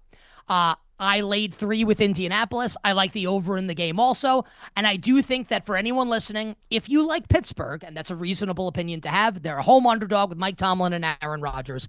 I think that does correlate to the over. It doesn't have to. Like Miami probably should have scored 24 points last night against Baltimore. They scored 6. Like things happen with an oblong football. But I do think the over correlates if you like the Steelers. I think the Colts are going to score a lot. I like Indy in the game. All right, Nick, how much faith do you have in J.J. McCarthy? The Vikings get 9.5 at Detroit. Well, can I answer your question with a question? Yes. How much confidence do you think J.J. McCarthy's head coach has in him? Not much. 0. Like, okay, all right, I'll give you my 20-second synopsis of what's happened in Minnesota. Kevin O'Connell watched J.J. McCarthy in the first 2 weeks and said, we can't have this. I think they benched him. There is no universe in which an ankle sprain, high ankle or otherwise, costs a quarterback 6 weeks. And wow, what a coinky-dink. Now that Carson Wentz's shoulder is shattered, now J.J. McCarthy's healthy to play. Wow, isn't it funny how that works? And also the KOC thing about, Carson Wentz, I have to respect him. He wanted to go out there and play. It's like when Tua, and I'm not poking fun at this, gets concussed and his fingers are in the fencing motion, if he tells Mike McDaniel, you know what, coach, I want to go out there and play, should Mike McDaniel be like, yeah, I'm going to honor him. Go out there and play. Everyone could see Wentz was hurt. I think the shine is coming off KOC big time here. I think the Lions are going to railroad them on Sunday. I love Detroit. Nick, before we let you go, let's finish this off with some baseball. You got Game 6 of the World Series tonight. The Dodgers on the run line, 1.5 run, I don't know, -1.5. Win by 2 or more. Yeah, 2 or more. Total sitting at 7.5 runs. And on the money line, obviously, the Dodgers a hefty favorite here at -151. How are you betting the World Series? BetMGM, you are home to bet the Los Angeles Dodgers. Number -140. The number's way short. Okay. For Yoshinobu Yamamoto, who is like the final boss right now in Major League Baseball pitchers, at least that are still remaining. Back-to-back complete games, absolute stud. He's the guy that I think right now, you need a pitcher to win you one game. I actually think it's him. Mm-hmm. So I think the price tonight is short. So I did bet the Dodgers tonight. For the series, you go to Game 7 in Toronto. We don't know who's going to start for the Dodgers. My best guess is it's Tyler Glasnow starts, and then Ohtani comes in relief is my guess. Mm-hmm. And I think that they're really hard to trust. I really do. My best guess as to how the rest of the series plays out, Dodgers win Game 6, Blue Jays win Game 7, win the World Series. But I did bet the Dodgers. I think the price needs to be, you said it was hefty, Maggie, and you're not wrong for a road team down 3-2 in the World Series. I actually think the price needs to be longer with Yamamoto pitching for the Dodgers. I mean, Nick, it'd be almost like 2 championships for Trey Savage because he's a diehard Eagles fan. Are you aware of this fact? I did. I saw that. And, yes. Listen, he knows championship caliber play. And you'll like this. You know who you, and I think I'm far from the only, I actually think Jason Stark tweeted this, Jason Stark from The Athletic. I'm watching the game and I'm like, wow, I can't wait to I'm marinating on that. I got this take, man. This take is sensational. and then everyone's thinking the same thing. Like he looks like Josh Beckett did against the Yankees in 2003. He was unbelievable. Oh, I didn't see that one. That makes sense. Yeah, you get hot in playoffs. That must make it hard to bet on baseball because you don't know which pitcher is going to be hot. So I'll give you a great line. So I was talking to my old co-host on You Bet or You Bet, Ken Barkley, and Ken bets professionally now, and we talk a lot about just sports, whatever. He's a big sports fan, and betting baseball, when you feel like you have an edge, you're flipping basically weighted coins. So you do have an edge, but at the end of the day, it's still coins because baseball is such a random sport. It just is. So you get an instance where literally every single metric that you have, and people listening and watching can poo-poo this and be like, oh, that's stupid. It's not. People win a lot of money with this stuff. Every metric can say the Dodgers. All of them can say the Dodgers. And then the game starts and this is what happens. And the bats go cold and Mookie Betts looks like Anthony Volpe, and what the hell can you do? So I'm going to lose some money if and when the Dodgers lose this World Series. It is what it is. Nick, we love listening to you on You Bet or You Bet. It's a must listen. Thank you so much for doing this every Friday at this time and helping us win some money. You got it. Wishing everybody minimal sweats, winning bets, the absolute very best of luck. All right, we have a lot more to get to. Thank you so much, Nick. Okay, this is something that doesn't sound right to me. Someone with a very strong opinion and an informed opinion came out, and I just think they're dead wrong. And we're going to get to that in just a moment. But first... All right, you heard it from Nick. Go all in on Yamamoto. You know where a fun place to enjoy the baseball game tonight is with Prize Picks, where you pick more or less on two players' stat projections, and you could win big. So Yoshinobu Yamamoto's at 6.5 strikeouts. I think he could easily control this game. He's been great. That's where I'm going today with Prize Picks. Prize Picks is awesome, too. If you play right now, you can get the season rolling by getting a $50 bonus credit instantly in lineups when you play your first $5. It's awesome. Maggie, what's your strategy for this weekend? Okay, so, for tonight, Pearl, I'm actually looking at one of your favorite players, Tyrese Maxey. Philadelphia back on. They're playing the Celtics tonight. 40.5 for points, rebounds, and assists. But I like this for Maxey. I'm going to go more than. And then, listen, I understand, Nick, talking about the Dodgers. You're talking about the Dodgers and Yamamoto. But I don't think Vlad Guerrero Jr. is going to let this game go by without being heard from. So 1.5 hits, runs, RBIs for Vladdy. Sign me up. That'd be exciting. I think it's going to be a great game tonight. But meanwhile, if you're wondering if Prize Picks is available to you, well, probably is. 40-plus states, including California, Texas, Florida, and Georgia, have all figured out that Prize Picks is the place to be. So what do? You just download the Prize Picks app today. Use the code M&P, get $50 bonus credit instantly in lineups when you play $5. That's code M&P on Prize Picks to get $50 bonus credit instantly in lineups when you play $5. Win or lose, you get $50 bonus credit in lineups just for playing. It's guaranteed. Prize Picks, it is good to be right. Must be present in certain states. Visit prizepicks.com for restrictions and details. Mand P.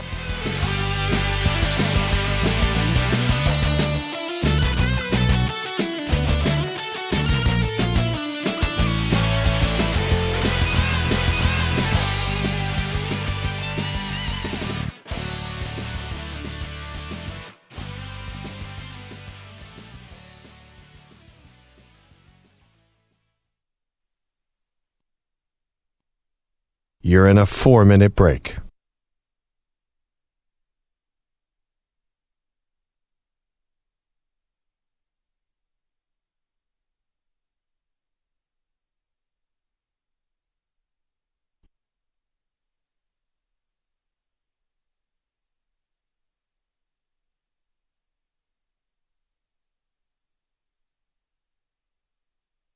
Three minutes, 30 seconds remaining.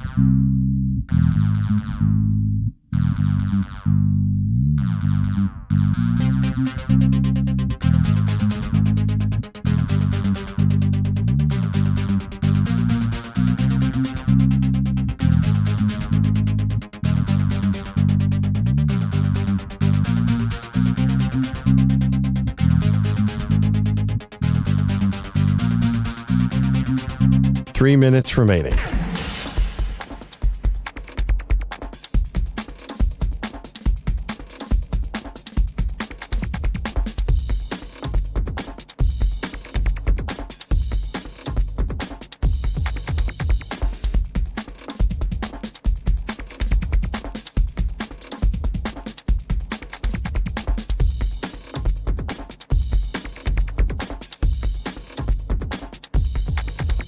Two minutes, 30 seconds remaining.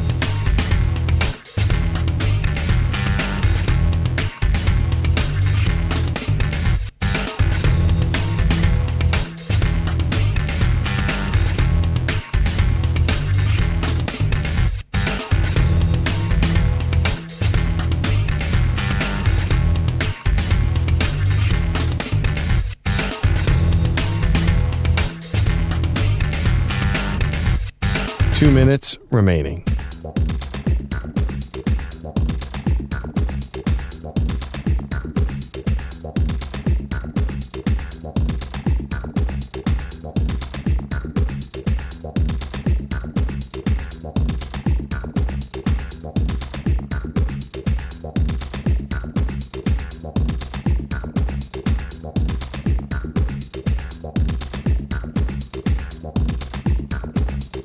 One minute, 30 seconds remaining.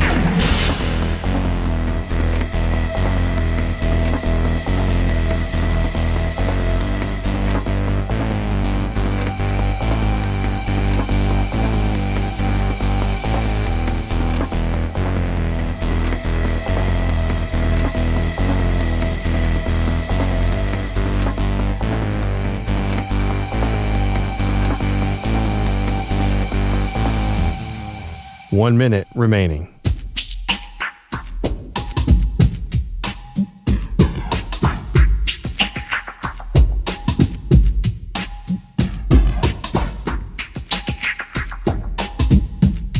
Forty-five seconds remaining.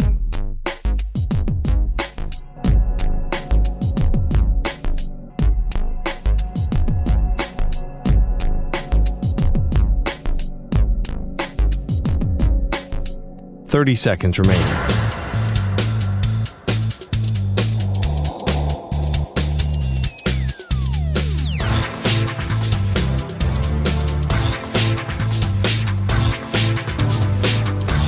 Fifteen seconds.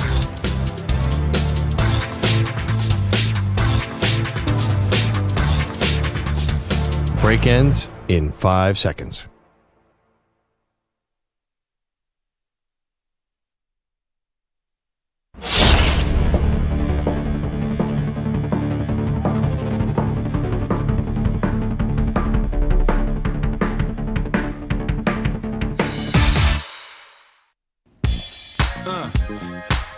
Yeah.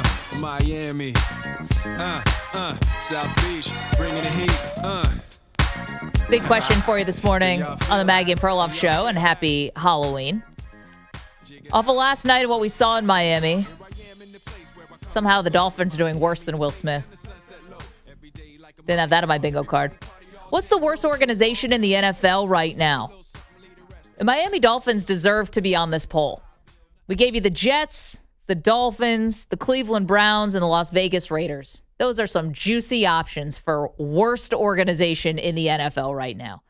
And predictably, the Jets are winning this poll because the Jets haven't made the playoffs in 15 years. The Jets can't hire a head coach to save their life. They can't find a quarterback, whether it's a 4-time MVP, a second overall draft pick. They've messed up every single way. But do not sleep on the Miami Dolphins as one of the worst organizations in the NFL. And I think they are in the running for worst. And it's not just because we saw rock bottom last night. When they lose to the Ravens, Lamar Jackson coming off a hamstring injury, you've got a home game. and they were a clueless mess. Right now, I would just implore everybody to go vote at Maggie and Pearl on what is the worst organization in the NFL right now. And please keep the Miami Dolphins in your thoughts. And then may I ask you to go to our YouTube channel, youtube.com/InfinitySportsNet, twitch.tv/InfinitySportsNetwork, or on X, Maggie Gray, where Perloff has changed out of his Halloween costume into a different Halloween costume. Ooh. Anybody get it? Who are you? What is going on? Hold on, let me describe this. Perloff just came in. He's got a sheet over his head that's Broncos themed. You're Boo Nix. Bingo. I hate this guy. Wow. And a dad joke in real life. Did you cut those holes into Really get the eyes lined up. Here, you want me to help you? Yeah. Do you want your eyes or the nose? Hold on, let me help you. No, I got it. Did you cut the holes in by yourself? You know what? Hey, guys. Hey, Pearl. Yep. Do you realize what an upset this is? That Perloff's alternate costume does not involve any degree of nudity? Yeah, no, this one. What a win for all of us. What's under there is the question. Not a damn thing. You asked that about the kilt, and you found out, my friend. That was There last are Halloween. holes. Did you cut those yourself? I couldn't be a dad joke per se. Like, you can't just be a dad joke, so I had to be Boo Nix. Wow. Boo Nix as a Broncos ghost.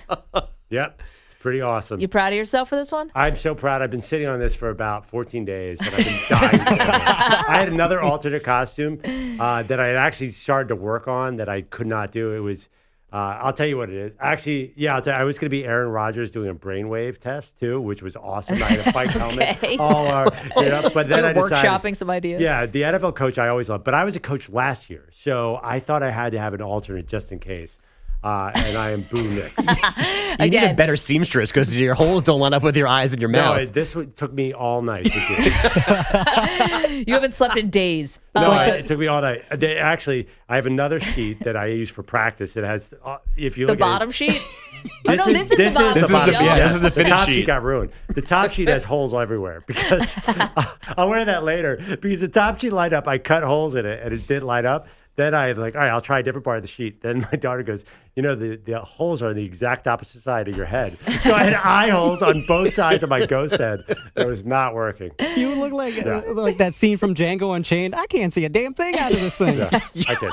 Oh, man. That is not a good reference. Yikes. But anyway, the sheet is a Bronco sheet. Yes. Yeah.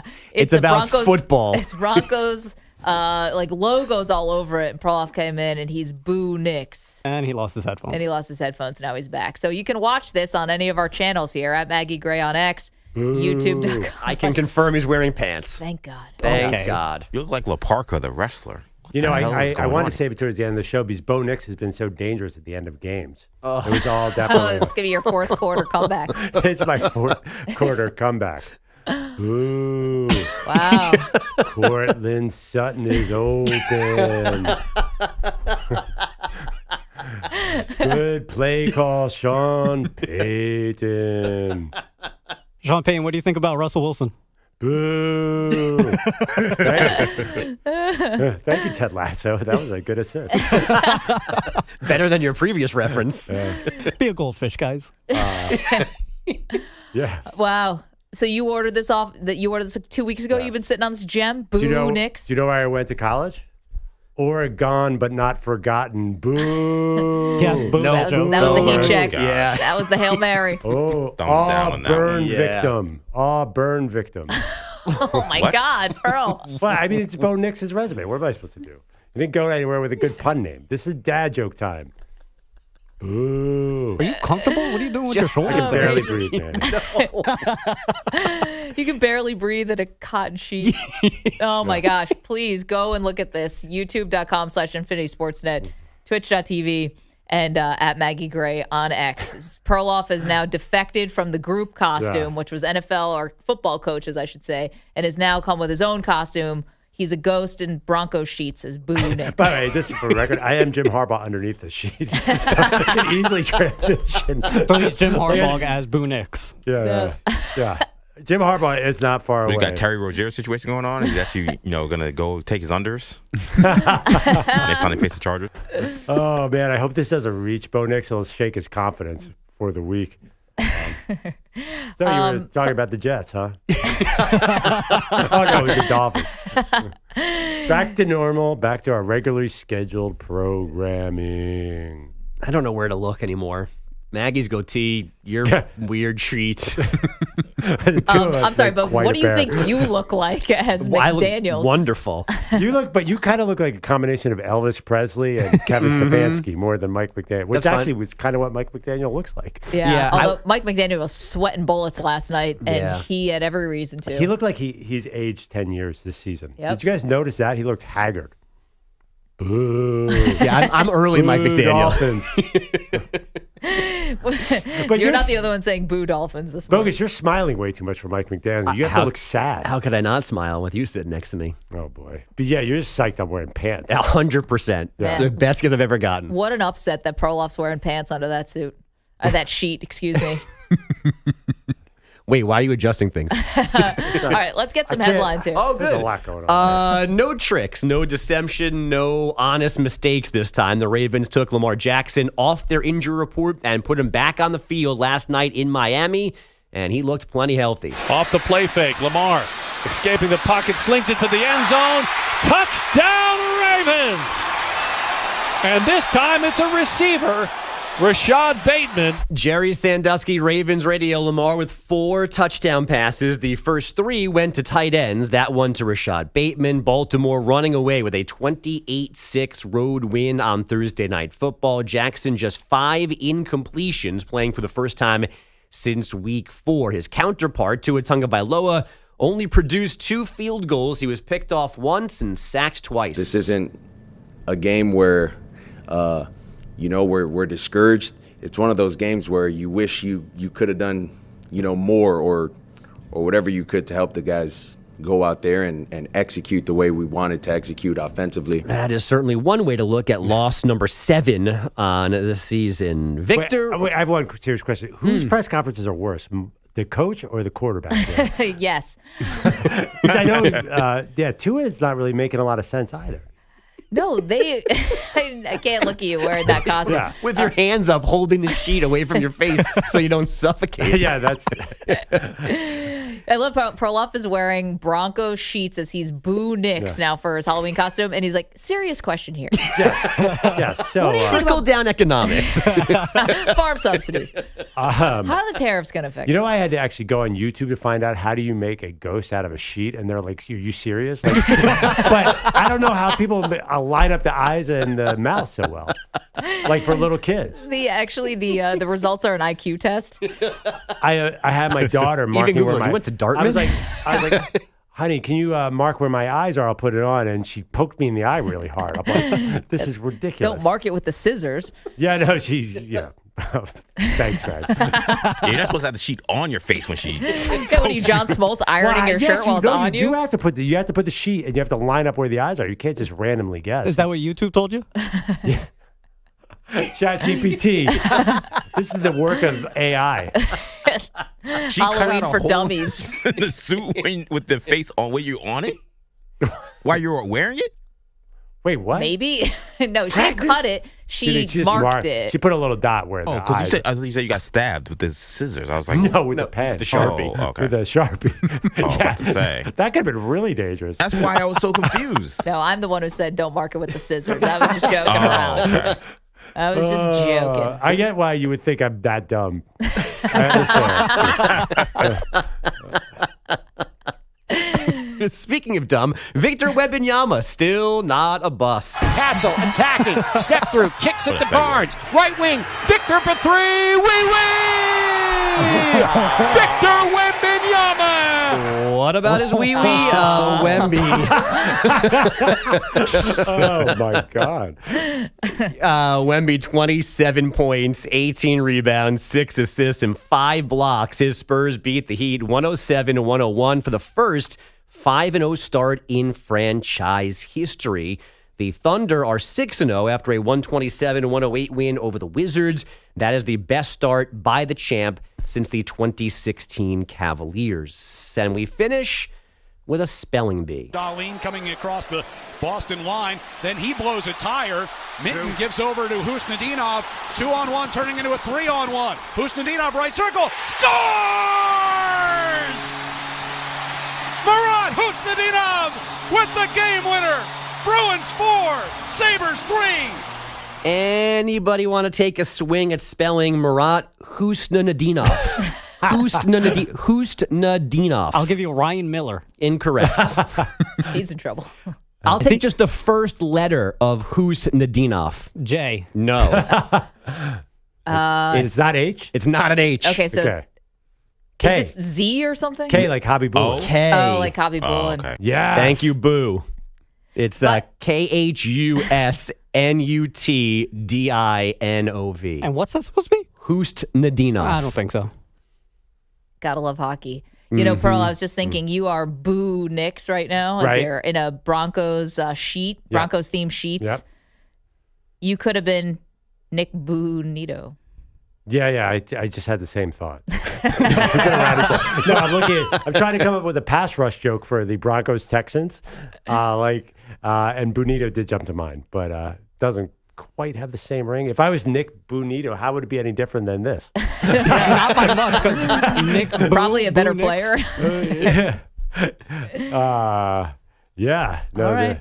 we got to. Wait, I have a question. Is this what you're wearing to your Halloween party later today? No, I'm going to be Jim Harbaugh tonight.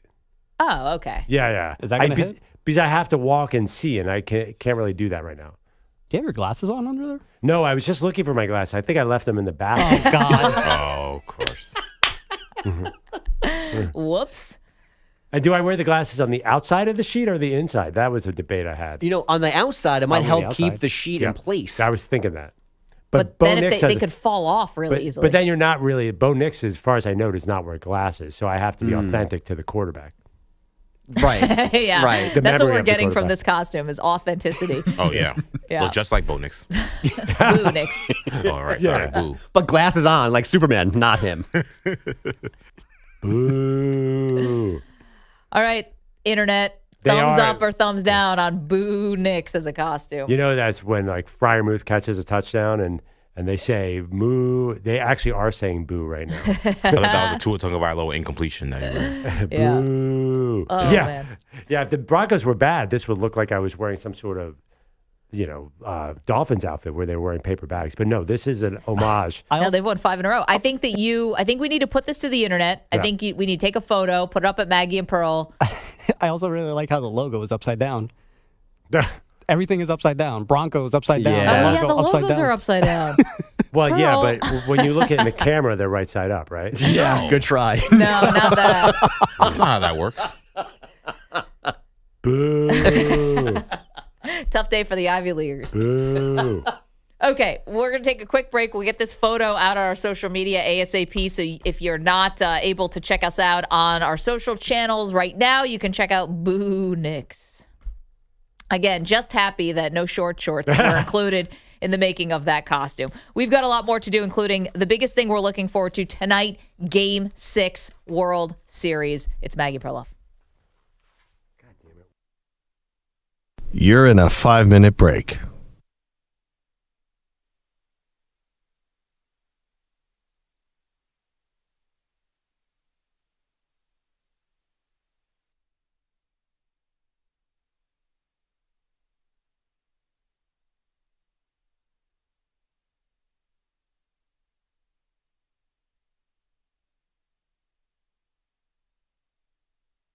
Four minutes, 30 seconds remaining.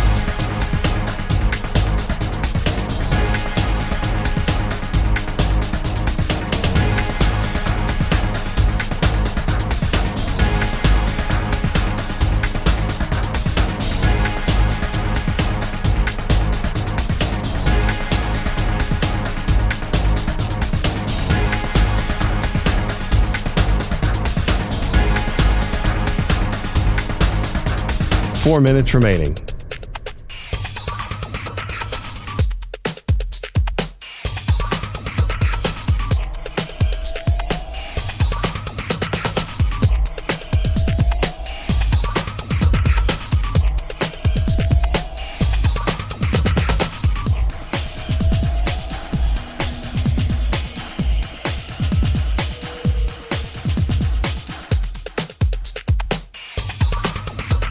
Three minutes, 30 seconds remaining.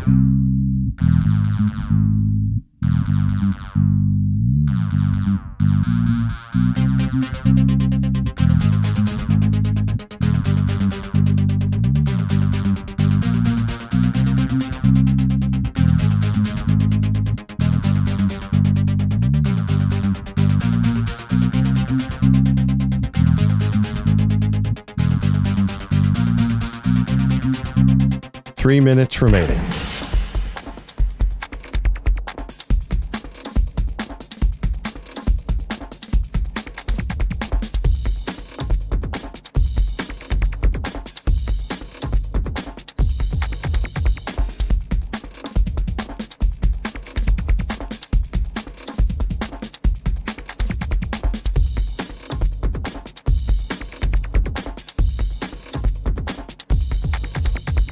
Two minutes, 30 seconds remaining.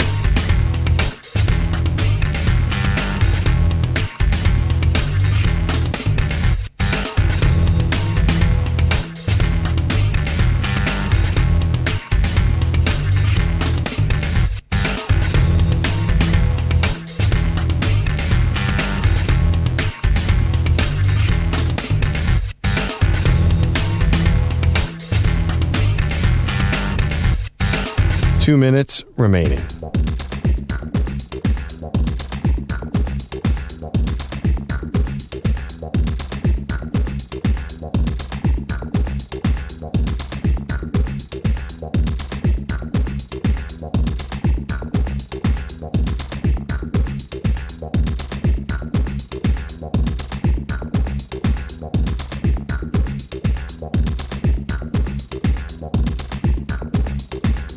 One minute, 30 seconds remaining.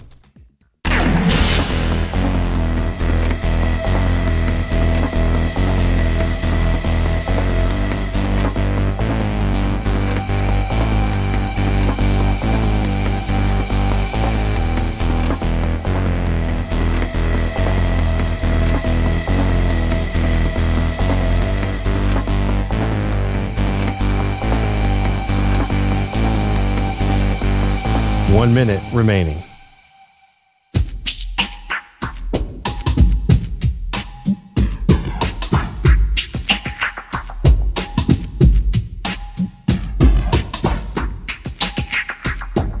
.45 seconds remaining.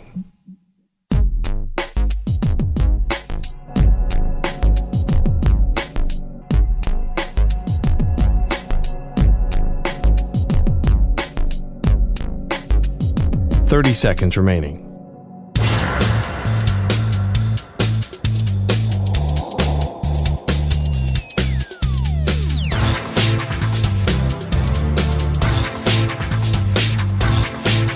.15 seconds.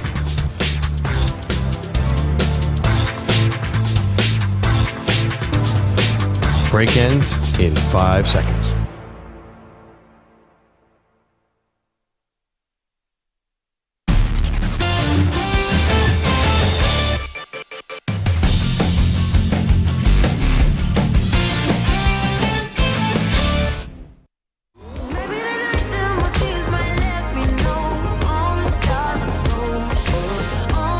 Welcome back to the Maggie and Perloff Show. eBay is home to millions of finds, and each one becomes part of your story. From your favorite vintage band tee to the dream car you've been searching for, it's all there. eBay, things people love. All right, I got a hot topic for you right now. Yes, EJ? Just real quickly, just two teams in the Western Conference remain undefeated. The defending champion OKC Thunder and the young and surging San Antonio Spurs. Is this the best Thunder's competition for the Western Conference title with Wemby and the Spurs, or is it just the Thunder's title to win? Man, that's a great question. I mean, listen, you can't deny that this is not the time you want to see Wembanyama. You know, right now, the way he started the season, how he has just made things different, Pearl. He's back with this new type of aggressive attitude, going to the paint a lot more.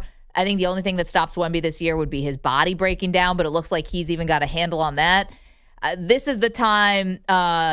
This would be the time for the Spurs to see if they can actually do anything against OKC, who is undefeated so far this season. Well, I mean, I think it's a bit silly 5 games in to be having this conversation, but the analytics project the Spurs to be 82-0 because they have a 7'5" freak who can hit every single shot.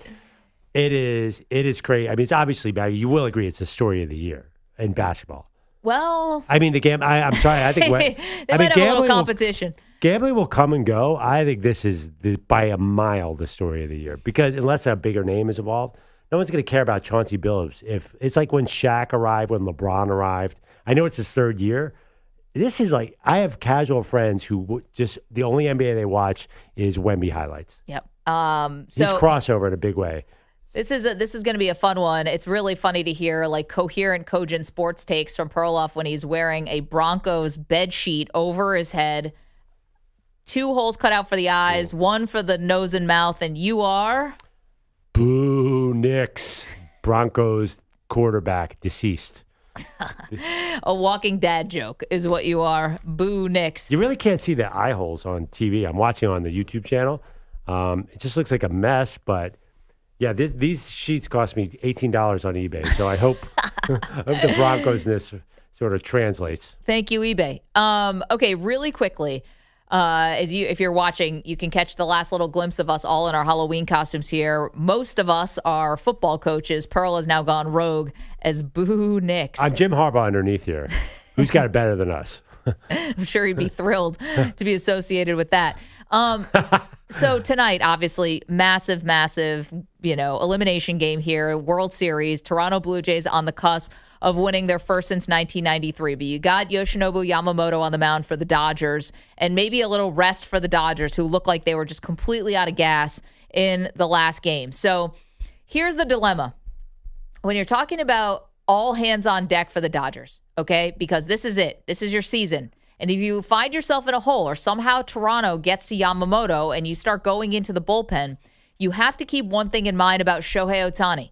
So Shohei Pearl has pitched out of the bullpen, can pitch out of the bullpen, but the two-way player rule is different for Ohtani for when he starts the game as opposed to when he comes out of the bullpen. So stay with me on this. If Ohtani starts the game as a pitcher and is also a DH, once he exits the game as a pitcher, he's allowed to stay in the lineup as a DH. Okay, of if course. He comes out of the bullpen, that is not the case. Once he exits the game as a relief pitcher, he can no longer be in the lineup. That is so huge, Maggie. It's massive. It is that is a storyline if they get to Game 7. Or tonight. If they get to Yamamoto. Right, because here's the thing, right? This is a scenario where you think you're trailing. And the Dodgers bullpen has been, at times, the kryptonite of this team. Right now, it's the hitting. No one can buy a hit. But the bullpen has also been affected and been leaky at times. So what do you do when your entire season's on the line? Say say Vlad launches a 3-run home run in, the bottom of the 5th. What do you do? Well, I mean, it would be Shohei on 2 days rest because he pitched. No, is it 2 days rest? No, it's even less. He pitched on Wednesday. Yeah, so he might not be that effective anyway. I think that's a last resort for tonight. I think you're really talking about Game 7. I don't think we'll see him even in a desperate situation. Because can he be effective, Maggie, tonight? What do you guys think? Are we going to see Ohtani? If Yamamoto gets hit, do you think we see Ohtani out of the pen? Or do you think it's too valuable to keep his bat in the lineup? It's so way too valuable. After the 18-inning game, there's no way they can risk taking his bat out of the lineup. If there was a bet, I would place it against seeing him as a pitcher tonight. Win or lose. No way we see him as a pitcher. I don't think there's any chance. Because especially they just played an 18-inning game. So they know it may not be a 9-inning game. So even if you have a lead and you decide, all right, let's put him in the pen. What if this game goes extra innings and now you have to take him out? Who knows how many innings you'll need to win a game, and it's do or die. I think you need his bat in the lineup no matter what. Not tonight, but maybe in Game 7, come in the 9th inning, kind of like we saw in the World Baseball Classic when he struck out Mike Trout to end that game, maybe. But not tonight. Game 7, though. I mean, if it's a movie, it'll be Shohei on the mound versus Vlad at the plate with bases loaded, 2 outs in the 9th. That would be amazing. That would be it. I mean, we got it with Shohei and Mike Trout in the World Baseball Classic, as you mentioned, and that was the height. That was one of the most exciting at-bats we've watched, whether it was World Baseball Classic, World Series, doesn't matter. Certainly the most exciting Mike Trout at-bat we've ever seen. Most meaningful. Yeah. Play nice, guys. It's Halloween. Spot the lie. So there you go. We're going to take a photo of Perloff as Boo Knicks. Boo. And the internet can tell us whether he's thumbs up or thumbs down on this dad joke of a costume. Yeah, EJ. No, I have nothing. Sorry. You've got absolutely nothing. Would you say this costume is dead on arrival? Ooh. Something like that, yeah. Ooh. I think we would say that. In a nice way? Or I don't know. When did this lightning bolt hit you to be Boo Knicks? It's about 2 weeks ago, and I was praying that Bo Nix didn't get injured so I could still be Boo Nix. Every time he got hit, I'm like, oh, come on. Come on, Bo. Hang in there, buddy. I'm sure he'd love to know about this type of support. Yeah. I'm sure I'm sure he's worried about this right now. Yeah, I wonder if anybody. So and also, Houston Texans coming. I continually Googled Boo Nix to see if anyone had done it. I was shocked that no one did. Shocked. Are you really? Are we really that shocked? Nobody else? No, not Boo Nix. Okay. That's a Perloff special right there. Absolutely. Okay, let's answer some poll questions, shall we? One of the big ones we had today, big disagreement on the show, whether or not the Dolphins should be considered the worst franchise, the worst organization in the NFL right now. So who is the worst organization right now? The New York Jets with a healthy lead, but Cleveland. Congrats, EJ. In second place, Thanks. Miami third, Las Vegas a distant fourth here. Maybe we're a little too hard on Las Vegas. The rest of the world doesn't see it that way. More for you. Is Bills Chiefs the best current rivalry in the NFL? Yes, winning that poll, 56%. Oh. And then finally, the most important poll we've asked today, which piece of memorabilia would you rather have from Jim Irsay's estate? The Beatles' instruments or a copy of the Declaration of Independence? The Declaration of Independence winning that one, 55%. Ooh, that's close. Two pretty good choices. Why don't we pool our money and see if we can get it? Maybe Irsay has something like a harmonica from like the Guess from Who James or something. Dolan. Another big poll